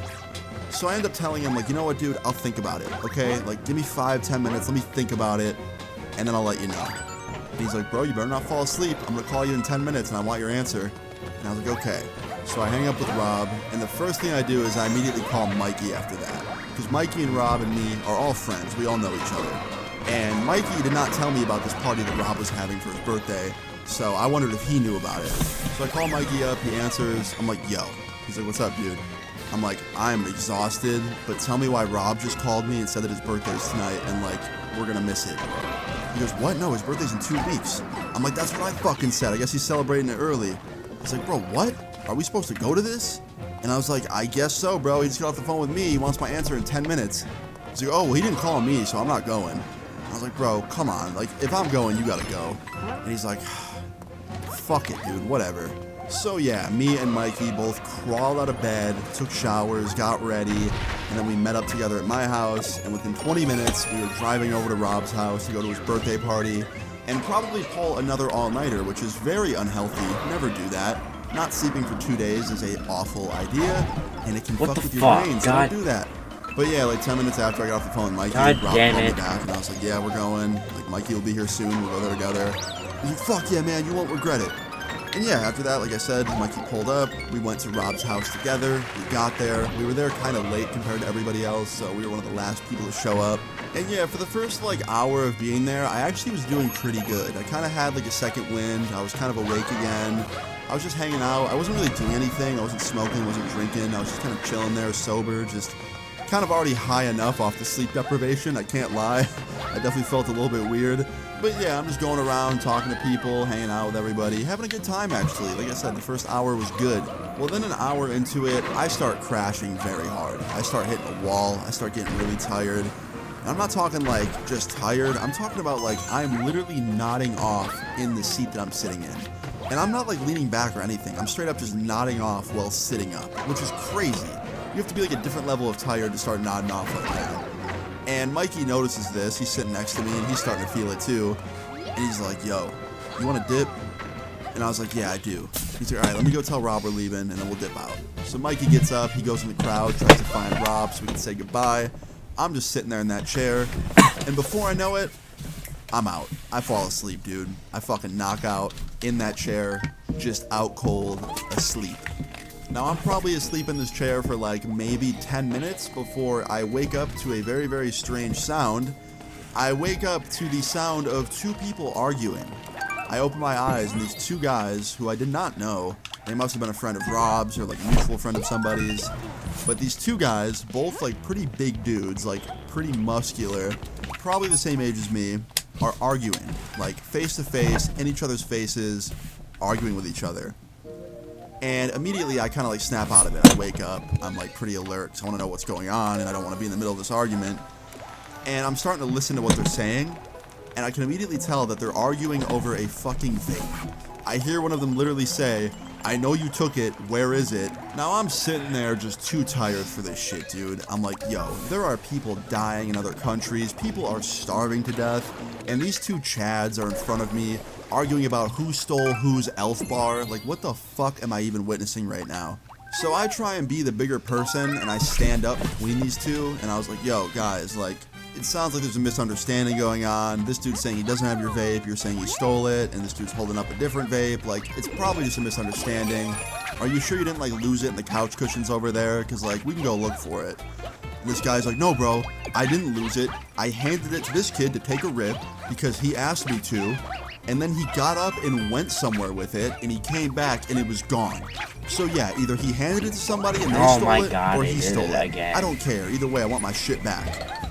And I was like, oh, okay, you know what? I shouldn't have got involved in this. I'm sorry, and I just take a step back. Because clearly there was more to it than I thought. And also, I didn't give a fuck anymore. Personally, I couldn't care less about the vape theft. I just wanted them away from my chair so I could go back to napping in peace until Rob and Mikey came back. So I sit back down in my chair, and these two continue arguing. The one dude keeps accusing the other dude of stealing his vape. The one who's being accused keeps saying he didn't steal it, and that it fell out of his pocket or something while he was coming back from the bathroom. I don't know what the truth is. Like I said, personally, I don't give a fuck. Well, I start to drift off again. I'm sitting in the chair, I'm getting tired, I start drifting off, and I kind of snap out of it, and I'm like, yo, I can't fall asleep right now, like, I need to text Mikey and see where he's at. So I text Mikey, and I'm like, yo, where are you? Did you find Rob? I want to leave, I'm exhausted, and these two kids are about to start fighting over a vape. Now, that was kind of a joke. I didn't actually think these two kids were about to start throwing hands over a vape, but little did I know that I just accidentally manifested that shit. Because literally 10 seconds after I sent that text to Mikey, I hear one of them say, get out of my face, and I look up, and they're like really in each other's faces now, like they're closer than they've been the whole argument, and there's a big crowd around them, and the one dude, the one that was being accused of stealing, oh my God, pushes the other dude back, nothing, and he goes, I said get the fuck out of my face. And right after that, man, all hell broke loose. The other dude comes charging back at him, tackles him to the ground, they're throwing hands at each other. Two random people from the crowd, who I'm assuming were friends with both of these guys, jump in and start trying to break it up, and then one of them gets hit, and he starts throwing hands with one of the people. Like, it's just a shit show. It's like a 2v2 at this point, and I'm confused at what's going on, and I'm right there in front of it all, and like, they are literally a foot in front of me on the ground. So I need to get the fuck out of there fast, because if I don't, they're probably gonna come over to me on accident and like sweep me into it somehow. So I'm like, alright bro, I gotta get out of here. So I stand up, I like jump over them, because like they're all on the ground pretty much. And I run through the crowd after that and get out of that bitch. And I find Rob, and I'm like, yo, where's Mikey? And he's like, I don't know, I thought you were with him. I was like, bro, there's a fight going on, like right over there by the kitchen. And he's like, what? At my fucking house? Hell nah. And he immediately runs into the other room and starts pushing through the crowd to try and get to the front, and I'm following him because I want to like try and be helpful. And we get to the front together, and the fight's still happening, and let me just say, the dude who was being accused of stealing the vape, the one that like pushed first, he was definitely winning pretty hard. Him and this other dude, like I said, it was kind of like a 2v2. Him and his homie were like kind of winning against the other guy and his friend, and it was getting kind of bad. Like, without being too gruesome, because I don't want to get demonetized, there was definitely some bleeding going on from the nose region of his opponent. And the dude who he was beating on definitely had like some redness in the face, like definitely was going to leave some bruises. And it was clearly getting very serious, right? So Rob like dives onto the dude that was winning, the one that was being accused of stealing. He like dives onto him and like holds him down. And I walk over and I try and like pull his friend away, because like that dude was fighting too, but I wasn't very strong, and compared to this dude I was trying to pull away, he was stronger than me, so he just kind of kept like going against me and going right back to fighting these dudes. And then finally, out of nowhere, Mikey comes from the crowd. Like, I don't know where he was the whole time, but he comes out and he helps me kind of like break these guys up for a little bit, and we're able to like chill out, right? Now, I really thought the fight was over, but unfortunately I was very wrong. It gets a little bit worse, so stay with me. So we get everyone broken up, right? And immediately Rob's questioning what happened. He's like, what the fuck's going on? Why are you guys throwing hands in my house? That shit's not okay, like what's going on? And I start telling him, I'm like, yo, like there was a vape, you know, in question that got stolen, and that's why they were fighting. And the one kid speaks up, he's like, yeah, that motherfucker stole my fucking vape, and he still got it. And the kid's like, I didn't steal his fucking vape, I lost it. I lost it in the crowd. I was coming back from the bathroom and I lost it. And the guy's still going, he's like, bullshit, bullshit. And they're both drunk, by the way, which is not helping any of this. And then Rob's like, okay, what about the other fucking two? Why are you guys fighting? And he points at the other two dudes that were originally there kind of breaking it up, at least that's what it looked like, and then they started fighting. And one of them was like, well, I was trying to break it up, then I got swung on, so I started helping out the dude. And the other guy was like, yeah, well, that's my boy, so I was just fighting with him. So it seems like, from what I heard here, one of them was trying to break it up. He got hit on accident, so he started fighting. The other dude had no intentions of breaking it up, and he was just there to help fight with his boy. So, yeah, it was a little bit of both. One was trying to be a good Samaritan, the other one just wanted to fucking fight. I honestly thought they were both trying to break it up at first, based on what I saw, but I was wrong. Anyway, What the fuck? 5 minutes later, after everyone was kind of calmed down a bit, Rob tells everybody that everyone needs to get the fuck out of his house. That the party's over, that shit got too real too fast, and that it was done.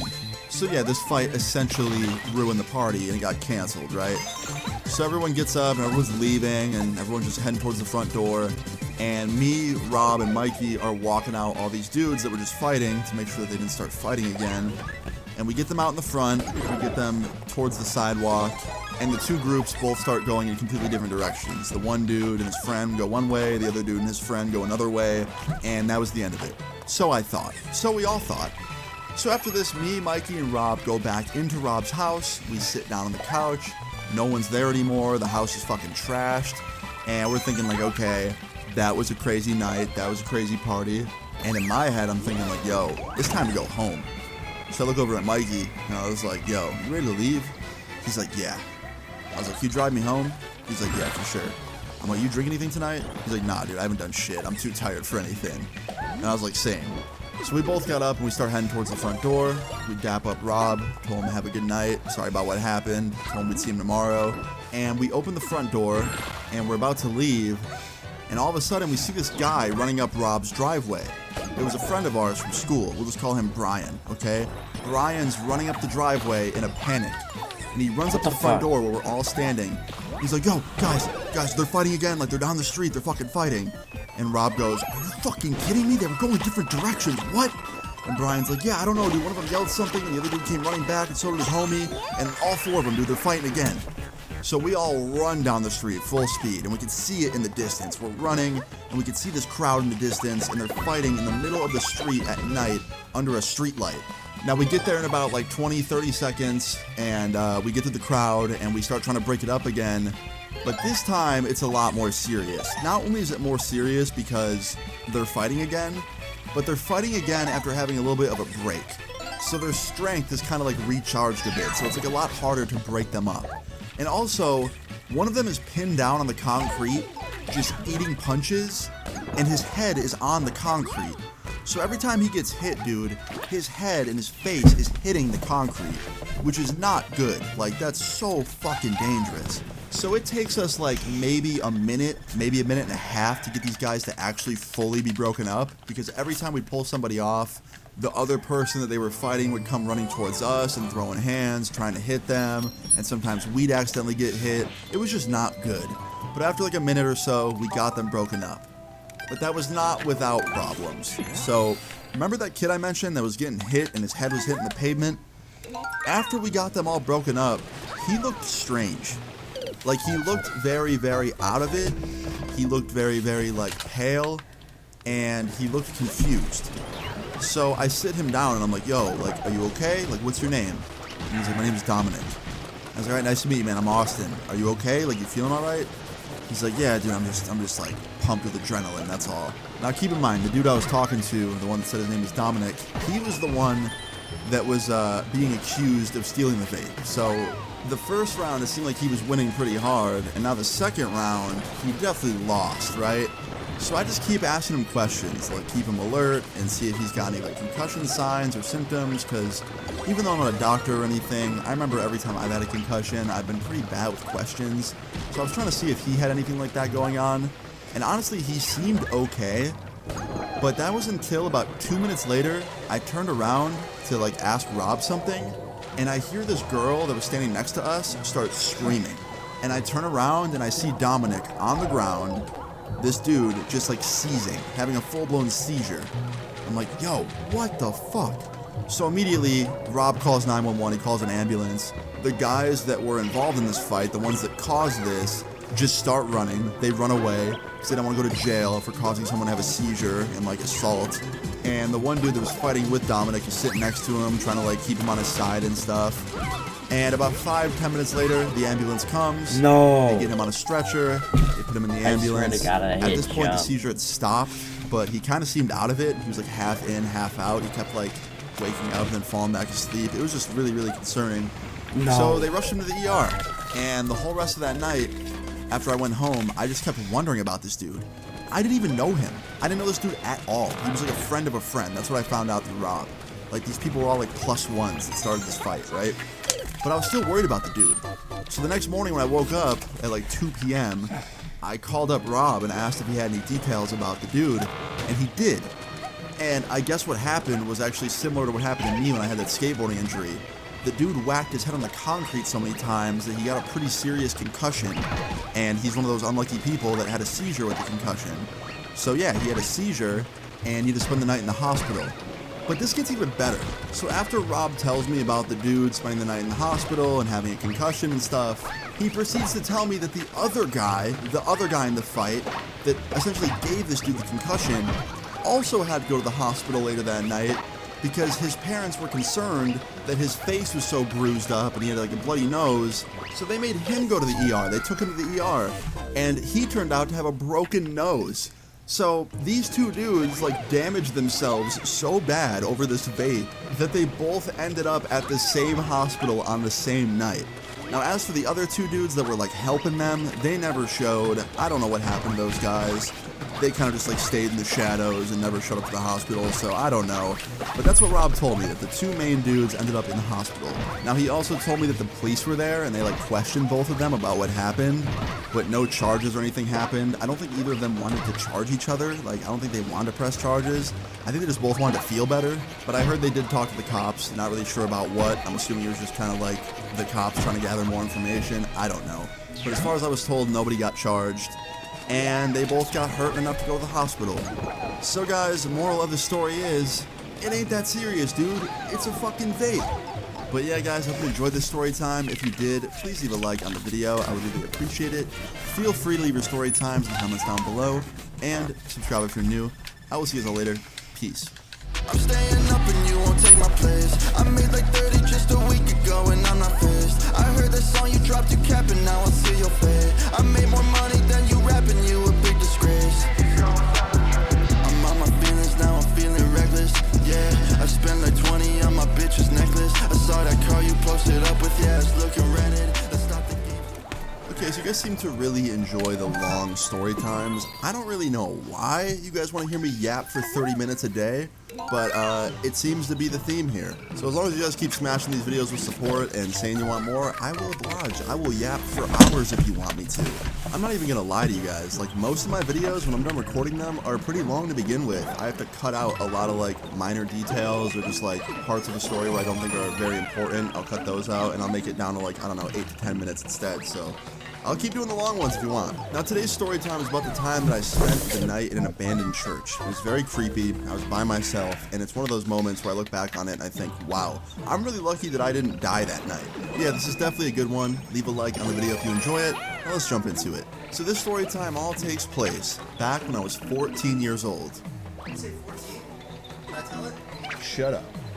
Anyway, yeah, the story time takes place when I was 14 years old, okay? Now, around this time, I was definitely starting to get a little bit more rebellious, a little bit more, I don't know, annoying, I would say. Definitely a little bit more, just going against the grain, I guess. I don't know. I was just going through that, like, rebellious puberty phase of my teenage years. And I don't really talk about it, but I was the youngest of, like, 5 or 6 siblings. I had 4 older brothers, 1 adopted brother, a sister, and another brother that was adopted, essentially. So, like, I was the youngest kid in the house, and my older brothers loved messing with me. And I'm sure anyone that has an older brother probably can relate to that. They like trolling you a little bit. It's just how it works. And honestly, I miss those days when I look back on them. But on this day in particular, one of my older brothers was messing with me a little bit too much. And me being 14, me being just not in the mood, I wasn't having it on this day.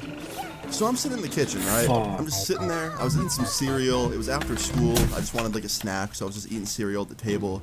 And my brother comes in, who was like 7 years older than me, right? He goes up to the kitchen counter and he grabs the salt shaker off the kitchen counter and he comes up to my cereal and he starts pouring salt into my cereal while like maniacally laughing like a supervillain. And I got pissed, right? Like, I was angry. All I wanted was this cereal, and he was ruining it for me. So I stood up, grabbed my bowl of cereal, and I threw it at him.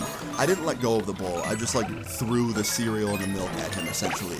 And yeah, it hit him in the face. It got all over his shirt. It ruined his nice shirt. He was very upset about it. And from there, he started trying to hit me, and I was trying to hit him, and we were just, you know, getting into it, right?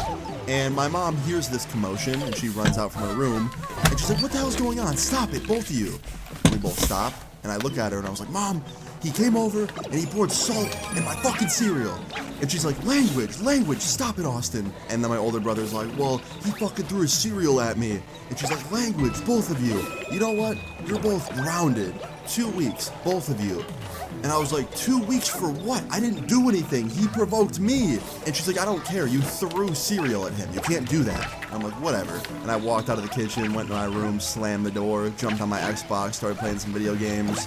And like 5 minutes later, my mom opens my door and she's like, what part of grounded did you not understand? You can't play Xbox.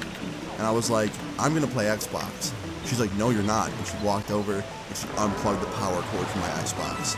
To which your boy was furious, okay? I was angry, I was upset, I wasn't having it. So I told her, I was like, give me the power cord back.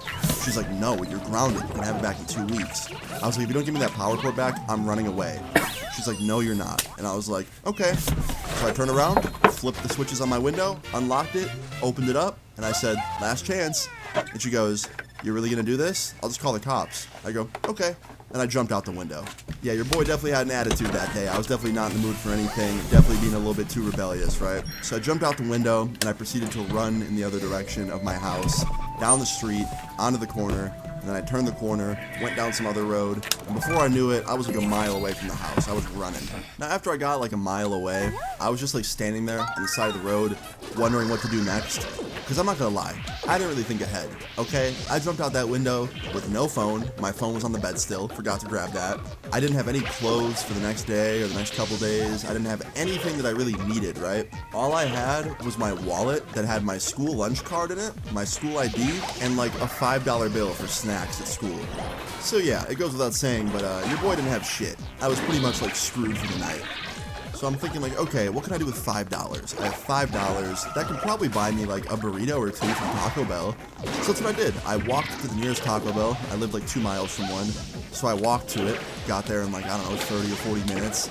I ate 2 burritos and a cup of water. So that was cool, I guess. It was mid, but yeah. And then after that, I walked out of there. And now I had nothing to do, and I had no money. I can't lie. At this point, I was regretting running away, especially without my phone. I just had nothing to do, no one to call. I couldn't even call a friend up and be like, hey, can I sleep over tonight? I have nowhere to go.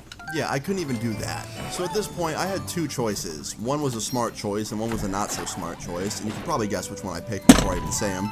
But the smart choice would be to turn around, go back to my house, go to sleep, and just take my grounding like a man. Or 2, keep roaming around aimlessly outdoors, maybe try and find some quarters to use at a payphone, and then try and call a friend or someone I know to let me sleep at their house. And yeah, Mr. Dumbass Luna picked option 2. So I started roaming around the Taco Bell parking lot and like around the streets nearby, trying to find quarters on the ground to try and use them at a payphone and call someone I know and find somewhere to sleep, right? And yeah, back in the day, there were still payphones. I mean, this was when they were kind of phasing them out, so they were like kind of slowly going away. But there were still a few left in my area. So yeah, I started roaming around the parking lot at Taco Bell and the nearby streets, and I couldn't find any quarters. I just kept finding pennies. And finally, I decided to do something a little bit scummy. I went back into Taco Bell, and I asked them for another cup of water. And when the staff wasn't looking, I put my hand in the tip jar, and I stole like $1 worth of quarters. And yeah, pretty scummy, man. I robbed Taco Bell for a whole $1 of quarters, so yeah. So after this, I went outside, and I crossed the street to a nearby Walmart where there was like some payphones in the plaza. And I proceeded to go up to the payphone, put the quarters in, and then I had to think, shit, which phone numbers do I know off the top of my head? And I only knew 3 off the top of my head. That was my dad's, my mom's, and my uncle's. So I decided to dial my uncle's phone number. I call him up, it rings, it rings, it rings. He doesn't fucking answer. And I just felt defeated, man. So I left him a message. I was like, hey uncle, it's Austin. I'm at a payphone right now outside of Walmart. I ran away. I don't really know where I'm gonna sleep tonight, so I was calling you to see if I could crash on your couch or something. If if you get this, please come to the Walmart on this road. I'll be here for like 15 or 20 more minutes waiting for you, so bye. And I hang up, right? And I sit there at the Walmart parking lot for like 20, 25 minutes, and he doesn't come. And I'm like, okay, it's starting to get dark. It's starting to get, laid out. I need to find somewhere to sleep where I'm not going to get like robbed or kidnapped. So I found this nearby walking trail, and I started walking along it, just trying to see if there's like any like, I don't know, wooded areas where I could like go in and, I don't know, find like some trees to climb and like hide up there for the night or something. Because like at this point, I was accepting the fact that I wasn't going to sleep. I was like, alright, like, I'm not going to be able to find anything that's comfortable or that's warm. So I'm just going to have to like find some tree and just like sit there for the night until the sun comes back up. Because I did not trust sleeping outside with no like sleeping bag or tent or anything. I just feel like it would have been way too uncomfortable and I would have been way too vulnerable for like someone to mess with me. So I just didn't want to sleep that night. So anyway, I kept walking this trail, and after walking it for like a mile and a half, it led me to some woods. And I went into the woods, which was creepy as hell, because at this point the sun was setting and it was very dark, but I could just barely see. And I'm like looking around the woods, and I just can't see anything that looks good enough to like climb up or anything that looks good to like, chill for the night. It's just a bunch of like dying trees essentially, right? Well, another mile of walking led me to a discovery that I did not expect, okay? I found a completely rundown, abandoned church in the middle of the woods. It's like some shit you would have saw from a horror movie, dude. Like, I saw this, and my first thought was, okay, it's probably pretty warm in there, but there's also probably like a monster waiting in there to eat me or something, so maybe I shouldn't go in there. But I can't lie, I was desperate, I wanted to be warm, it was cold, it was dark, I didn't really know my way out of the woods, and I was feeling pretty much hopeless at this point. So my stupid 14-year-old self walked up to those front doors of that church and I tried to open them. And of course, they were locked. I mean, it's an abandoned building, the doors are usually locked. So I'm like, shit, okay, I gotta find another way in. So I start circling the perimeter of this church, trying to find like a broken window or like some sort of entrance, right? And to my luck, in the back, I see a broken stained glass window. I'm like, okay, I can get through that. So I stacked up some like garbage outside the church and stood on top of it and then jumped through the broken window and I made it inside. And it was just as creepy on the inside as it was on the outside. That shit was fucking terrifying looking, like seriously terrifying. But it was a lot warmer in there. Nobody seemed to be in there. I seemed to be by myself. And I felt kind of peaceful and safe for once. So I sat down at one of the abandoned little pews. I like sat down in the seat and I'm just sitting there and I put my hand over my head and just like break down essentially. Because like I just didn't know what to do. I was in the middle of the woods in an abandoned church, no one to call, no phone, and it's getting pitch black out to the point where I'm not able to see like a foot in front of me. So yeah, after breaking down for a solid like, I don't know, 5 or 10 minutes, I kind of like pulled myself together. I was like, okay, you know what? You gotta be strong, you gotta make it through the night, you gotta show your parents who's boss, that you mean business, and like, yeah, that's what I was thinking, right? When in reality, I could've just went home and, probably like, did some chores and been ungrounded 2 days later on good behavior. But yeah, no, I chose to sleep in an abandoned, creepy church. So like an hour goes by, I'm still sitting on the same pew, I have no water, by the way. I drank all the water that I had from my Taco Bell cup. At this point, the sun's completely down. It is quite literally pitch black. And I'm just sitting there with my own thoughts. I'm literally so bored, I was trying to like rerun episodes of TV in my head. Like crazy, bro. I was sitting there like trying to remember what episodes of TV I liked. Like I was watching Drake and Josh in my head. It was ridiculous. I also was completely terrified because I didn't even explore the entire church yet. I pretty much just got in the church and then sat down at one of the pews and just sat there. So like I didn't go downstairs and like check the basement. I didn't check like, all the other rooms in the church. I was just in the main room and it was too dark to go look now. I had no flashlight, I had nothing. It was just pitch black. It was so creepy, right? All I had was my hearing and my smelling. So I was just hoping I didn't hear anything or smell anything weird coming towards me. So I ended up sitting in this pew at this church for like, I don't know, 2 hours maybe? It's hard to keep track of time because I had nothing to keep track of time. Probably like 2 hours though. And all of a sudden, I start hearing noises from outside the church. And it wasn't like, animal noises or like stuff that you would normally hear in the woods. No, it sounded like people. In fact, it was 100% people. It sounded like twig snapping, like footsteps, and it sounded like two people having a conversation. I could hear a man's voice and a woman's voice.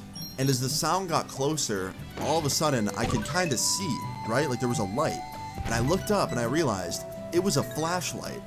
There was 2 people at the broken stained glass window that I used to jump through and get in the church at the same window, and they were shining a light inside the church with the flashlight. And I like peek over and I can see this guy. This guy is like in the window with his flashlight looking through, and I immediately duck down, right? Because I don't want him to see me, and then like who knows what would happen. So I just duck down and I try and hide, right? And like I didn't know if it was a cop, I didn't know if it was some teenagers just exploring the abandoned building, I didn't know if it was a homeless guy. I was terrified. So I'm just like crouched down behind one of the pews, and all of a sudden I start hearing them coming into the church. I can hear them climbing through the stained glass window, and I hear them drop down. And as I listen to their voices, they sound kind of young. They don't sound like they're, you know, kids, but they don't sound like they're adults either, if that makes sense. They sounded like they were, I don't know, maybe 17, 18 years old. And I quickly realized, like, through their conversation, that it was a couple. It was boyfriend and girlfriend. It was these 2 people that were dating, right? And at first, it was just like harmless conversation. They were just exploring the church together. I could hear them walking around with their flashlight, and I was just hoping they wouldn't come over to me and see me. And they were just talking about how creepy it was in there, like how crazy this place was, essentially. And then I start hearing them kiss. I start hearing them make out. And I'm like, ugh, like really, bro? Like this is weird. This feels weird. So I decide, you know what? I'm gonna make myself known. I'm gonna stand up and go, hey, I'm in here. I need help. I gotta get out of here. I can't see. You know what I mean? Like I was out of options. I needed help. So I stood up and I was like, hey, over here. And they both like freak out. The guy's like, oh fuck, and the girl like screams, right? And he shines the light on me and realizes that I'm just a kid. He's like, dude, you scared the shit out of me. What are you doing out here this late? And I was like, I ran away from home. I don't have a phone with me. I didn't know where I could sleep or like be safe for the night, so I came in here. And he's like, dude, this place is not safe for a kid. Like, how long have you been in here? And I was like, I don't know, like probably between 2 and 3 hours, maybe longer. I'm not sure. He's like, dude, do you live near here? I'm like, I'm a few miles away, but yeah, not too far. He's like, all right, follow us. I'm gonna take you home. And I was like, I don't want to go home. Like, I ran away for a reason. I don't want to go back. And he's like, bro, how old are you? And I was like, 14. And he comes up to me and he like sits down in the pew next to me and he's like, listen, dude, I was 14 just a few years ago. I promise you, it gets better. I know what it's like, dude. I know what it's like to be 14 and get into a fight with your parents or your family and, you know, want to run away and just never come back. But, bro, you're 14. You have to go home. Like, you can't survive on your own at 14. You have to wait a few more years. And then when you're 18, or maybe even 17, maybe when you're younger, you can move out. But you got to wait till at least then, bro. And I was like, how old are you? He's like, I'm 17. I turn 18 next month. I'm like, oh, okay. And he's like, dude, listen, trust me. I know you don't want to hear this right now, but, like, you gotta go home. And I was like, I don't want to. Okay, is there somewhere else I can take you? Like another family members that like I can trust you with? And I was like, yeah, my uncle. He's like, okay, like, do you have his number? I was like, yeah. And he hands me a cell phone. He goes, call him. So I call my uncle. And my uncle answers this time, right? He's like, hello. And I was like, hey. And he's like, Austin, where are you, man? Like, I've been looking for you. We're all looking for you. And I was like, yeah, I'm okay. I'm with some people. They're gonna take me to your house. He goes, who are you with? And I was like, what's your name? And the dude's like, Brian. And I was like, his name's Brian. He's like, put Brian on the phone. So I hand the phone back to Brian. He's like, hey, sir, I just ran into Austin here in this abandoned church. Not safe for a kid. I'm just trying to get him somewhere safe. What's your address? Like, text it to me. I'll bring him over. And my uncle did not trust this dude. He thought it was like someone trying to kidnap me. He's like, no, don't bring him anywhere. Like, you send me where you guys are and I'll come to you guys. And he's like, okay, I can do that. So he like hangs up and he texts the location to my uncle, and we're just like sitting there in this abandoned church, just chilling there. And I really respected this Brian dude, this random like older kid that was there, because he just kept like talking me down from feeling like shit. He basically just kept saying like, bro, I was in your same shoes a couple years ago, dude. Like, I hated my parents. I wanted to just leave and get out. And, like, I promise you, man, as you get older, you're going to learn to love them a lot more and understand why they do what they do. And, like, you'll respect them more. And, like, even though in the moment I didn't want to hear that because I still had what felt like an eternity until I was 17, 18, he was right. Because all those years later, I did respect my parents a lot more. But, yeah, in that moment, I definitely just, like, didn't want to listen, right? But, like, 15, 20 minutes later goes by, my uncle calls him back. He's like, hey, I'm in, like, this nearby parking lot. I can't really see the church that you guys are talking about. Can you guys come to me? And my uncle sent the location to the dude, Brian. And, yeah, we walked over to the parking lot that was, like, through these woods. And we saw my uncle there. And we walked over there. My uncle gave the dude a hug and then hugged his girlfriend because They essentially rescued my ass. I would have been in that church all night, just like alone and terrified. And yeah, after that, I said goodbye to them, and my uncle drove me back to his house, and I spent the night at my uncle's house. Oh my I actually God. spent the week at my uncle's house that week, because I did not want to go back home. But then eventually I went back home, and I, just took my grounding like a big boy. I just, lived the 2 weeks of being grounded, and honestly, it wasn't even that bad. And yeah, my mom was obviously extremely relieved to see I was okay as well. After my uncle picked me up, he told her that I was good. So, yeah, all in all, a very creepy night, a very scary night. I don't advise running away and trying to sleep in a church. That is not the way to do things. And yeah, that's pretty much the end of the story. If you enjoyed it, please leave a like on the video. I'd really appreciate it. Feel free to leave your story time in the comments down below. And subscribe if you're new. I will see you all later. Peace. I'm staying up and you won't take my place. I made like 30 just a week ago and I'm not phased. I heard the song you dropped, you capping, now I see your fade. I made more money than you rapping, you a big disgrace. I'm on my feelings now, I'm feeling reckless. Yeah, I spent like 20 on my bitch. Yo, what's good, everybody? It's Austin here at Luna. So today's story time is definitely a little bit of a funny one, a little bit of a crazy one, a little bit of everything, I would say. If you guys are really going to enjoy it, if you do, leave a like on the video. I would really appreciate it.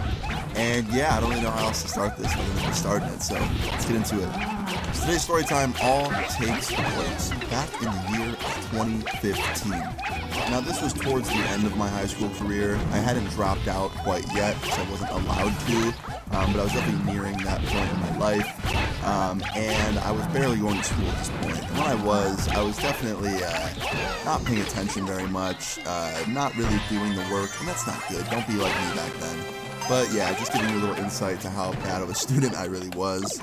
So this all starts I did off not like mean to any just other drop day that. back in Oh my God. 2015. This was actually one of the days where I went to school. So I woke up pretty early. I think it was like 6:20 or 30. My bus was coming to my house around 6:45 at this point, so I had to like get up really fast, get ready really fast, and get on the bus, which I did. I did not I made mean it to with drop barely any that time to leaf. spare. Oh my God. Got on the bus, went to school, and for the most part, most of the school day was relatively normal. Nothing really to talk about. But at the end of the day, I was in my last period class. So literally the final period, final class before I got to go home and just chill. And my final class was actually study hall, which I loved because study hall, you didn't really have to do a whole lot. You just got to work on homework or like listen to music. So I was just kind of chilling there in the back of the room doing nothing, right? And while I'm sitting in there with my earbuds in, listening to my music, this kid approaches me. Now, I knew of this dude. I knew him because he had the same name as me. His name was Austin. And I had some friends that hung out with him sometimes, and they were like good friends with him. And I never really heard anything too bad about the kid. Like, he seemed like a good dude. He seemed like a very chill dude. But there was one thing I always heard, and it made me kind of avoid him because it sounded like it wouldn't mesh well with me. His dad was a very high-ranking police officer. Like, this dude was like one of the top-tier cops in our area, and his dad was also notoriously known for being a dick. I had met his dad before because his dad one time yelled at me for loitering outside of a store once, which basically just means you're hanging out outside and you're not leaving, which wasn't even what I was doing. I was waiting for my ride. Like, I was trying to leave, and he yelled at me to keep it moving. So yeah, his dad was kind of a dick. So I kind of avoided hanging out with Austin number 2 that is, because I didn't want to see his dad. But I saw Austin approaching me in study hall. He was coming up to me to say something. So I took my earbuds out, and he comes up to me, and he's like, "Yo, what's up, Austin?" And I was like, "What's up, Austin? Nice to see you." He's like, Yeah. So what are you up to today?" And I was like, "Nothing, man. How about you?" He's like, "Nothing. I had a question for you, and I wonder if, like, you'd be cool with this." And I was like, "Sure, man. Lay it on me." He was like, "So, I've never, like, smoked weed before, and I really want to try it, but like I don't really know where to get any. I don't really want to buy a bunch and do it alone. So I was wondering if like maybe you could like meet up with me somewhere and like just give me a little bit to smoke and like hang out with me and make sure my first time goes smoothly." And like immediately in my head, the alarm bells start going off, right? I'm like, yo, I cannot link up with this kid and smoke weed with him. Like, his dad is one of the highest ranking police officers in our county. Like, I cannot do that. So I tell him the truth. I'm like, "Listen, man, I'd really love to help you. I really would. But your dad is a scary, scary motherfucker, and I do not want to make him mad." And before I can continue talking, he interrupts me. And he's like, dude, I know what you're saying. I completely get it. But don't worry, I already thought about that. Like, I would come to your house over the weekend or something. I would just stay the weekend there. Like, that way we have plenty of time. We wouldn't get caught. Like, it'd be all good. Like, this dude had a whole plan already made in his head, right? And I really didn't want to do that. I didn't want to invite some kid I barely knew to my house for the weekend just so he could smoke weed for the first time. And, like, I just didn't want to deal with it. But he kept insisting that I do this. Like, he kept asking, and I kept saying no. And every time he would just be like, no, but, like, listen, like, this is why you should do it. And I was like, all right, dude, you know what? Fine, dude, I got you. But you need to promise me that you're not going to tell anybody that knows your dad, okay? Because if this gets back to your dad, I'm dead. And he's like, don't worry, bro, I got you. I got you, man. And I was like, okay. So, later that week, when the weekend hit, he came over to my house on Friday. His dad dropped him off. And I already was off to a rough start with this guy. So, his dad pulls up in my driveway with Austin, brings him up to my front door, knocks on my front door, I answer it, and I go, hey, like, what's up, guys? And Austin comes in, and then his dad is still on the porch, and he goes, can I talk to you for a sec? And I was like, sure. So I step outside, and he goes, listen, I don't know you, I've never met you, but I want to make sure no funny business is going to happen with my kid. And I was like, funny business? Like, what's that mean? And he's like, you know, sneaking out, doing something illegal, smoking dope or something, like none of that, right?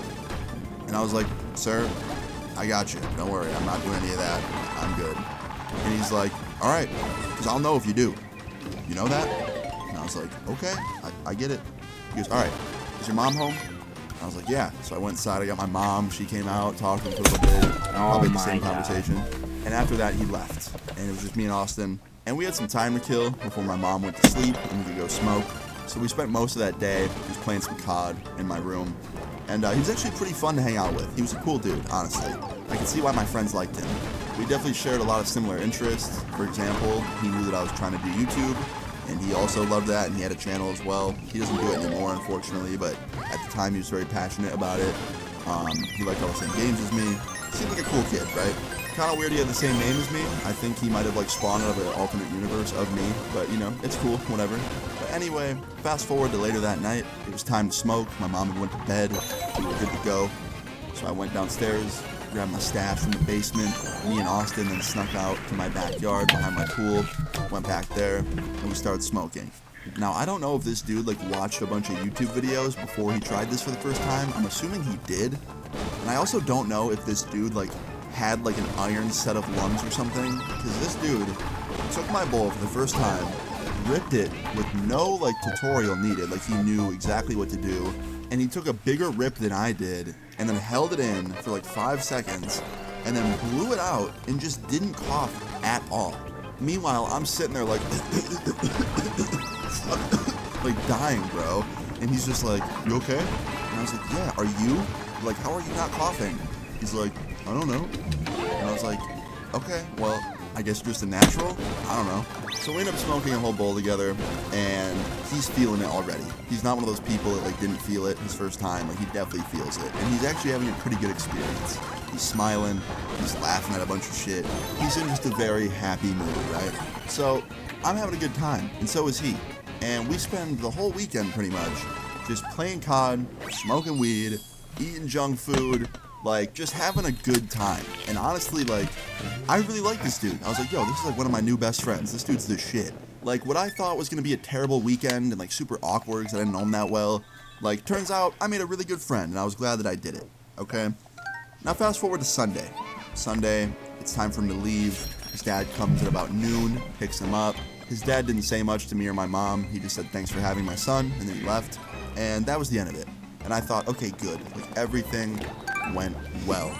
That was until later that night. So I'm in my room. It's 8:30 p.m. I remember because I was scrolling Twitter, and I saw it in the top left. It said 8:32. And I get a text message that made my entire heart drop. It was from a random phone number, right, at 8:32 p.m. It says, you're going to jail. And I was like, what? So I immediately reply to this message, and I say, who is this? And he replies and says, Austin's dad. And immediately, man, I'm like, oh, fuck. I thought my life was over, man. I'm like, yo, he knows. He knows what happened. He knows everything. I'm fucked. So I just try and ignore it, right? I'm thinking like, okay, this isn't real. If I just ignore it, it'll go away. It'll be fine. And the next thing I know, my phone starts ringing from Austin's dad. And I'm like, fuck, I have to answer this. Like, I knew I had to answer it, but I was too scared. So I just let it go to voicemail. And then he texts me and he says, answer the phone or I'm going to show up to your house. And I'm like, no. That's like all I could think in my head. And I ignored that too. And I blocked his number because I was too scared to deal with him. And I just tried to lay down in bed and hope that he wouldn't show up to my house that night. And sure enough, 10 fucking minutes later, dude. 10 minutes. That's how fast this dude was at my house. I get a knock on my front door. And I hear my mom yell from the other room, Austin, who's at the door? And I was like, I don't know.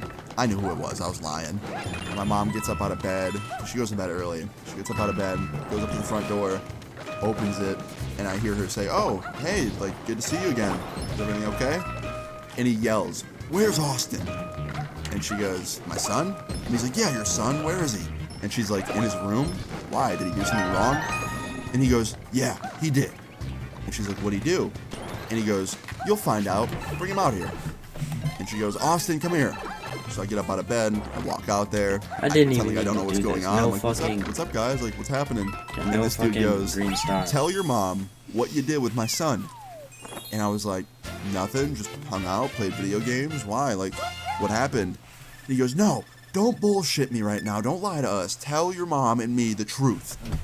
And I was like, I don't know what you're talking about. And he goes, okay, maybe this will jog your memory. And he pulls out a paper.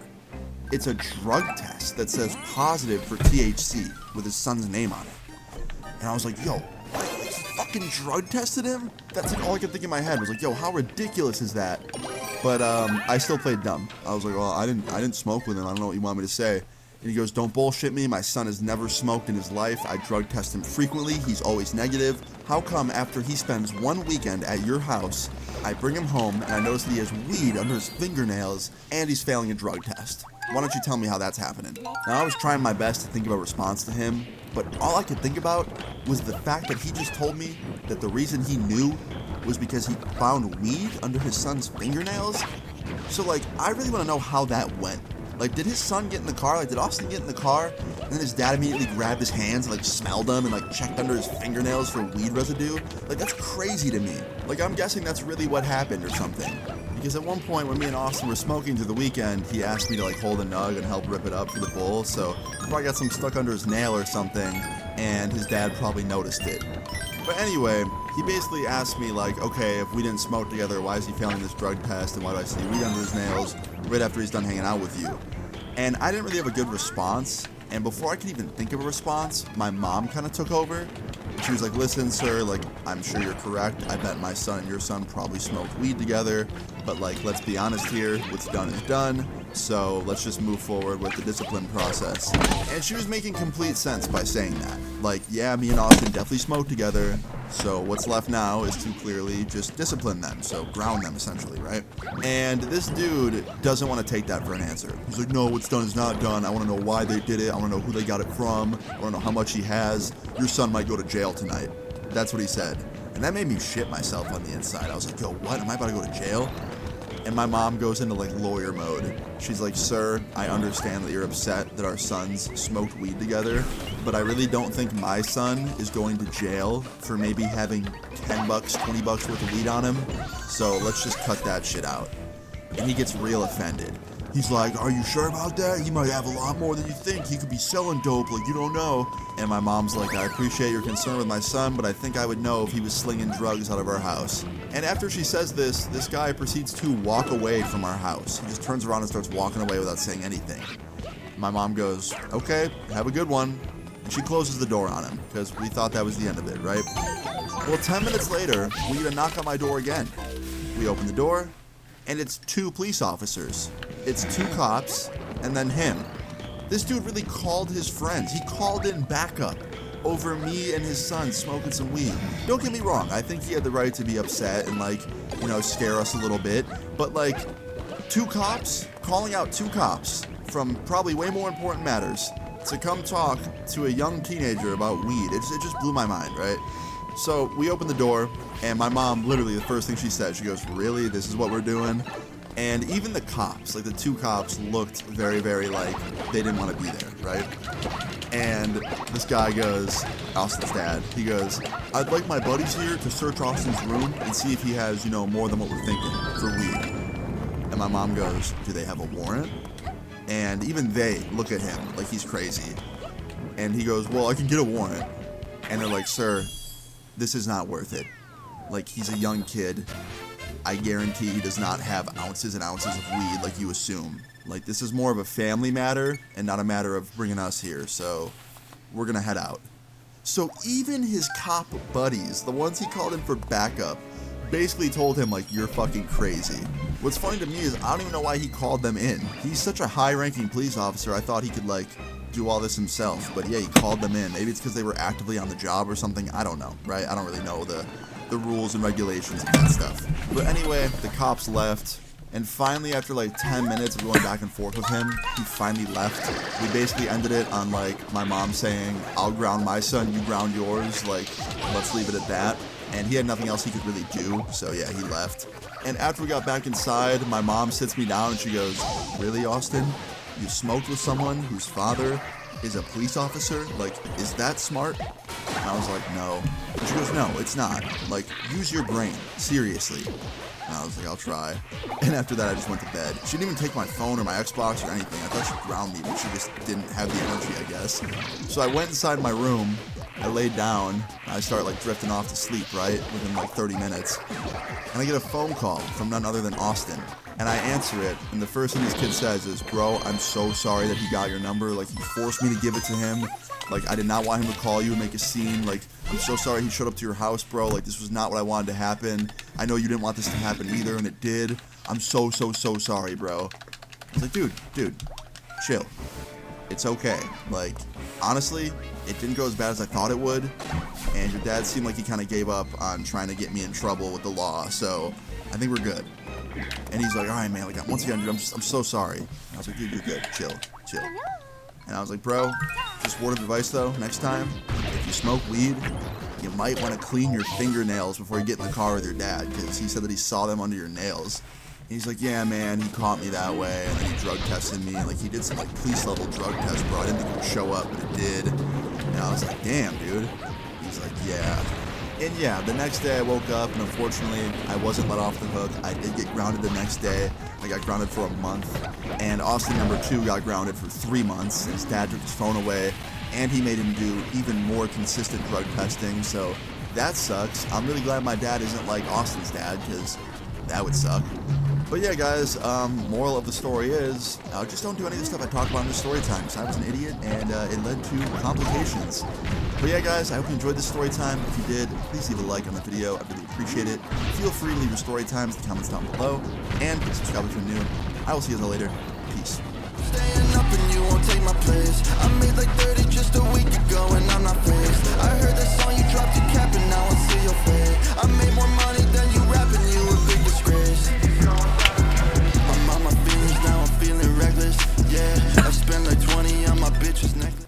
So, you know, I've been reading all the comments and stuff, checking all the feedback on all the recent videos, and I think it's safe to say that you guys really like the long stories. I mean, the feedback on those videos have been, like, incredible, and the views on all of them are up, so I think it's safe to say I should stick to the long ones. Pause times 2. Anyway, I'm happy to announce that for the foreseeable future, I will be telling only long story times, so every day you will have a video that is over 20 minutes long. Most of them might even be over 30 minutes long. Now, obviously, for the rest of my channel, I can't only tell 30-minute stories because I have some stories that are a lot shorter than that, but seeing all the feedback on the recent videos, I've decided to switch to mainly the long ones for a little bit, and yeah, give you guys some long story times to either fall asleep to or listen to while you do your schoolwork or whatever you guys do when you watch my videos. I've heard so many things. I've had people tell me they listen to them on the toilet. I've heard people tell me they sleep to them. I've heard people say they do work to them. So yeah, whatever you're doing. Now this story time's a very good one, and it's a good one for a lot of reasons. My favorite reason being that this story time is like 4 stories in one. That's why I love the long ones so much, because there's just so many details, little details, that kind of make it just one big you know, like sandwich of stories, I guess. So yeah, I hope you guys enjoy this, and let's jump into it. So this story time all takes place in the wonderful year of 2015, just like my last one did. It was the beginning of 2015. It was January, literally the year just started. I was in the peak of winter where I lived. I live not far from Canada, so our winters suck. I live in upstate New York, so yeah, shit is cold. And yeah, I woke up pretty late in the day on this day. It was a Saturday afternoon, I didn't have school or anything, and I didn't have anything planned on this day. Well, I kinda did. My plans kind of consisted of getting up really late in the day, and then I was gonna go make a video, and then after that, I was just gonna play video games all day. That was my plan, which means I had no plan, basically, because that's my everyday thing. So yeah, I got up very late, took a shower, ate some breakfast with my family, went downstairs, made a video, got that done pretty quick. It was up on YouTube within like 2 or 3 hours. And then after that, I was just playing some COD, just having a chill day, right? Now around this time, I was definitely a little bit of a, what's the word I'm looking for? I was an experimenter. And when I say that, I mean like around this time was my phase of like, you know, researching psychedelics and like, you know, smoking a bunch of weed, trying to open my mind up and like see the real world. And I was just in that like kind of trippy phase of my life. So yeah, like while I was sitting there just playing some COD after I had gotten done with my video, I wanted to trip really bad for some reason. Now here's the issue. I did not like tripping alone, and I'm sure a lot of people can relate to that because it's scary sometimes. But there was another problem. Like 95% of the people I called were busy. I started off by calling my friend Stevie. Fucking That dude was string busy, thing. couldn't hang out with him. Tried my homie Justin, he was busy. And I called like 3 more people, and they were all fucking busy. They either had something going on with their family that day, or they were hanging out with other people, or they were skating or something, and they didn't want to come over. And like everyone I was hitting up was just busy. So I kind of gave up for a little bit. I put my phone down, went back to playing some COD. And then like 20 minutes later, I'm on Xbox, and I have my Xbox party open, right? And I'm just playing COD, kind of just like accepting the fact that I'll be alone playing video games all day because all my friends are busy. And like right as I had that thought, my IRL friend joins the party, my friend Jason. A friend that I completely forgot about, by the way. I didn't call him earlier because I forgot he existed. And I know it's fucked up to say, but I just genuinely forgot that he was an option. And he joins my party and he's like, "What's up, bro? What are you up to?" And I got so excited at finally having the option to maybe hang out with somebody that I didn't even say hello or anything. I just straight up said, "What you up to today?" And he's like, "Nothing, man, just playing COD." And I was like, "You want to kick it? Maybe like do some shrooms or something?" And he's like, "Damn, dude, I just woke up. Like, what?" And I was like, yeah, I know, but like, bro, I'm bored. Like, I've been hitting people up all day. Everyone's busy. I forgot that you were a thing, bro. Like, and you'd probably be down. And he's like, "Yeah, I mean, I'm down, but not right now. Like, it'd have to be later tonight." And I was like, "How later?" He's like, "I don't know, like 9 p.m.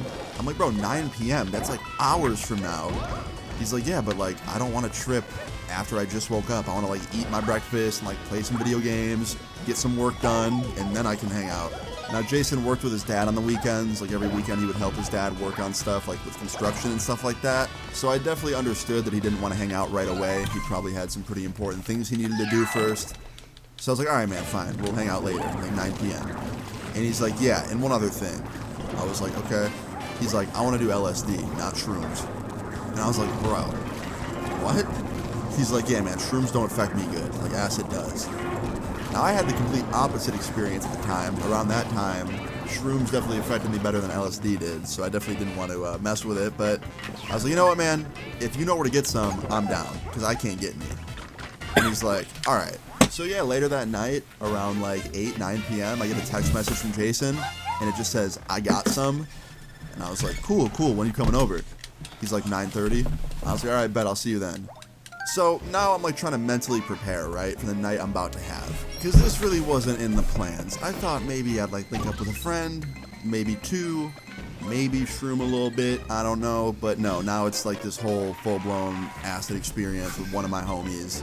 And it's going to be at 9 at night, and I preferred to trip during the day because I didn't like the nighttime because I got more intense visuals, it felt like, at night, even though it's probably not even true, it just felt that way. And also, another reason I didn't want to trip at night is because my mom, my stepdad, and all my brothers were home at my house, which means we'd have to do it quietly and like sit in my room the whole night and not go anywhere. And yeah, that's why I wanted to do it during the day. So I could have gone somewhere with a friend, like a park or something, or like their house, and stayed there for the day and maybe the night. But now I'm like locked in my house, right?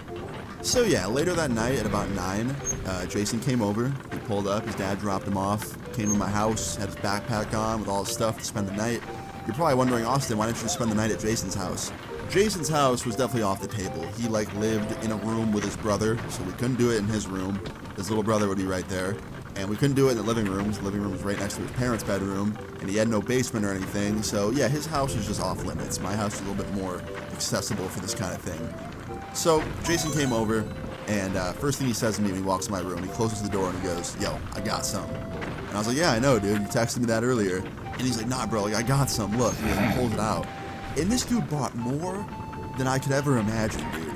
More than we needed. I was not doing that much. I was like, dude, I'm doing one small little tab. I'm not doing anything more than one. Like, I'm chilling. He's like, "Oh, well, I'm doing 2. And I'm like, "Are you sure?" He's like, "Yeah, bro, I can handle it." And I was like, "Okay." Keep in mind, this dude bought like 8. I don't know why, but he did. I'm assuming he just wanted some for like the next couple weeks or something. I have no idea.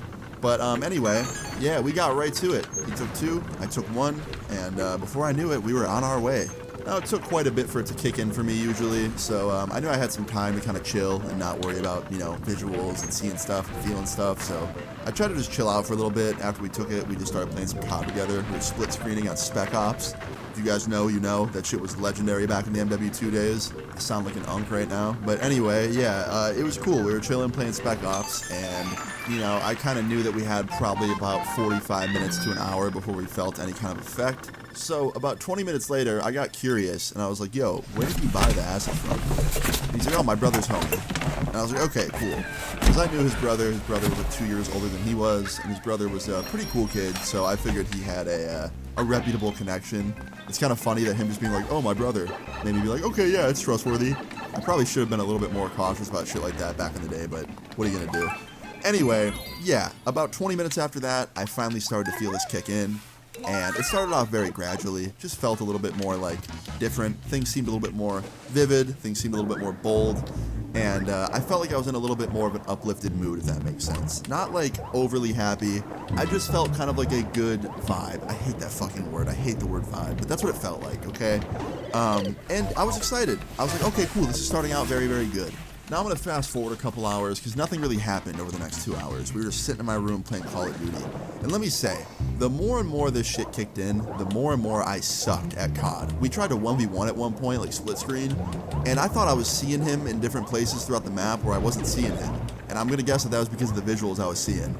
But yeah, as the hours went by, the visuals got more and more intense, definitely started to feel a pretty strong trip, and I was actually surprised by that, because I didn't take a lot. Compared to him, with his 2 tabs, my 1, I don't know, it felt like I was definitely on some strong shit.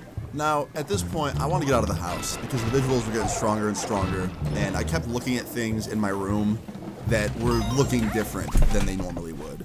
For example, I had this big mural painted on my closet doors of 2 trees and some leaves and my family dog at the time. And I was staring at my dog on the painting, and it was painted with like a whole bunch of different colors, right? It was very colorful. And I looked at my dog, and I shit you not, the paint in my dog's painting started to like swirl, it looked like. It looked like it was swirling together.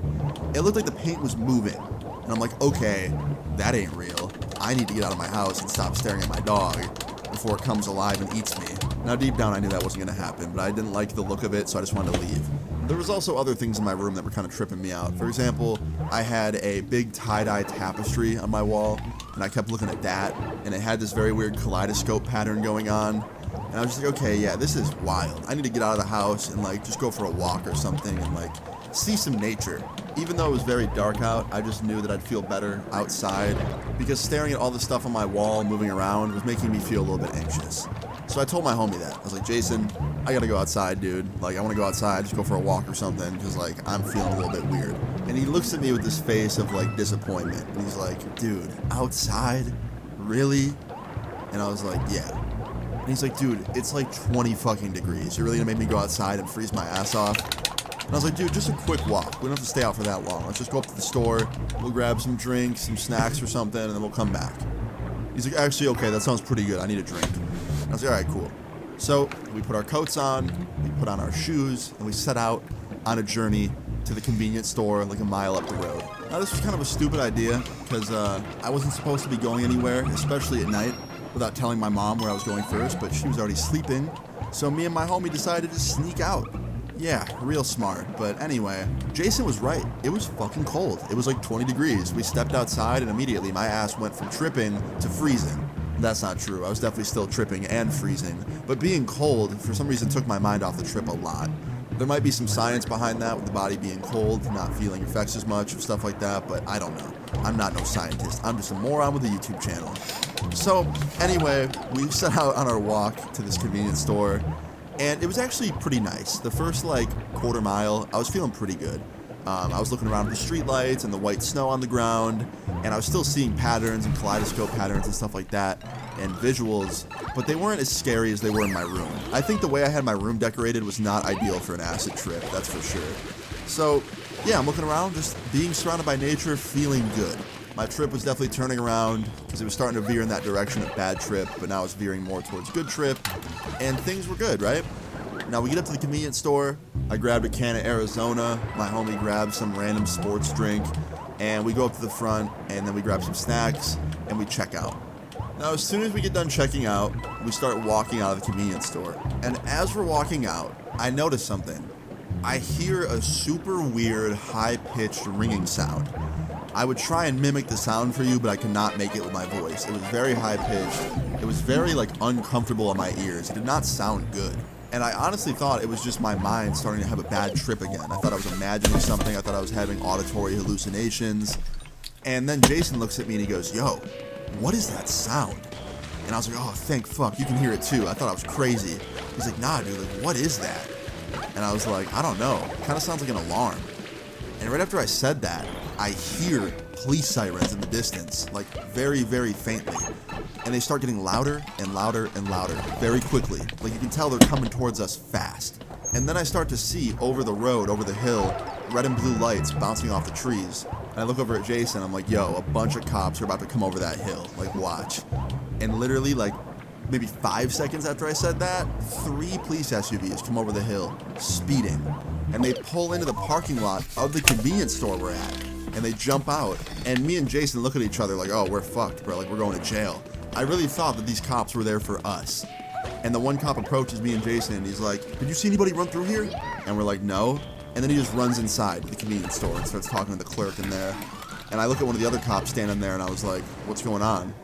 He goes, "Oh, there was a robbery about 2 stores down. Probably hear the alarm going off." And I was like, "Oh, that explains that awful sound." And he's like, "Yeah." And I was like, "Oh, well, I hope you guys catch him." And he's like, "Thanks, have a good one, guys." And after that, me and my friend got the hell out of there. We started walking back towards my house, just heading back on our cold journey home.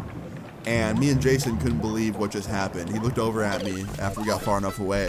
He's like, "Bro, I honestly thought we were about to get arrested." And I was like, "Dude, you're telling me?" I was about to throw my hands up. And he's like, "Dude, holy fuck, this is crazy." And I was like, "Yeah, what a night." And I thought it was over. I'm like, "Oh, cool, everything that could have happened, and now I have a good story to tell. This is gonna be awesome."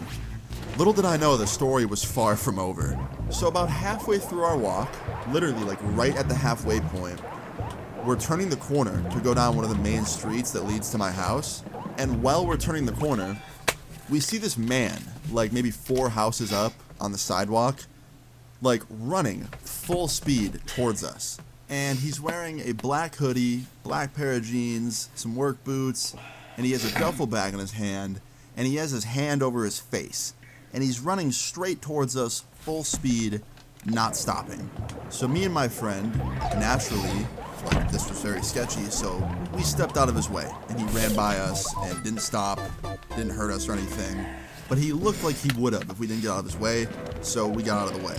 Now, as soon as he passes by us, Jason looks at me with this look of fear, and he's like, "Dude, I think that's the guy that broke into a store. He had the duffel bag, he was covering his face, and I think that's the guy the cops are looking for." And right after he says that, we can still see the guy. He's maybe 6 houses down now, running in the other direction. We see the cops come over the hill, and one of the lights shines right at the guy running, one of the spotlights from the cop cars. And they surround this motherfucker and jump out and tackle him and arrest him. And I look over at Jason and I was like, "Yo, I think that answers the question." And we both start laughing. And we turn around to start leaving, right? Because we're like, all right, we gotta get the fuck out of here. We gotta go home. Like, this is bad.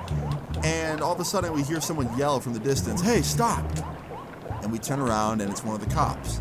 This was a different cop. This wasn't the same one we just saw up at the convenience store. No. This was someone else. And he's like, come over here. And me and Jason kind of look at each other with this look of like, what the fuck? Like, what does he want? So I just reply, and I'm like, why do you want us to come over there? And he's like, I'm not gonna ask again. Get over here. So me and Jason walk over to him, and immediately he starts cuffing us. He's like, turn around. And we're like, oh, okay. And he starts putting handcuffs on Jason. And then after Jason, he starts moving over to me. And I ask him, I'm like, what the fuck did we do? Like, we're just walking home. We're kids, dude. And he's like, yeah, well, we'll find out. And right after he says that, I hear another voice, another officer's voice behind him. And I hear him yell, nah, man, like, let them go. They're not a part of this. They're from the convenience store. I just talked to them a little while ago. And I turn my head and I see it's one of the same police officers that we literally just spoke to up at the convenience store. And there was even another officer behind that one that was also from the convenience store, and he was nodding his head. So those two were like riding for us. They were vouching for us. And luckily this dipshit officer in the front, the one that was cuffing us, he took their word for it, and he proceeded to start uncuffing us. Now, after he uncuffed us, one of the other officers, one of the same ones from the convenience store, walked up to me and Jason, and he was like, hey guys, sorry about that. We have very limited information about this call. We didn't know if the suspect had more people with him or if he was just alone. So, my fellow officer over here, he was just playing it safe, making sure you guys weren't involved. Sorry about that. I know you guys were just kids. You're not involved. And I was like, all good? No, all good. Like, don't worry about it. And he's like, that man over there, the one we arrested, he didn't hurt you guys, did he? Like, did you guys cross paths with him? And I was like, yeah, we did actually. We literally just crossed paths with him on that street right there. And I pointed to the street sign. But, like, he didn't hurt us or anything. He was just running right towards us. So we got out of his way, let him pass by, and you guys arrested him. And he was like, okay, good. Did you see him throw anything? Did he, like, try and dispose of anything while he was running? And we're like, no, he didn't drop anything. He had that duffel bag with him. That was it. He's like, okay, thank you guys. Like, have a good one. And he just let us go. And after that, we just moved quickly back to my house. And when we got there, I sat down in my room with Jason, and he looks at me and he goes, did that make your trip better? And I was like, dude, honestly, I was so fucking scared in those few moments that, like, I forgot I was tripping. And he's like, dude, honestly, same. Now, obviously, I was exaggerating a bit. I definitely didn't forget I was tripping. That whole time I was talking to that cop at the store and then down the street when they arrested that guy, I definitely was still seeing some visuals and feeling a little bit, odd. But I'll tell you what, man, the amount of adrenaline that was going through me from, like, the fear of, like, what was going on, I was just focused on other things. Now, you probably think that's where the story ends, right? Oh, no. It doesn't end there. It gets so much better.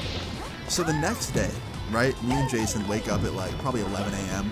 We slept for maybe, like, 3 or 4 hours. We did not sleep very long at all. We were definitely very tired.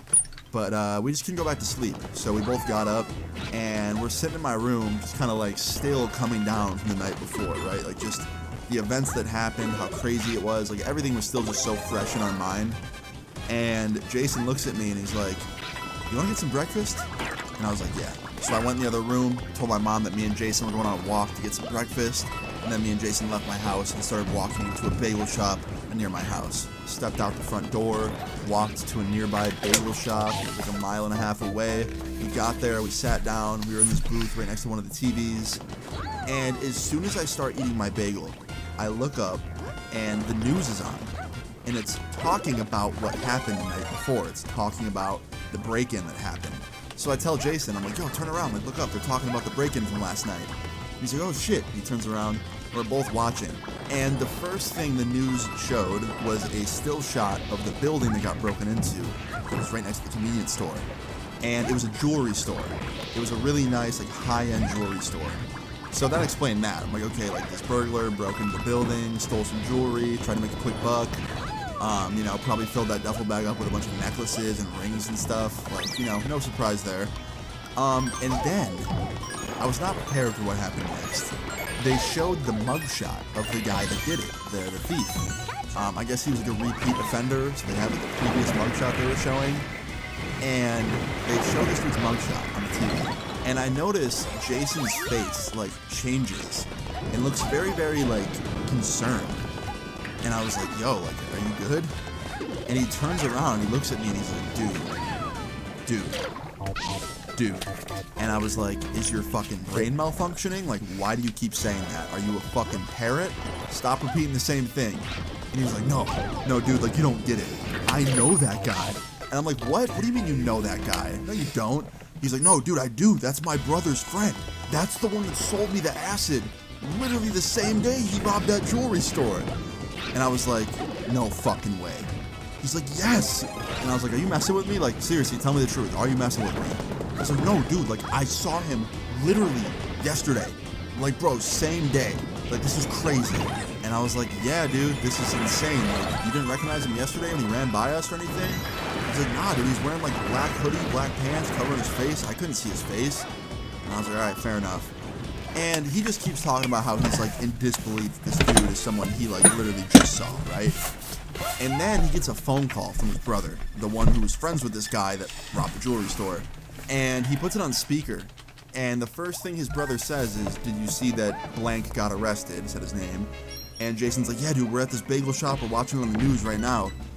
And then Jason's brother goes, dude, we saw him yesterday. I think the cops are going to want to talk to us about, like, him and, like, see if we know anything. I got enough. And Jason's like, you think they would? And he's like, yeah, probably. So after this, we had to leave the bagel shop, go back to Jason's house. We walked there from the bagel shop. It was a pretty long walk. It was like 2 or 3 miles. Got there, hung around at Jason's house all day, thinking the cops would show up to, like, question Jason's older brother or Jason about this guy. And guess what? They never showed, because Jason and his brother didn't do anything connected to this, so, like, obviously they wouldn't come questioning them. I just think it's the craziest, biggest coincidence that, like, not only did we encounter this guy that night and, like, talk to the cops, well, tripping, by the way, but also, this dude also sold, like, weed and psychedelics and stuff, and sold Jason and his brother, I guess, some psychedelics the same day. Like, insane. Now, looking back, I'm so happy it went the way it did, because it could have gone so much differently. Like, what if the guy running down the street, the criminal that just robbed the store, stopped because he recognized Jason? Because, like I said, Jason saw him that day and bought that acid. And, like, it was dark out, and the guy was running, and he had his face covered, so he probably didn't see Jason either, the same way Jason didn't see his face. But, like, what if he did? What if he stopped and talked to us, and then the cops came over that hill and saw us all talking? We probably all would have been arrested, even though me and Jason probably wouldn't have been charged because we didn't do anything. It still would have been really, really just, like, scary to deal with. And also, my mom never caught us, which was crazy, because we snuck out, and we were out for quite a bit. She just never woke up and caught us, so that was wild. I don't know. I'm just so happy it went the way it did. But yeah, guys, moral of the story is here. Just don't do anything I talked about in this video. Flat out, that's it. Just don't. I was an idiot. And, yeah, we could have had a much more chill night if we just stayed inside and played some COD. But, yeah, one of my craziest stories, one of my craziest acid trips, and I thought you guys would enjoy it. So if you guys enjoyed this story time, please leave a like on the video. I'd really appreciate it. Feel free to leave your story times in the comments down below, and subscribe if you're new. I will see you all later. Peace. I'm staying up and you won't take my place. I made like 30 just a week ago and I'm not phased. I heard that song you dropped a cap and now I see your face. I made more money than you rapping, you a big disgrace. I'm on my feelings now, I'm feeling reckless. Yeah, I spent like 20 on my bitch's necklace. I saw that car you posted up with, yeah. So, you know, throughout my school career, from preschool all the way up until the day I quit school, I saw a lot of stupid things. Now, don't get me wrong, a lot of those stupid things may have been my fault, may have been caused by me, but a lot of stupid things were not my fault, and a lot of them I just witnessed and had to stand there on the sidelines and be like, yo, what am I witnessing right now? And today's story time is going to be one of the craziest things I've ever witnessed in my high school. So I hope you enjoy it, leave a like on the video if you do, and let's get into it. So today's story time all takes place back when I was in freshman year, so 9th grade. This started off like any other day in freshman year, okay? I was still getting used to high school. It was still kind of in the beginning. I was a few months in, and things were going okay. My routine every day would be wake up like 20 minutes before the bus would get there, get ready as fast as I can, get on the bus, go to school, and this was like any other day. So yeah, I woke up like 20 minutes before my bus was going to be there, took a really fast shower, didn't really have time for breakfast, so I just skipped breakfast, got ready, jumped on the school bus, went to school, And I'd say about the first half of the day was pretty normal at school on this day. Really nothing out of the ordinary. I'd say the first like 3 or 4 hours were honestly pretty good and nothing really to complain about. But everything on this day changed after lunchtime. So I went to lunch like any other time, ate my food, sat at my table. After lunch was over, I was leaving the cafeteria, and as I'm walking out of the cafeteria, I hear someone yell my name from behind me. I hear, "Yo, Austin." And I turn around, and it's this kid named Dylan. Now let me give you a little bit of a backstory about Dylan, okay? Dylan was kind of the odd man out in the school. He wasn't really close friends with anybody, he didn't have a ton of friends, and because of that, every time I saw him or I like had a class with him, I would always go out of my way to be nice to him and try and, make him feel included, because it sucks to not have that many friends, and it sucks to be the outcast, because I've been there before. Now, unfortunately, not only did Dylan not have a lot of friends, but some people were really mean to Dylan. Because he was kind of the outcast of the school, and because he didn't have a lot of friends, people would give him shit for it. For example, there was this Chad that went to my school. Let's call him Justin, okay? Justin would always bully this kid. I mean, any chance he got to make a snarky, fucked up comment at Dylan, he would do it and, let him know that he's got no friends and would just be a dick to him. So anyway, now that you know that, now that you have Dylan's backstory, you'll understand what happens next a little bit more, okay? So, I was leaving the cafeteria, like any other day, and I hear someone behind me yell my name, and I turn around, and it's Dylan. And I was like, "Hey Dylan, what's up, man?" He's like, "What's up, Austin? How you doing today?" And I was like, "Pretty good, how about you?" He's like, "Not too good at all, my man, not too good." And I was like, "What do you mean, what's going on?" He's like, "Well, I got beat up at lunch." I was like, "What do you mean you got beat up at lunch? Like, I would have saw it, what do you mean?" He's like, "Yeah, I was in the bathroom right outside the cafeteria, and Justin and his friends came in, and they were talking shit to me, and I stood my ground, and they hit me." And I was like, "What do you mean you stood your ground? Like, what'd you do?" He's like, "Well, I was washing my hands, and they came in, and I heard one of them whispering about me, so I turned around, and I said, 'Stop keeping secrets.' And they walked over to the sink that I was washing my hands in, and they proceeded to start splashing me, so I splashed them back, and then they punched me in the face." And I was like, "Man, that's fucked up, dude. Like, you should tell somebody about it." I had no problem telling him to go snitch on them, because these kids were, the definition of evil, and he was outnumbered, so it's not like he could, defend himself against 3 or 4 people. So I was kind of, telling him, "Yeah, you should tell somebody." And he's like, "No, I don't think I will. I have an even better idea." And I was like, "What's your idea?" And he was like, "Well, actually, that's why I'm here to talk to you, man. Do you want to join me?" I was like, "Join you in what?" And in my head, I'm thinking yo, what the fuck is this dude about to ask me? And he goes, "I'm going to set the school on fire." Now, naturally, I didn't know what the hell to think. One side of my brain was like, "Oh, he's definitely kidding." But the other half of my brain was like, "Yo, is this dude being serious right now?" So I responded, I'm like, "Dylan, what?" He's like, "Yeah, man, I'm gonna go in the bathroom and I'm gonna set the garbage can on fire, and from there the rest of the school will catch." And in my head I'm thinking "Yo, this fucking kid is losing his mind." So I try and respond as calmly as possible, and I'm like, "Dylan, I understand that you're frustrated at what just happened, but you attempting to light the school on fire and putting hundreds of children and adults' lives at risk is not how you handle the situation." And he's like, "Well, what do you recommend I do?" I'm like, "Bro, I just told you, go tell one of the staff members about what happened. Go talk to the principal, go talk to a teacher, talk to a security guard, talk to anybody, bro. But lighting a school garbage can on fire is not how you're gonna get back at them. What the fuck did the garbage can do to you, bro? You're gonna take out your anger on some trash? Come on, bro." And he starts laughing. He's like, "Okay, I'll think about it." And I'm like, "Nah, man, don't think about it. Don't do that. It's a terrible idea. You will get in a ton of trouble. You'll probably go to jail." He's like, all right. And he walks away. And as he's walking out the cafeteria, he has a smile on his face. A very, evil smile. The kind of smile that, basically tells me that everything I just said went in one ear and out the other. So I'm like, okay, I need to go warn somebody now before this kid hurts somebody.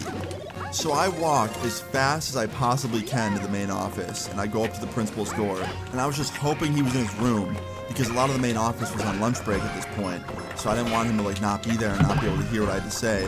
But luckily, after knocking a few times, I hear the door unlock, he opens it, it's him, and I was like, "Hey sir, sorry to bother you at lunch, but something's going on right now and I have to tell you." He's like, "What is it?" And I was like, Dylan blank, and I said his last name. He goes, "Yeah, I know Dylan, what's up?" And I was like, okay, so he just came up to me in the cafeteria, as I was leaving, and he told me that some kids came in the bathroom during lunchtime or something, and were bullying him, and one of them hit him, and he was really upset about it, and he told me that the way he was going to get revenge is to set the school on fire. And my principal has like an immediate oh shit face. I also want to let it be known that this principal hadn't even been my principal for like 2 weeks. He was new.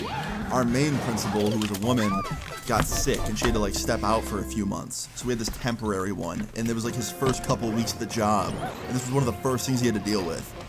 So anyway, after I tell him this, his face immediately goes into like oh shit mode, and he's like, do you know where he is right now? Like, did he tell you which bathroom he's going to? And I was like, no, he didn't. He just had a smile on his face as he left the cafeteria.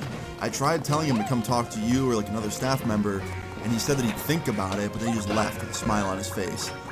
He goes, okay, all right, go to class. Thanks for telling me. And I was like, what are you going to do? And he's like, don't worry, I have this under control. I'm like, okay. So I walk out of his little like main office area, and as I'm walking out, I see him pick up the phone and start calling somebody. So clearly he was, calling someone, whether it's security or like another staff member or something.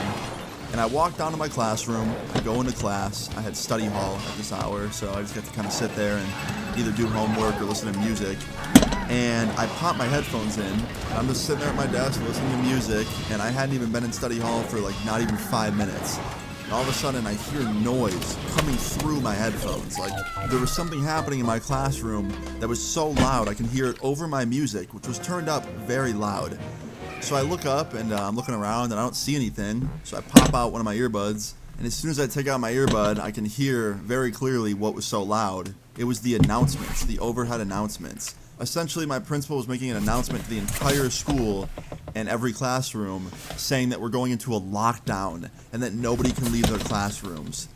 And I already knew what was up. I was like, oh shit just got real. Like they're locking the whole school down and they're finding Dylan. That's what I assumed at least, right? So anyway, after he comes on the announcements and announces to the whole school that we're going into lockdown, the announcement ends. Obviously, my teacher was already locking the door, so she was over there, like, doing that. And everyone starts kind of, like, whispering to each other, like, what's happening? Like, what's happening? Like, do you guys know what's going on? And I just spoke up. I was like, yeah, I know what's happening. And they all looked at me. And I was like, so you guys know Dylan, obviously? He threatened to burn the school down because somebody punched him in the face earlier, and he was upset about it. So I told the principal, and now we're in lockdown. And I'd say half the class was just like making a joke out of it, and then like another portion of the class was like kind of nervous. And then there was this other portion of people that didn't believe me. They thought I was lying to them. They were like, dude, how would you know that? Like, nah, man, you're just fucking trying to scare us. Like, that's not what's happening. It's probably like a drill. We're probably just having like a lockdown drill. And I was like, all right, man, like, whatever. So I just kind of stayed silent. And like 5 minutes later, we all started hearing police sirens. In the classroom we were in, our study hall, it looked out into the parking lot of the school. So as the sirens got closer and we could hear them getting louder, we could see what was coming. And it was like 2 cop cars, 2 fire trucks, and an ambulance. And they all pulled into my school parking lot. And the kids that didn't believe me all looked at me. And I looked back at them and I was like, what did I say?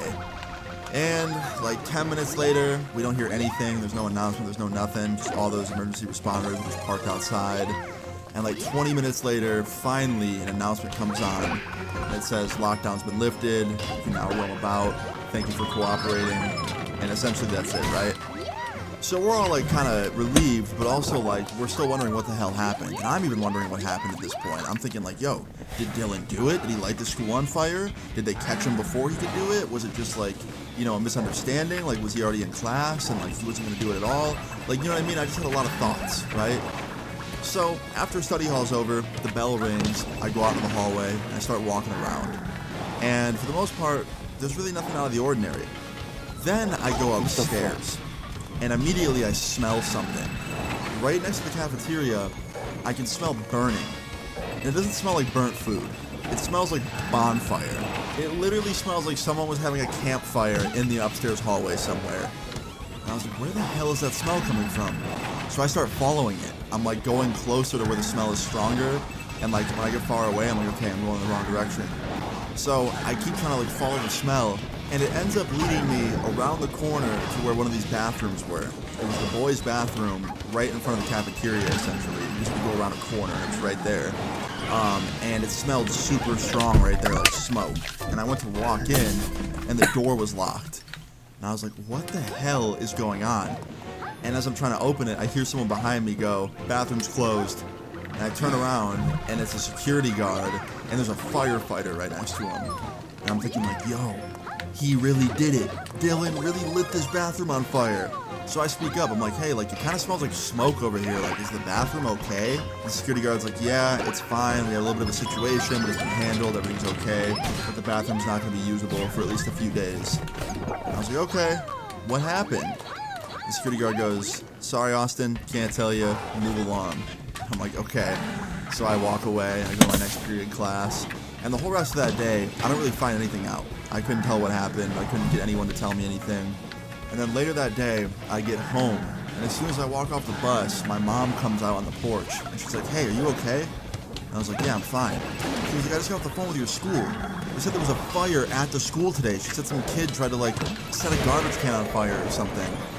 And I was like, damn. And she goes, yeah. She also told me that you were the one that warned the principal, and, like, to thank you. And I was like, oh, that's nice that she said that. And I was like, yeah, well, it was this kid Dylan. He gets bullied a lot, and he was fed up with it, and he thought that was the way to go about it. Obviously, I told him that's not the way to do it. I'm gonna go tell a staff member about what was happening, and he didn't want to listen. He just wanted to, you know, try and burn the school down. So I went and told the principal, and they caught him, I guess, in the act. And she was like, damn, like, should I move schools for you? Like, should I get you out of there, transfer you somewhere else? No, what the I was like, no, it's fine. Like, I'll be okay.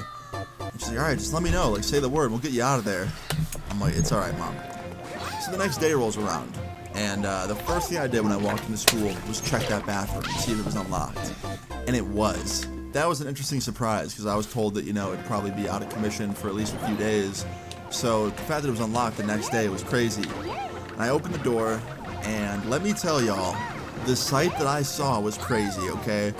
So all of the toilets, like, you know, the stalls and the urinals and stuff were all, like, intact, nothing out of the ordinary there. But right where the garbage can usually is, there was just a giant black spot on the wall, and I'm guessing that was from where the flames were coming up and hitting the wall. Now, my bathrooms in my school were made out of, like, primarily concrete, so the floors were, like, you know, concrete, the walls were essentially just cinder blocks with paint on them. It was very, like, not a flammable surface, which is good, obviously. But yeah, my guess is that he lit the garbage can on fire, and the flames probably got so high in the garbage can and all the paper in there and stuff that it was hitting the wall. And the wall probably didn't catch fire, but it still burned it and gave it this, you know, big charred spot all over the wall. So that was pretty crazy to see. And fast forward like a few hours later, I got called out of class by my principal because he wanted to personally thank me for giving him the warning about Dylan. And I was like, man, it's no problem, like, don't worry about it. And I asked him, I was like, so what happened to Dylan? I'm assuming he got kicked out. And he just nodded his head. And he was like, yeah, Dylan is expelled. And I'm like, yep, fair enough. I mean, he did try and burn down the school. It's definitely not okay. And he's like, yeah. And I was like, hey, not trying to sympathize with Dylan here, because what he did was obviously not good. But you should talk to the people that he was accusing of bullying him, because last thing I want is them to push some other kid over the edge and have something happen again. And the principal was like, don't worry, we're already ahead of it. We talked to them yesterday, and they've been dealt with. You know, they got punishment, so yeah, it's all good. I was like, all right, cool. Well, have a good one. He's like, you too. So after that, I had a pretty normal school day. That was pretty much it. There was a lot of gossip going around, a lot of people, like, you know, whispering about what happened and stuff like that. So definitely a very dramatic day. But yeah, guys, that is the story of how someone I knew tried to set the school on fire. And succeeded, kinda. Moral of the story is, do not set your school on fire. If people are messing with you, go talk to someone about it. Don't light a garbage can on fire. That is not how you get back at them. That's just a one-way ticket to possibly hurting a lot of people and jail. So yeah. Also forgot to add something. I looked into Dylan a couple months later, like on social media and stuff. And as far as I could tell, this kid didn't get arrested. Maybe he did, and he just, like, didn't serve any time because he was a minor. But as far as I could tell, he was still, like, out and about and, like, living his life. Like, on social media, he was still hanging out with people and, like, hanging out with his family. So I don't know, like, it seems like he just got moved to a different school after getting expelled and just made some new friends and moved on with his life. So yeah, pretty interesting. But yeah, guys, that's the end of the story. I hope you enjoyed it. Definitely a crazy one. If you did enjoy it, please leave a like on the video. I really appreciate it. Feel free to leave your story times and comments down below, and subscribe if you're new. I will see you all later. Peace. I'm in a bad mood, I can see it today. I remember all my friends friends and now I'm all that remains. I got some bad news, gotta go, I can't stay. Yeah, this place I call a home is slowly falling away. Nah, feeling hopeless, yeah, I'm fading out. Keep my head below the water so I finally drown. No emotion. Yo, what's good, guys? It's Austin here, or Luna. Hope you guys are having a good night. This video's kind of going up a little bit later than I anticipated, but today's story time is a pretty interesting one. Definitely a lot of lessons to be learned in this story, at least if you're a young kid still, like I was in this. And yeah, I hope you enjoy it. Leave a like on the video if you do, and let's get into it. Today's story time all takes place in 7th grade. Yeah, one of my final years of middle school. This was actually the last month of 7th grade. Now in 7th grade, I actually had a very good year. For the most part, it was a pretty chill year. I liked most of my teachers, I liked the school that I went to, and I liked my friends at that school. So really, there wasn't a lot of complaints when it came to 7th grade. However, there were a couple kids at my school, in my classes, that were terrible.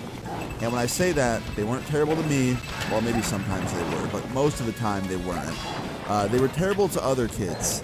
For example, there was this girl in my class. Let's just call her Sarah, okay? Sarah had a disability. Now, the school didn't come out and just tell everybody, hey, this girl has a disability, because that's not really how that works. And nobody in, like, the classes knew what she had, but you could tell with talking with her, she was very quiet. Anytime she did speak, she would talk about specific things that she was really interested in. For example, she loved Barbie.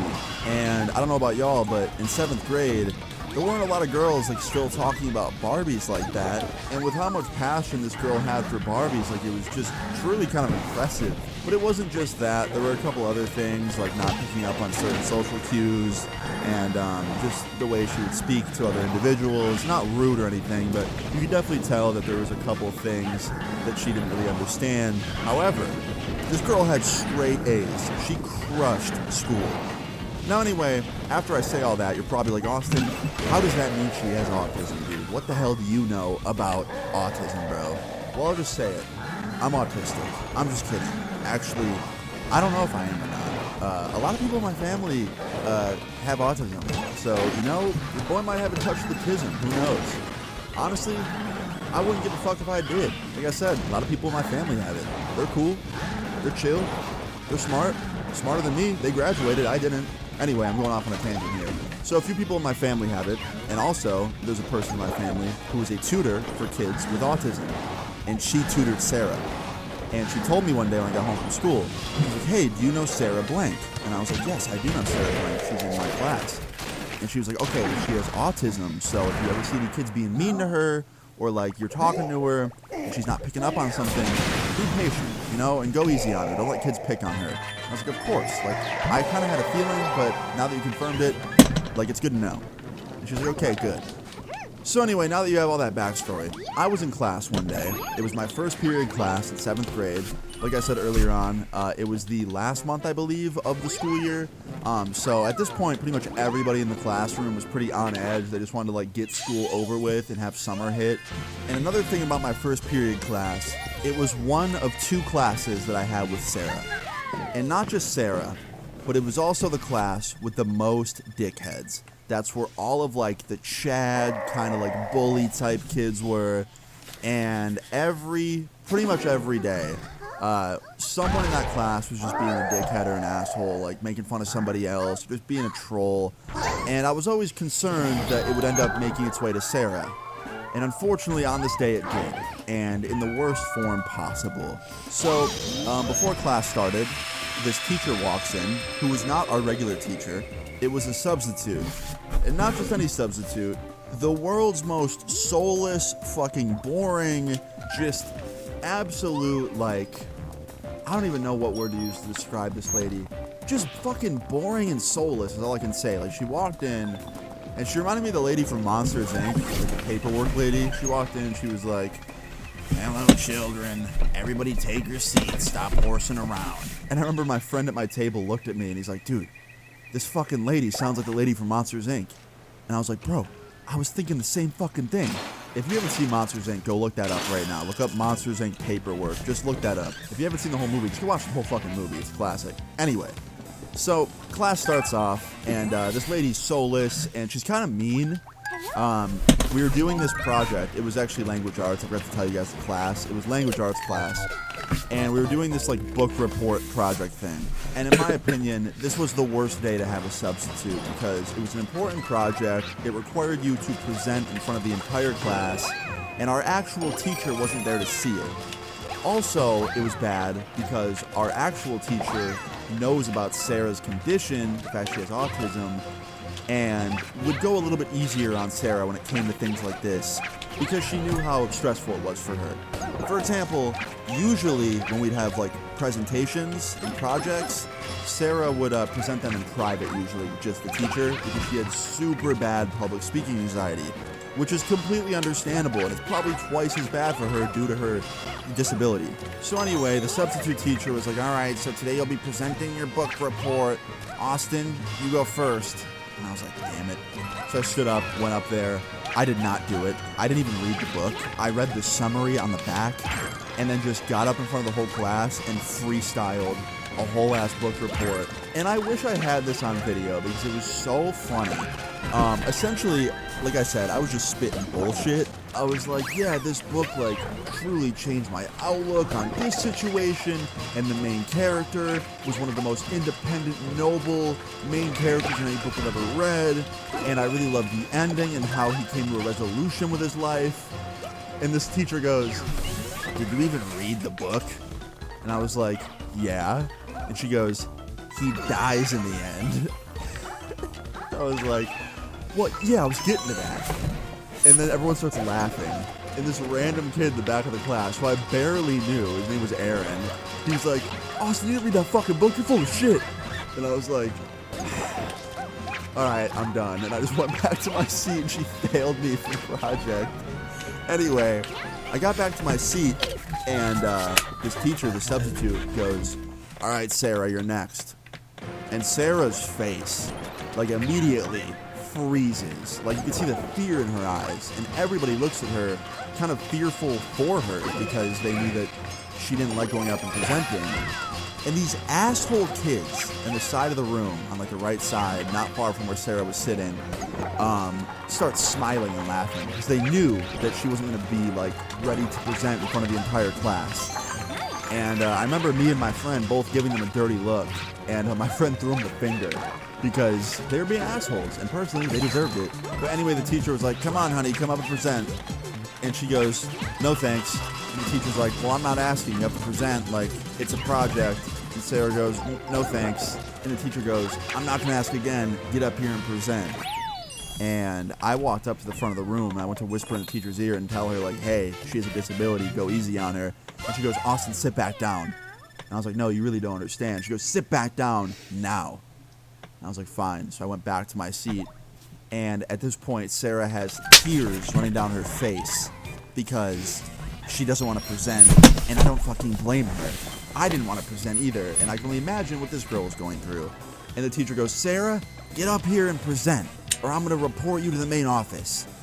And Sarah starts bawling her eyes out and like crying hysterically. And she gets up, and you could visibly see that she had an accident, okay? Like, not gonna go into great detail here, but she peed herself, essentially.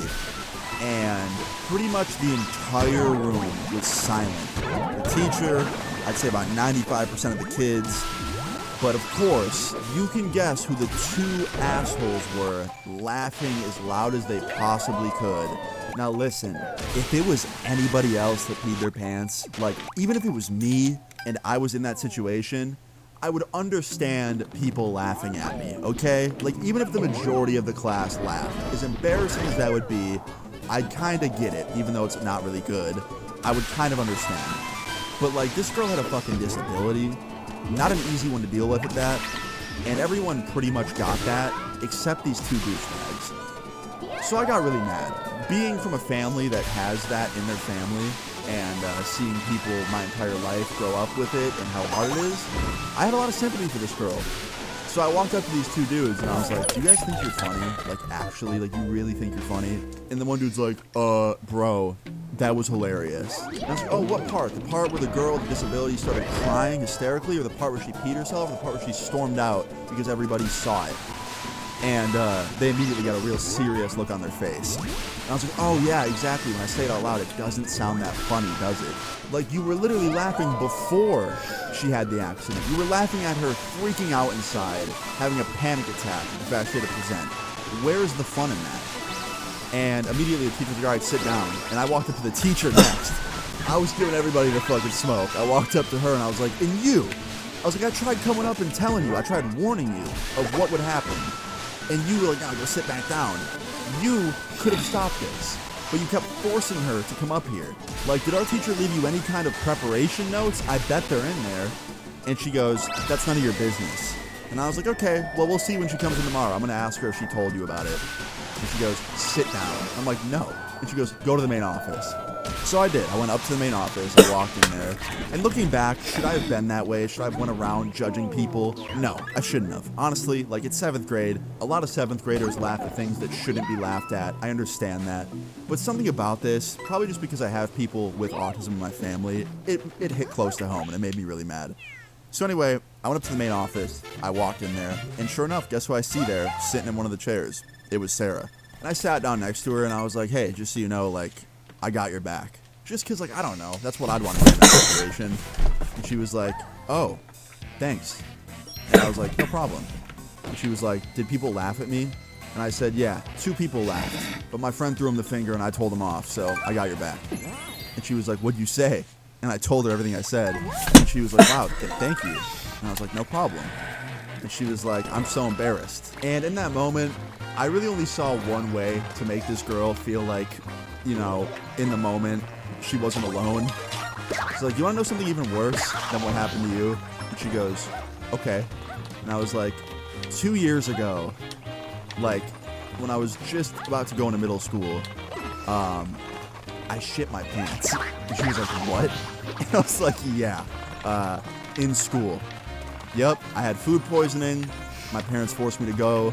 And first period class, I shit myself. And she starts hysterically laughing and pointing at me, laughing. And now I'm starting to feel a little bit of the pain. I'm like, okay, chill. All right, chill. And after she got done laughing for about 2 minutes straight, she was like, that's funny. And I was like, yeah, I figured. She was like, thank you for having my back. And I was like, anytime. Now, the story doesn't end there. So she goes to the nurse after this. The nurse opens the door and, like, lets her in, and she goes in there. I go into the principal's office, and the principal's like, Austin, why are you up here? What'd you do? And I told her the whole truth. I told her exactly what happened, start to finish. And she actually kind of sided with me. She was like, listen, I think sticking up for her is a great thing to do. However, in the future, just do it from your seat. Don't get up. Don't make a scene. And I was like, I understand, but, like, I felt like a scene kind of had to be made because people in that class can't go around thinking it's okay to do that to someone. And she was like, I get it. No, I get it. Honestly, I get it. But in the future, let the teachers handle it. And I was like, the teacher wasn't handling it. That's the problem. And she's like, okay, well, I'll talk to her. I was like, thank you. And she sent me back to class. I went back down there. I did, like, the walk-in to the room. It's like I walked into a UFC event. I walked in there with, like, my head held high, like, no detention, no after-school detention, no suspension, lunch detention, anything. I was fucking free. And I walked in, I sat down with a smile on my face. The 2 dickheads on the side of the class that were laughing at her and making jokes out of it had a real, like, angry look on their face because I was back in the classroom. And so did the teacher. And my friend next to me was like, yo, what happened? I told him what happened, and he was like, dude, good for you. Like, stand your fucking ground. I was like, fuck those dudes. And I was like, I know. Now, anyway, the story doesn't end there either. The next day rolls around.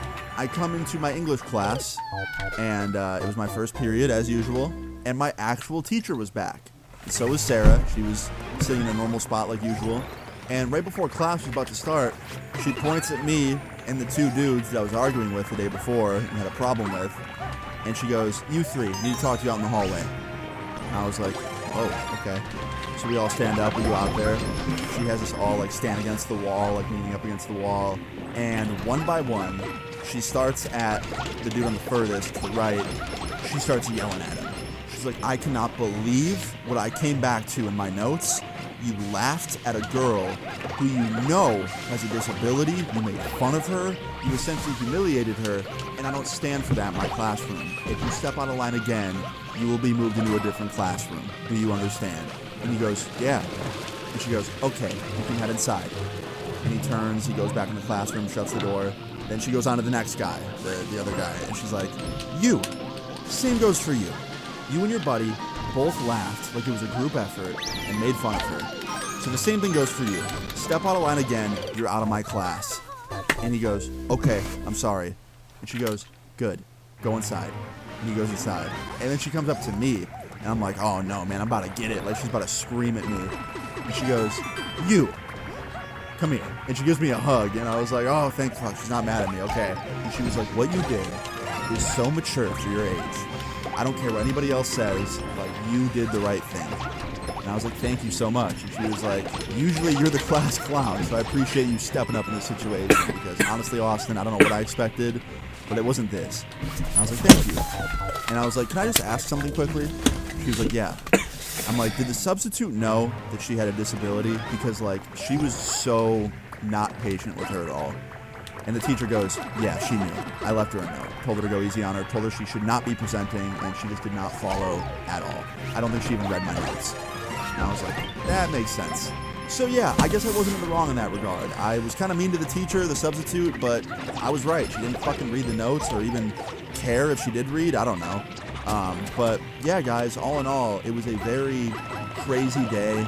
And honestly, I look back and I am pretty proud of myself, because there's a lot of dumb shit I did in school, and a lot of shit I look back on and I'm like, damn, I shouldn't have done that, or damn, that was really immature, damn, like, if I did this differently, then maybe this would have happened. But I look back on this and I think, you know, you did the right thing, Austin. You stuck up for someone that needed it. So yeah, that was good.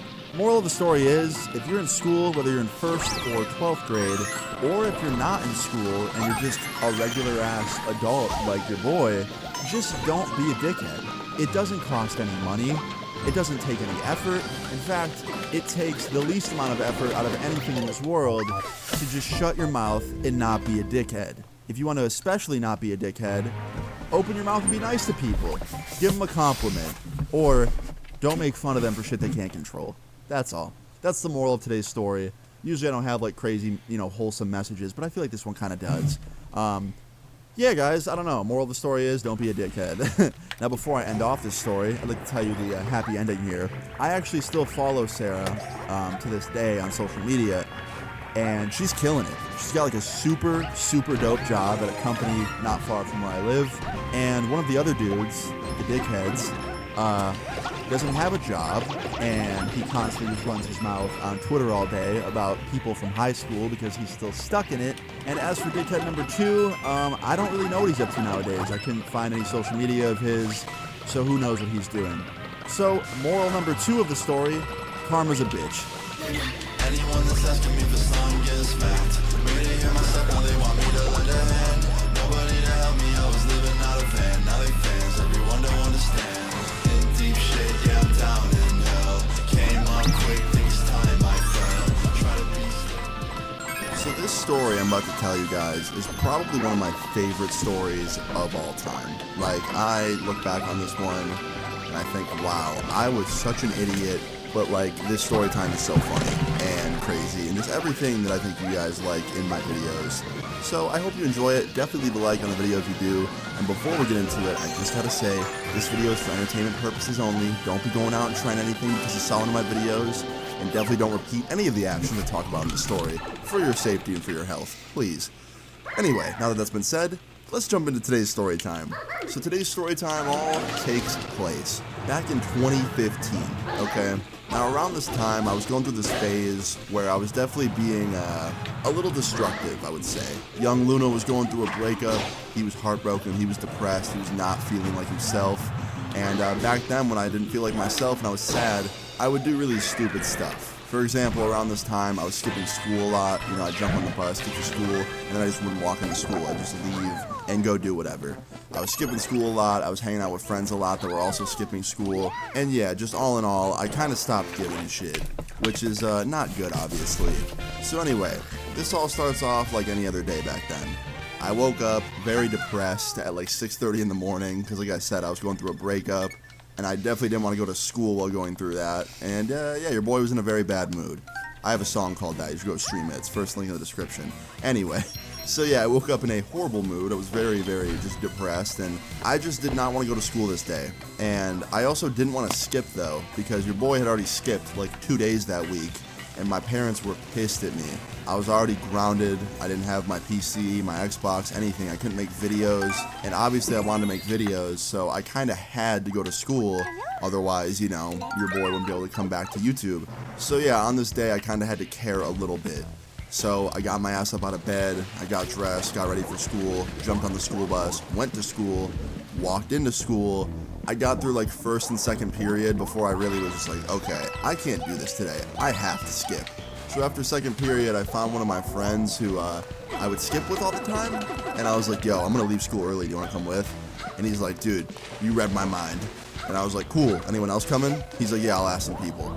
So before I knew it, this dude had like a group of like 5 or 6 kids that were all just gonna leave school early and go do whatever for the rest of the day.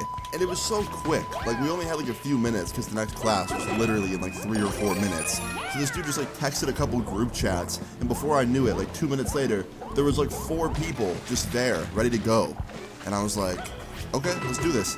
So we just dipped out one of the back doors of the school onto the soccer field, walked into the little bike trail through the woods, and we were out of there in like literally a few minutes. It was crazy. Now we had no plan, we had nothing to do. I certainly had no plan as well, but I don't know, I just felt like happy to be out of that building. Like there is no worse feeling than being depressed from a breakup, having no sleep in your system whatsoever, and being in a concrete building that you can't leave for 6 hours with fluorescent lights just beaming on you the whole day. It just feels like hell to me. So yeah, I was happy to be out of there, right? So after we got onto this bike path and like left the school grounds, we were just trying to come up with a plan. We were like, all right, what do you guys want to do? Anyone got like a house we can go to? Because like, you know, most of our parents either worked from home or like had weird hours where they would be home soon. But there was this one kid in our group, we'll just call him Kyle. Kyle was like, oh, my mom's not home till like 9 p.m. tonight, bro. Let's go to my house. I don't live far from here either. So we went to Kyle's house. And I didn't even know Kyle. This was the first time I ever met him. But I was like, fuck it, dude. Anything's better than school. That was my mindset. So yeah, we walked to Kyle's house, all of us. We get there. We sit down in his living room. We're just chilling there in the living room, like, just kicking it, right? Doing nothing, really. Just watching TV. And Kyle goes, anyone want to smoke? And all of us are like, yeah, is that even a question? And before we knew it, we were passing Kyle's bowl around, just chilling, enjoying the day that we no longer had to be in school for, right? Well, then like 10, 15 minutes later, another friend of ours, let's call him Alex, okay? Alex has an idea that is just not what I expected, and everyone seemed to be pretty down for it. Alex is like, yo, I know it's kind of crazy, but like, any of you guys ever do acid before? And at this point, I had done it before. And I was like, yep, I've done it. He's like, yeah, how much? And I was like, a few times. He's like, yeah? So, like, you're used to it by now. And I was like, I wouldn't say used to it, but I definitely, like, know what it feels like, if that's what you're saying. He's like, yeah. Anyone else? And nobody else had tried it before. And Alex is like, well, if any of you want to do it, I have some at my house. And, like, I don't live far from here. And my parents won't be home for, like, an hour. So, like, I can get it and we can come back here and do it.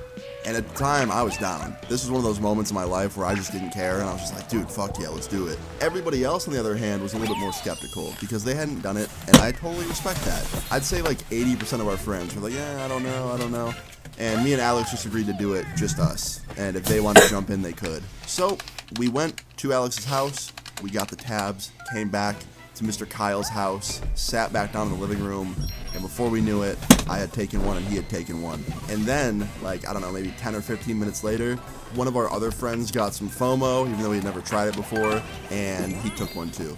So now there was 3 of us out of this kind of like big group of people, and honestly, this was good because if everybody did it, that'd be kind of a shit show. Like, at least with this situation, a few of us did it, and like a few of us didn't, and that means that we had some trip sitters, and you know, if shit went wrong, we had some people that could actually think clearly, so I'm glad it went the way it did. After I took this tab, I had to have a plan, because I had to go home soon, technically. School's letting out in a couple hours, and I did not want to have to like go home and see my family.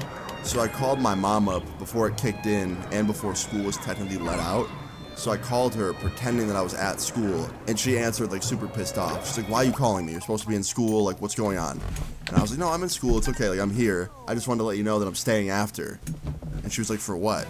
Did you get detention or something?" And I was like, "No, I just have a lot of homework from the days that I skipped, and I don't want to make it up at home because I don't know the stuff. So I'm going to stay after with my teachers and make it up with them."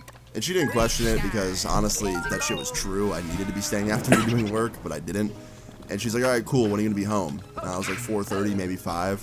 She's like, "Okay, cool." Now, honestly, looking back, I probably didn't even need to be doing all this. I probably didn't need to call her, probably didn't need to lie to her, because she didn't even get home from work until like 8:30 or 9. But I just got worried that one of my brothers would like snitch on me or something, that I wasn't home yet from school when I should have been. So yeah, I just wanted to have a cover story, essentially. So, after I got off the phone with her, me and all my friends were just sitting there in this room, waiting for it to kick in. And then Alex has just an absolutely brilliant idea. And he goes, "Yo, you guys want to go to the zoo?" And I didn't even have to think about that. I was like, "Yo, the zoo on acid? Yes." And all my other friends are like, sure. And I was like, "Wait a minute, Alex, how are we going to get in? It costs money." And like, the zoo wasn't cheap. It was probably like 20 or 25 bucks a person. And at our age, that was expensive as hell. And we definitely didn't have that kind of money. And Alex is like, "Don't worry, bro. I know how to sneak in." And I was like, "Are you sure you won't get caught?" He's like, "Nah, dude, there's no wristband system or anything. Like, you just pay at the door and you get let in. They don't like have any way to verify who paid and who didn't once you're in."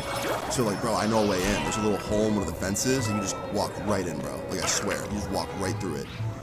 And I didn't believe him at first. I was like, "Dude, no, like, that's a huge zoo. There's no way there's just a giant hole they haven't covered up. Like, that's just crazy."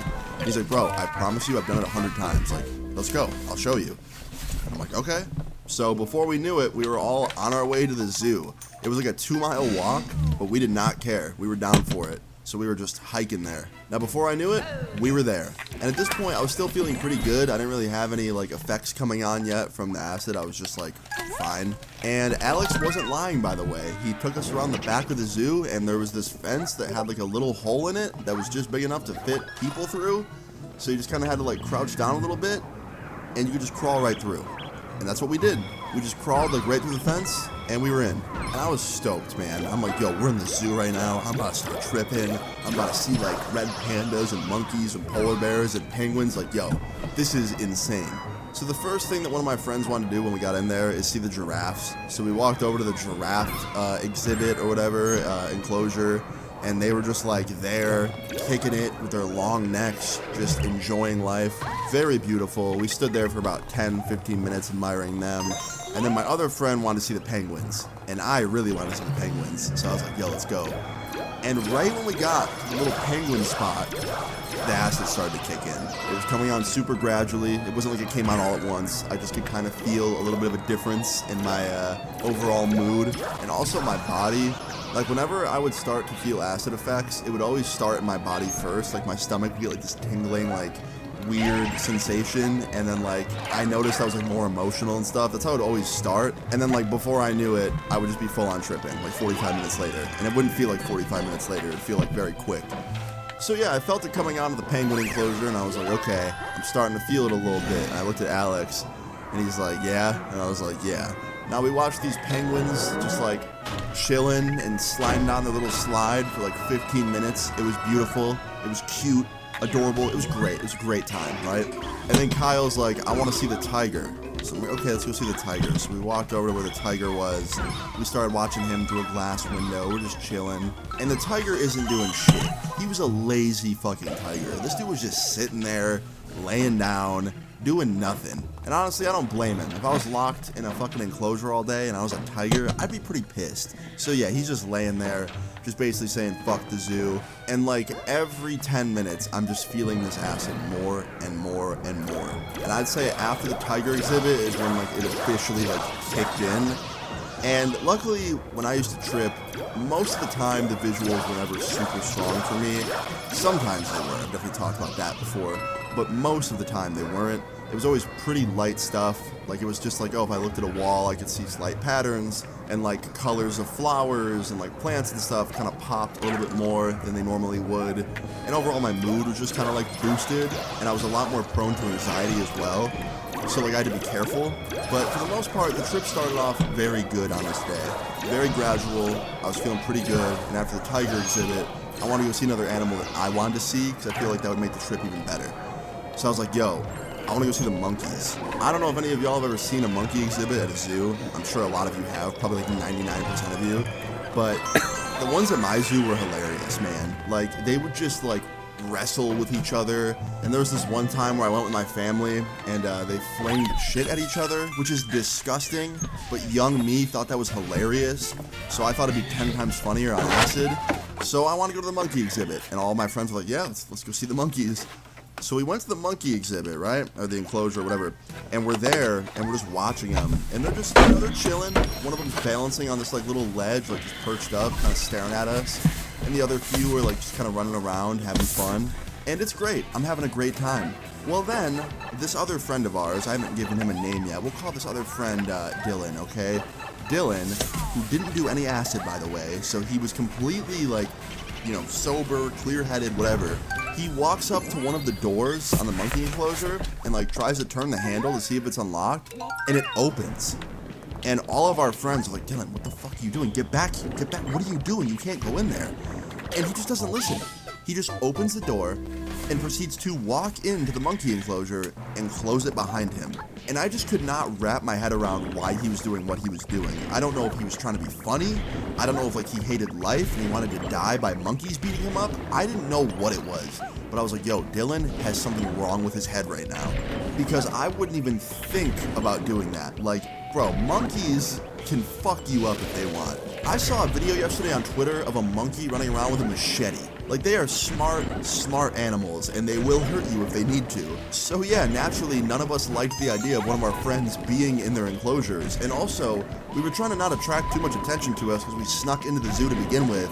And this was attracting a lot of attention to us. A lot of the other zoo goers that were there with, like, you know, family and stuff kept looking over because there was a random man, aka Dylan, in the monkey enclosure. And we're screaming at him. We're like, Dylan, get the fuck back here. You're gonna freak the monkeys out. They're gonna beat you up. Like, get back here. And Dylan's like, look, dude, I'm with the monkeys. And I'm yelling. I'm like, Dylan, they will fuck you up if they have to. Do not stay in there. Get out now.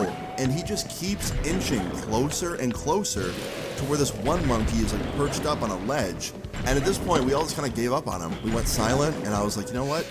Dylan's about to get his ass beat by a monkey. And at this point, he kind of deserves it. Now, Dylan gets to be about, like, I don't know, 4 feet away from the monkey that's, like, perched up. And, like, he's about to be so close he can touch it, right? And he puts out his hand like he's going in to pet the monkey. And me and Kyle look at each other, and I'm like, yo, when he touches that monkey, I bet the monkey beats the shit out of him. And Kyle goes, yeah, the monkey's definitely about to throw hands. And just as his hand is about to touch the monkey, I hear someone go, what are you doing? And we turn around, and it's a zoo employee. And he runs up to the door, opens the door to the enclosure, runs in, closes it, runs up to fucking Dylan. He's like, get back from him right now. And he like backs Dylan up. And when the employee grabbed Dylan, the monkey kind of like jumped backwards and got like defensive looking. And the zoo employee put his hand out, and he said, it's okay, Clyde. So I'm assuming the monkey's name was Clyde, and Clyde was about to beat the shit out of both of them. And after he says this, he says, it's okay, Clyde. The zoo employee proceeds to quickly escort Dylan out of the enclosure, open the door, get him the hell out of there, close the door, and then bring Dylan back to us. And after he brings Dylan back to us, he pulls out his little walkie-talkie, the employee, and he says some, like, code on the walkie-talkie. I don't really know what it meant. But after that, he puts the walkie-talkie back in his little, like, side holster thing. And he's like, just what do you think you're doing? And he looks at Dylan. And Dylan's like, I don't know, I just want to see if I can pet a monkey. And the employee goes, do you see that the monkey is in a giant enclosure? And so are all the other animals here? The reason they're in an enclosure is because they are wild animals and they could hurt you. So you're not supposed to enter the enclosure, and they're not supposed to come out here with all the other people. That's why they're in an enclosure. And he's just like basically telling Dylan he's a fucking idiot, right? And Dylan's like, yeah, I know, I was being stupid, I'm sorry. And the zoo employee's like, yeah, whatever, come with me, we're going to the security office, we're getting your info, you're not coming back here again. And Dylan's like, no, like, I'm sorry, like, I won't do it again. And the employee goes, I don't care, you are getting banned, let's go. And he like grabs Dylan by the arm and starts escorting Dylan to the security office, just leaving me and all my friends just standing there. I thought he was gonna want to kick all of us out, but he didn't. And we had two choices. Number one, go be with Dylan and, you know, leave the zoo with him after he gets kicked out and banned. Or two, say fuck Dylan, that's what he gets for trying to pet a wild monkey, and ditch Dylan. We chose option 2, and I stand by that to this day. Fuck Dylan. Why would you try and pet a wild monkey? As funny and as cool that would have been, that is so stupid, and I'm not letting you ruin my beautiful zoo time. So yeah, me and all my friends just continued to go around the zoo while a few of us were tripping and just check out all the other animal enclosures. I saw polar bears, I saw otters, snakes, all sorts of animals. It was sick, dude. And Dylan just had to wait at the front. He texted one of us while we were in there. He's like, yeah, I'm at the front, like, come meet me up here. And we just made him wait for like a good hour, bro. And yeah, we enjoyed like the peaking of the acid at the zoo. And then after that, we met Dylan out front, went back to our homie's house for like an hour. And then after that, we all split up and went back home. And by the time I got home, the acid was kind of like wearing off a bit. It definitely wasn't worn off. I definitely still felt it, but I was not like peak tripping like I was at the zoo. And I got home and my mom was sitting at the kitchen table, which was weird because she wasn't supposed to be home from work yet. She got home every night between like 8 and like 9:30. So the fact she was home at like, I think it was 7 was weird. And she goes, where were you? And I was like, at school. She goes, Austin, your school does not let you stay after until 7 o'clock. And also, I called your school when I got home and didn't see you here, and they said you didn't stay after. In fact, they said that you and a bunch of others missed the last few periods of school, so you were skipping. And my dumb ass was just like, why are you home so early? And she goes, I got out early today, okay? Now answer my question. Why were you skipping? And I was like, I don't know, I felt like it. I don't have a good excuse. And she's like, there is no excuse. If you skip again, you're getting moved to a different school. You can say goodbye to all your shitty friends that are influencing this behavior. So, yeah, maybe don't skip again. And I definitely didn't want to get moved to another school, because at this point I'd been to quite a few schools, so definitely didn't want to do that. But I skipped 2 days later, so yeah. Luckily she didn't move me after I skipped again, but I did end up getting moved to a different school like a few months down the line, because I just kept skipping, and the school was like, alright, if you're not going to come, you're getting moved to a different school. But anyway, yeah, my mom basically told me, keep skipping, you're going to get moved, and she never did it herself, but the school did. And she just kept grounding me. I got grounded for like a good month and a half after this. It wasn't fun. But luckily I still had like an old laptop in my closet, so I used that to make YouTube videos for that whole like month and a half period I was grounded. So yeah, your boy was definitely dedicated to them uploads. But yeah guys, that's pretty much the end of today's story time. Definitely a crazy one, all around funny one. I look back on it and I think, yo, what would have happened if Dylan touched that monkey? I think he would have actually gotten his ass beat. I think all the monkeys would have gotten together and jumped Dylan. So yeah, there's definitely a couple morals to the story. Number one, just don't do anything that I talked about in the story time. For your own safety and well-being, just please don't. And number two, which is essentially just number one again, but if you're ever at a zoo, don't try and sneak in the enclosures. That's just dumbass behavior. But yeah guys, that is the end of today's story time. I hope you enjoyed it. Definitely one of my favorites. If you enjoyed it, please leave a like on the video. I'd really appreciate it. Feel free to leave your story times in the comments down below, and subscribe if you're new. I will see you guys all later. Peace. I'm in a bad mood, I can see it today.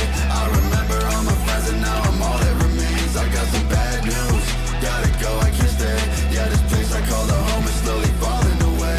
Nah, feeling hopeless, yeah, I'm fading out. Keep my head below the water so I finally drown. No emotion. Alright, so everyone said they wanted my old mic back, so here you go, I guess. But yeah, today's story time, it's a good one. This story time is a little bit different than ones I've told on this channel in the past. You know, I've told a lot of story times about, you know, my teenage years and kind of the trouble I've gotten into, obviously. That's kind of what this whole channel was based off of. And I, you know, haven't told this story before, and it's a little bit different because it didn't take place in my teenage years. And it's, I don't know, it's funny. I think you guys are going to like it. It's definitely crazy. Hope you enjoy it. Leave a like on the video if you do, and let's get into it. So today's story time all takes place when I was 12 years old. Yeah, dude, literally 12. I was about to turn 13. Most of my stories don't take place at this age, because at this age, I was 12, and when I was 12, I wasn't doing a whole lot.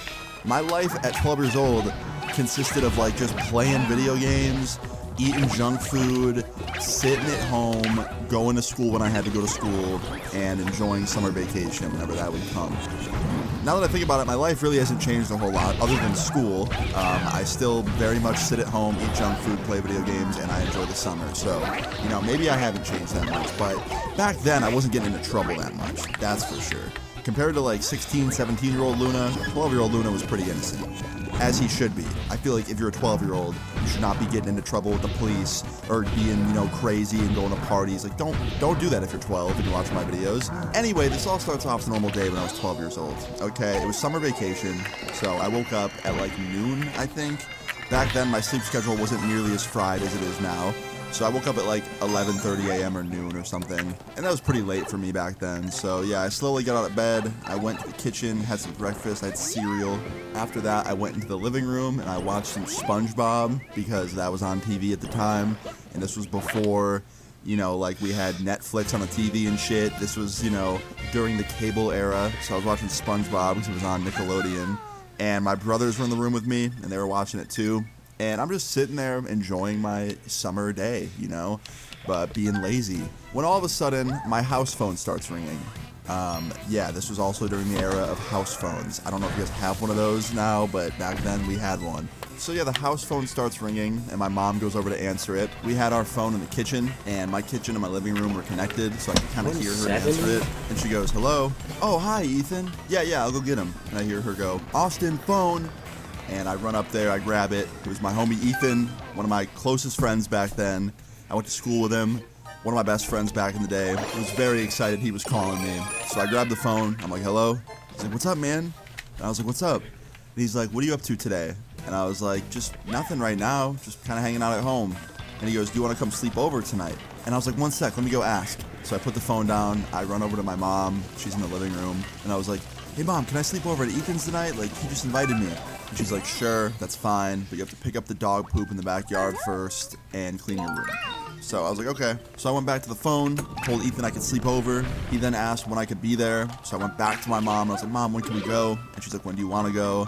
And I said, as soon as possible. And she goes, okay, just let me know. I'm free all day. So I ran back in the kitchen. I was like, I can come whenever. And he's like, all right, show up in like the next 2 hours. So yeah, after that, I hung up the phone, went right to the backyard, grabbed the dog poop scooper thing, picked up the dog shit, put it in the bucket, went back inside, cleaned my room really fast, and I got everything done because I really wanted to hang out with my homie Ethan. So told my mom everything was done. She inspected my room, checked the backyard.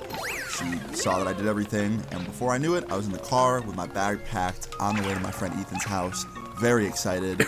I had my Xbox with me, I was bringing that. We were gonna set it up right next to each other's like we usually would and like play online together, which is so funny because like we literally could have just played Xbox Live together and just played from our own homes, but something about being in the same room while playing in the same game together online on separate consoles was just so fun.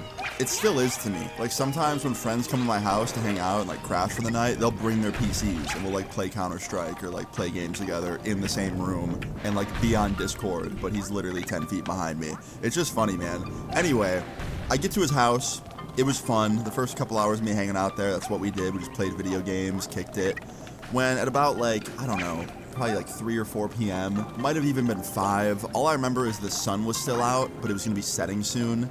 Me and Ethan got pretty bored of playing video games, and we wanted to do something outside before the sunset because we only had like another hour or 2 of sunlight. So we had this idea to walk to this nearby pizza place, get pizza together, and then like come back to his house and we could play games all night on the Xbox, right? So we went over to his mom, and we're like, hey, can we go to this pizza place? And she was fine with it, as long as he brought his phone, and I had mine on me. It was all good. By the way, back in the day, I did not have an iPhone. I had a flip phone. I feel like an unk telling this story, bro. I had cable TV, a flip phone, a house phone. Shit was... I feel ancient, okay? Anyway, yeah. Ethan's mom was cool with us going out as long as we had our phones, and they were on and charged. And she also said we had to be back before the sunset. So we only had, like, probably an hour or 2. So we walked to the pizza place, we had the pizza, it was yummy, it was good. That's not why I'm telling this story. It's what happens after is why I'm telling this story. So after we get done with our pizza, we start walking back to Ethan's house. Now, it wasn't a far walk. It was like half a mile. Like, it was very easy and quick. So I really thought nothing could possibly go wrong between the walk from the pizza place to Ethan's house. Well, we're walking, we get about halfway through it, we're like nearly on his street, when all of a sudden, from behind me, I hear a siren of a police car. And I turn around, and there's a police SUV behind me and Ethan with their sirens on, and a cop getting out of it. And he's coming up to me and Ethan. Now, I don't know why, but I was really nervous. Not sure why. Didn't really have any reason to be nervous. It's not like I had anything on me that was illegal. I was literally a 12-year-old kid. I had a Mountain Dew in my hand. That was it. And the cop comes up to us, and he goes, "What are you boys doing?" And me and Ethan look at each other, kind of like confused and kind of like wondering who's going to talk to the cop, because not both of us can answer at the same time. So I kind of like took lead, and I look at the cop, and I was like, "Oh, we're just walking back from this pizza place. We're going back to my buddy's house here." And the cop goes, "Really? By yourselves? Aren't you a little young to be out alone?" And he was right. I mean, we were 12, so like we probably should have had an adult with us, but also it was a safe area. His parents trusted us, and it was a very short walk, so I really don't think there was too much to be worried about in this situation, but he did have a point. I get it. So I responded, and I was like, "Yeah, I understand, but, you know, his parents gave us permission, like, we're allowed to be here." I essentially just told him we had permission, right, from my friend's mom. And I also told him we had phones, so, like, you know, we could call them if there was an emergency. And the cop goes, "Well, we just got a call from a nearby retail store about some shoes being stolen, and they were two young boys, probably early teens, and you guys fit that description, so would you know anything about that?" Now, keep in mind, guys, this guy said retail store and somebody stole shoes. I had nothing in my hands but a Mountain Dew, and I don't think my cargo shorts pockets would fit a pair of shoes. Meanwhile, Ethan had a bag in his hand that had like leftover pizza in it, and also clearly had no shoes in there. Even he opened it up and showed the cop. So I told the cop, I was like, "Yeah, we have nothing. Like, as you can see, I don't have anything on me, just this drink. He has pizza, like, that's it." And the cop goes, "Let me look in the bag." And he points to Ethan. So Ethan, like, nervously hands him this bag of leftovers, and he looks in it, and all of a sudden, Ethan just takes off running, full speed in the other direction. And I'm standing there like a statue. And the cop goes, "Stop him!" Meanwhile, Ethan is already like fucking 20 feet in the other direction, and I'm like far away. Don't know what this cop wanted me to do. Like, I don't have elastic powers. I can't like stretch my arm and grab him. Like, I don't know what he wanted me to do. So I literally just shrugged my shoulders at the cop, and the cop takes off running towards Ethan. And then the cop runs back when he realizes he's too far away from Ethan and starts running at me full speed. And it looked like he was about to tackle me or some shit. Like, I genuinely thought he was about to dive and tackle me with how fast he was running up to me. And like, I don't know, I just got super in my head about it, and I thought he was about to like fucking tackle me or something, so he was scared I was gonna run. And me being afraid of him running at me made me want to run. So I ran. And now I'm running, and he's yelling behind me, "Stop it! Stop right there! Stop!" And I hear him like get on his radio behind me, and he's like yelling. He's like, "I got these two kids, like they're running." And I'm just hauling ass as fast as I can. And let me say, when I was 12, I had so much more endurance and so much more like stamina. So I outran him pretty quick. I definitely I did the long game, man. I ran from that street down another street, through a parking lot, and then down another street. And he gave up at the parking lot. I remember I turned around in the parking lot while I was running, and I saw him pretty far back, and he was like bent over with his hands on his knees, like catching his breath. So yeah, he was pretty tired. So yeah, I just did not stop running. I kept going until I was very much far away. Now, I ran for probably another mile down some road, and I decided it was probably a good idea to call Ethan.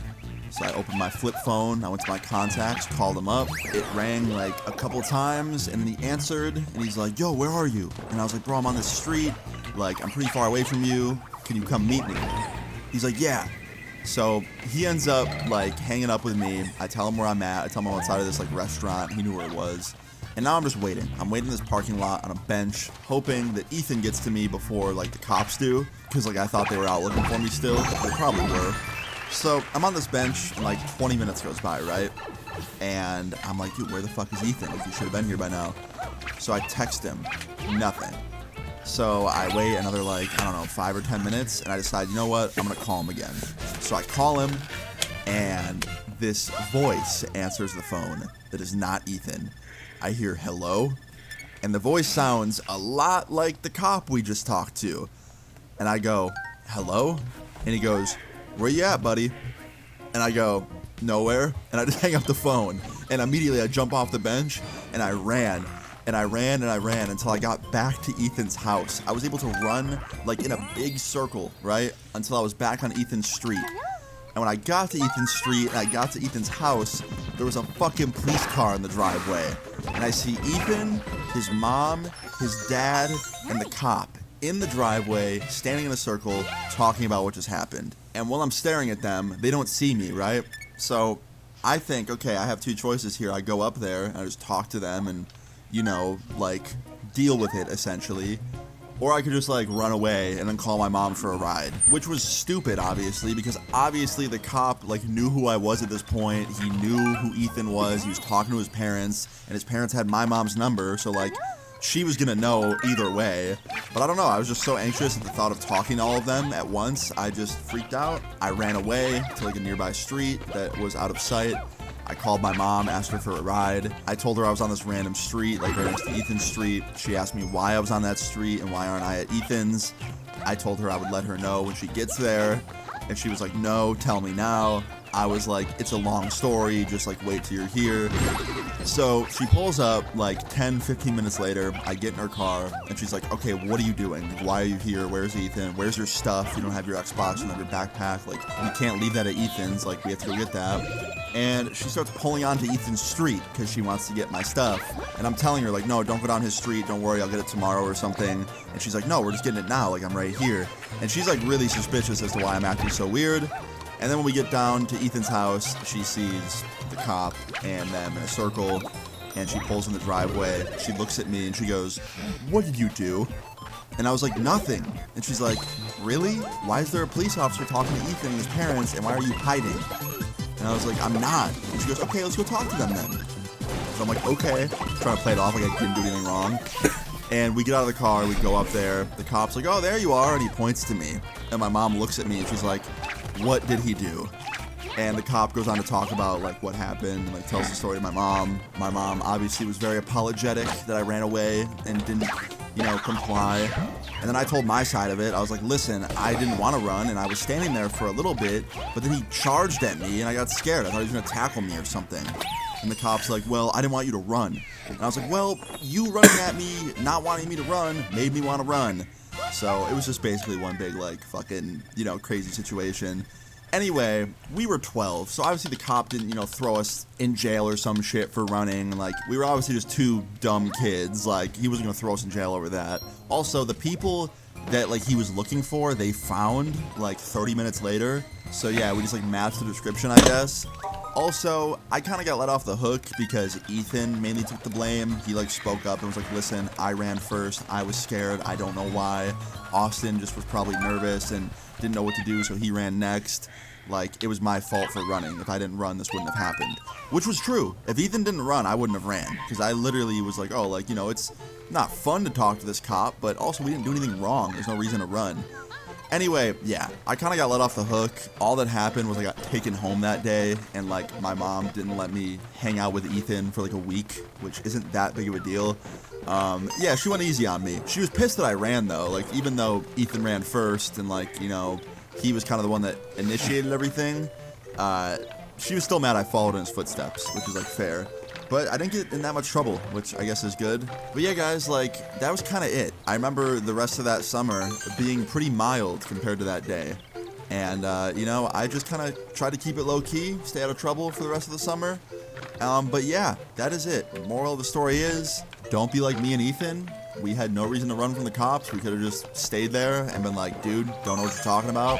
We got nothing on us. And he would have walked away. But we got paranoid, I guess. Anyway, guys, hope you enjoyed this story time. If you did, please leave a like on the video. Really appreciate it. Feel free to leave your story times in the comments down below. And subscribe if you're new. I'll see you all later. Peace. Sad bitches, pull up on me, I got 2 switches, 20 gauge rounds, hit you up like it's nutrition. I've risen, everything came to fruition. Stop the jealous talking on your girls, man, I might hit it. talking back 'cause I could really air it out. Remember when I called you? So this story is definitely a pretty good one, for a lot of reasons. Number one, it's insane. Number two, I'm not the one that gets hurt in this story, it's somebody else.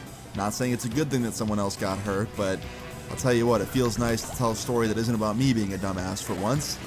But I did witness it, and witness the aftermath of it, and it's just crazy. I hope you enjoy it. Leave a like on the video if you do. Let's get into it. So, today's story time all takes place back in the wonderful year of 2016. Yeah, I told a story the other night about 2018, which was a cool year, but 2016 is just the unstoppable year. I mean, I feel like you talk to anybody, they're like, yo, 2016 was the shit. And I say that every time I talk about 2016. I'm an old man. Anyway, yeah, 2016, great year. I had a lot of good friends back then that I actually don't really talk to today. Not for any specific reason, I just lost touch with a lot of people from that era. And there was this one dude in specific. We're gonna call him Dylan, okay? Dylan I had met back in 2014 from my high school, and I've just been cool with him ever since. He's been one of my best friends for years. He's one of those people that I still talk to from that era, and probably always will. Now, there's one thing about Dylan that a lot of people viewed as negative, and for some reason I didn't. But Dylan was fucking insane, and when I say that, I mean it. This dude was always getting himself into some trouble or situation, or just doing something crazy to get all eyes on him. Like, Dylan would treat life like it was a show, and it was his job at all times to entertain everybody, and he wouldn't get paid for it. And when I say that, I mean, like, every time we were at a party, or every time we were at school, every time we were out in public, he would just do the most outlandish, craziest shit, dude. Like, one time at the mall, he just jumped in the fountain for fun. Like, cannonballed into the fountain and got kicked out, just to make us laugh.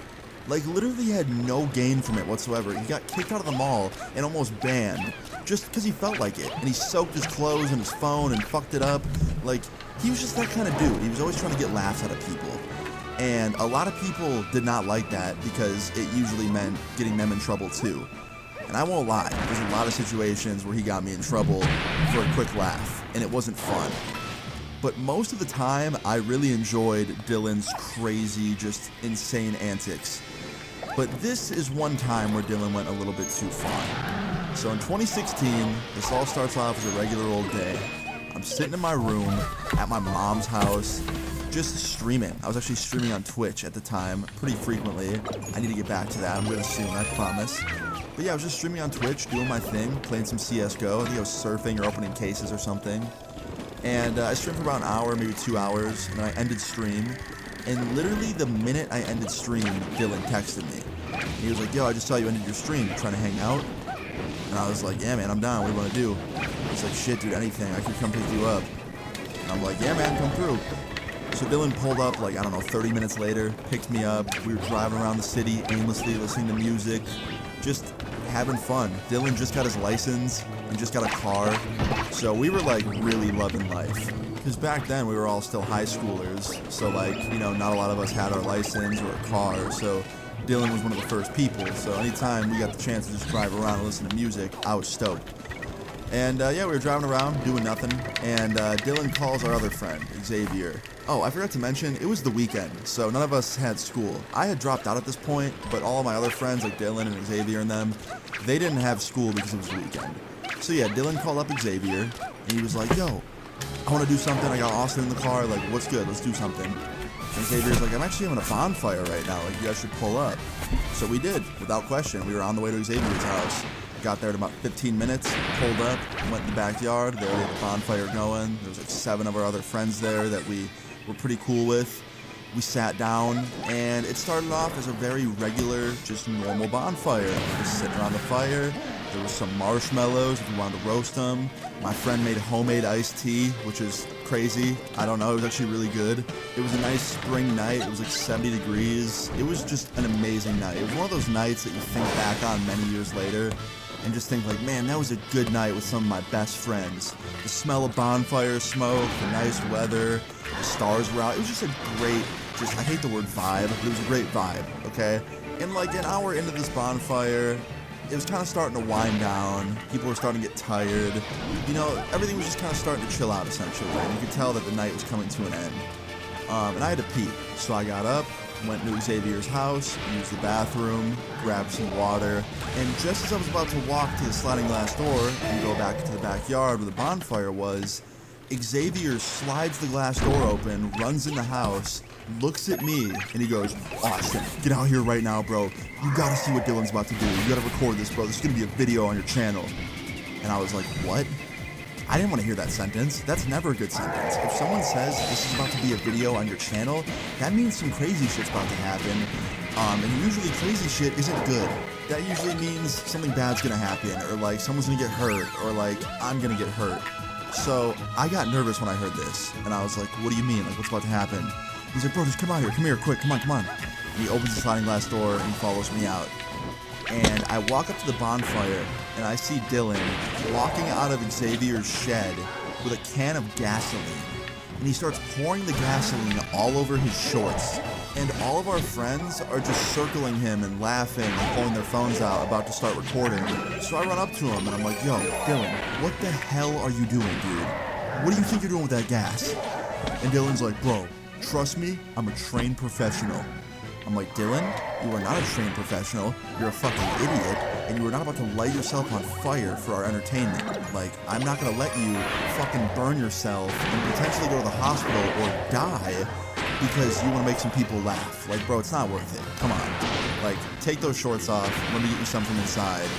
Let's go home." And he's like, "Bro, trust me, I got this." I'm like, "You got what? What are you about to do?" And then Xavier speaks up. He's like, "Well, he claims he's gonna light his shorts on fire, jump the fire pit, and then jump into the pool." And I just look back at Dylan with the most disappointed expression on my face. And I'm just like, "Dylan, I really want you to think about this, man. It's a terrible idea. Don't fucking do it." And all of our friends were like completely encouraging it. That's just how you know they're not good friends. And I'm glad that I don't talk to any of them anymore except Dylan. I don't know when And Dylan just timing looks at me, ends. puts his hand on my shoulder, and he goes, I think it's "Sorry, now, bro. I gotta do this." And I'm like, "I can't watch this shit. I just can't."